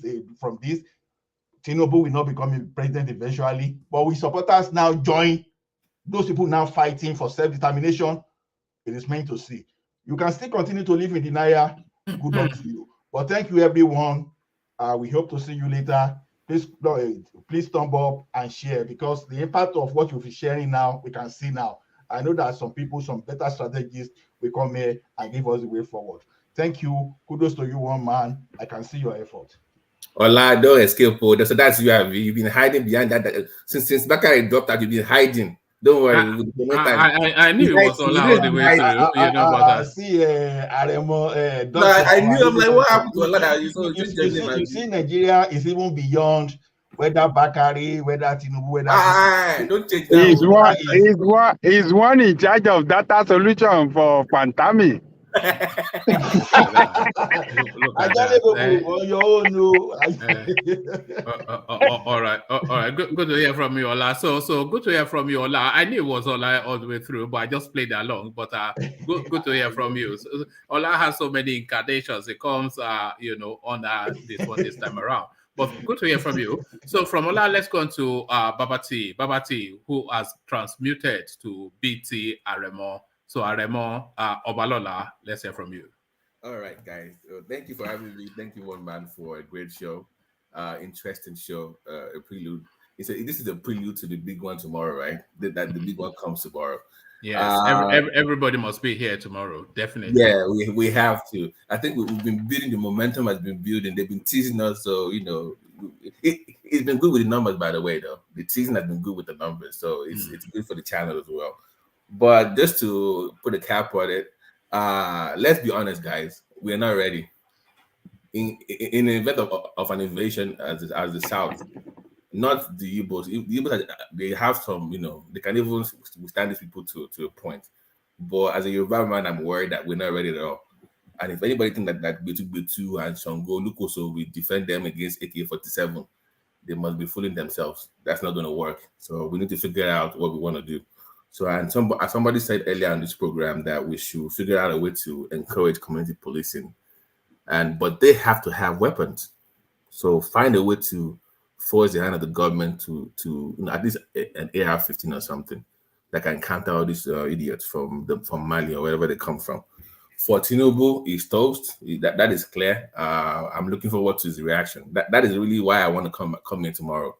I want to see his reaction. That would be the reason I'm coming, because he is the main card of APC that I'm really concerned about. Buhari betrayed everybody, not just Tinubu. He betrayed the country. He betrayed his own people. He betrayed himself. He betrayed God. If you believe in God, it's been a disappointment. And whoever is coming next is going to have a huge mess to clean off. And that will take years, 2, 3, 4 years to clean up. I'm really worried about that. But I'm looking forward to tomorrow's APC's, whatever they come up with. That will be really exciting to. One man, are you having a morning session or just afternoon session only? I'll try and have an earlier session, but certainly the evening session guaranteed. But right. Yeah. That will lead us into, so we have an idea of what so I'm looking forward to that too. I'll definitely do my research more and follow the news so that I can come back here and give more goodies to everybody here and also learn from everybody here. Thank one man so much for giving us the time and opportunity to share everything we've said today. Thank the platform. Thank everybody for showing up. Thank the panelists, everybody in the comment section. Share, like, subscribe. God bless everybody. God bless Nigeria, or the Republic, or whatever you believe. At this point, I don't even know. Whatever you believe is part of the country. God bless that too. Good night.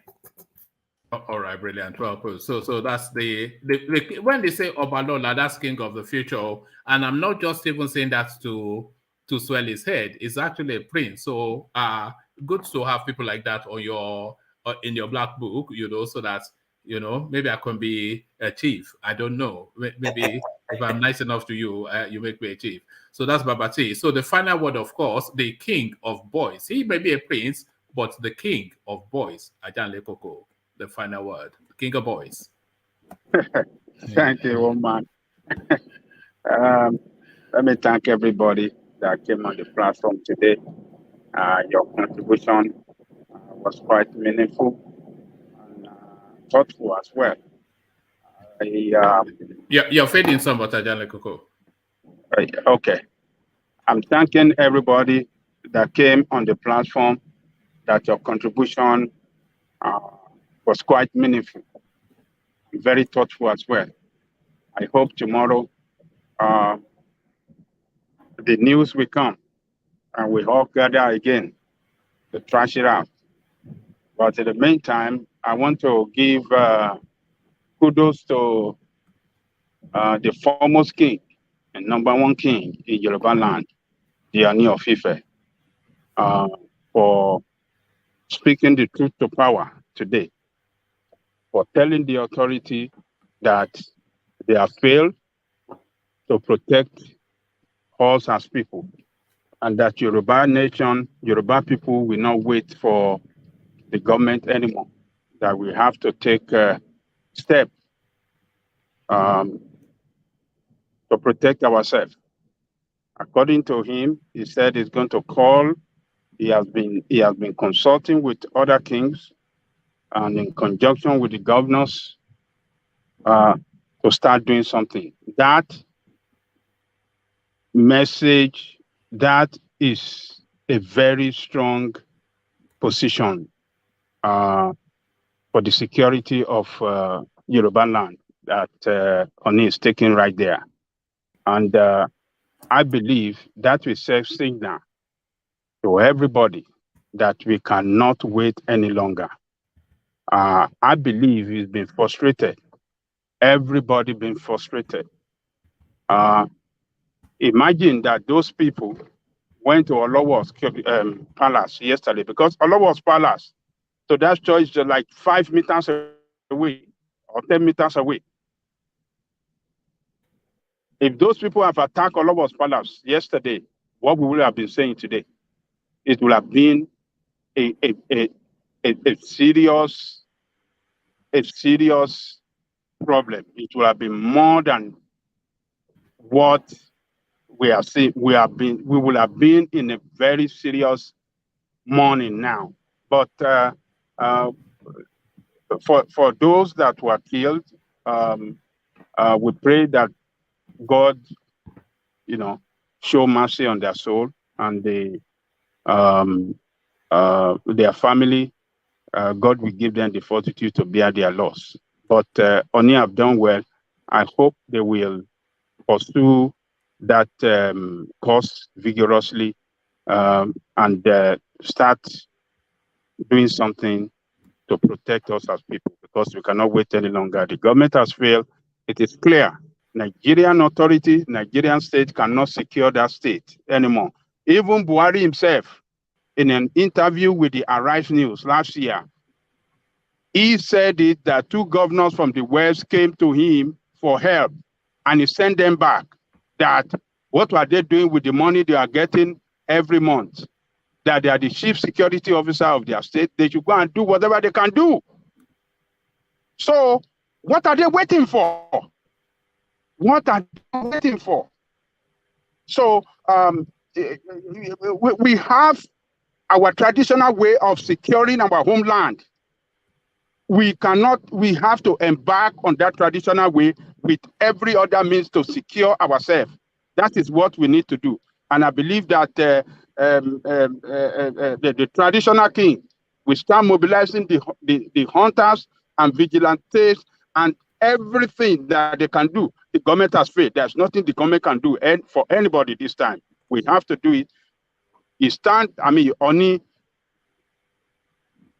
in conjunction with each other, did a lot to form Amateku. So this time around, they have to do something to protect our people. We don't want this to happen to us. It's unfortunate it's happening in the northern Nigeria.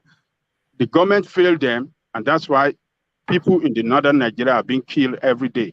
So, but I hope everything will go well, and we will not come around another time for sorrowful event again. So other than that, let me thank those of you behind the scene that are chatting. You are the strength of the platform. Please come back again tomorrow and keep doing what you like to do best. Our brother Alessandra Gomez, the chairman, board of trustee, one man went to more. I give great thanks to you. I thank Alessandra Akashi. I thank my sister, Bunksman. She came on board, but unfortunately, her system didn't work well. We don't know why. So please try again tomorrow. We want to see you. We want you to come and give your own contribution as well on the platform. And Flash Mankind, I thank you. Jaja, I thank you. Ask Google, Ortiz, Ladity, everybody over at the back scene. I thank you all. And for our listeners around the world that are listening to us, please, if you have not like, please like right now before we end this session. It's going to end in a few minutes. Please like, share, and subscribe if you have not subscribed. And I thank you all, those of you that hit the like button today. I thank you all. And please always remember that's the first thing to do as you are joining the session. It helps the YouTube algorithm of the platform. Please, it's time to save Nigeria, and it's when we do it together that's when we can save it. Let me give the final thanks to one man, the driver of the platform, for bringing us together all the time to do this thing. So we did it again today. We did not disappoint you. Tomorrow, by the God grace, one man will bring something big, and we come together to trash it out. Thank you, one man. The eagle, you will come again tomorrow, and we'll be around you as well to do it again. Thank you. See you tomorrow. Thank you, Ajanle Koko. So for anybody who ever wondered why Ajanle Koko always has the final word, so wonder no more, you heard him, Ajanle Koko, King of Boys. So thank you, Ajanle Koko, and thank everybody. Thank you for staying with it all the way through. A very strong stream this time around. You know, we had really big numbers. We threatened that threshold of our 4 digits that we wanted to. And by the way, we're trying to hit 250 likes for this stream. So if you have no objection, if you have no reasons not to click on the like button, then you have every reason to click on the like button. So you don't have a reason not to click on it, then you have every reason to click on it, because that is what pushes the channel out there and brings people like you. That was what brought you. So if you click on it, then it will bring others. I was just saying, we were threatening a 4-digit concurrent viewership, because people come and go, people stay for a while, and then, you know, but in terms of concurrent holding people to the space, we threatened 4 digits just by just a single-digit number. So we want to push past that and then push into 5 digits and push to the point that we echo. They say Buhari has a bad ear. So I want our noise to penetrate that ear. We want to cure. This is a medical service we're providing. If we're loud enough, we will cure him of that ailment that he has in his ears, so he can hear us clearly. So, and for us to clear, if you want to cure Buhari's hearing problems so that he can hear you, click on the like button. We want to hit 250 even before we close off, and then hit even more for people who watch on repeat. But no, thank you one and all. Please make sure you turn up tomorrow, a big day within the Nigerian space, a big day even in your lives, because what happens tomorrow will go a long way to affect your life for the next 4-8 years and maybe forever. So a moment not more important than what will happen tomorrow and the day after, and the place to minute by minute, blow by blow it is here, nowhere else. So make sure you're fully subscribed, make sure you're turned up, and make sure then that you're just, you have your tea ready, you have your wine ready, whatever your picadillo, have your popcorn to the ready. It's going to be a wild ride, and the person that will drive you through it, one man. One man went to mow, the eagle departs. Peace.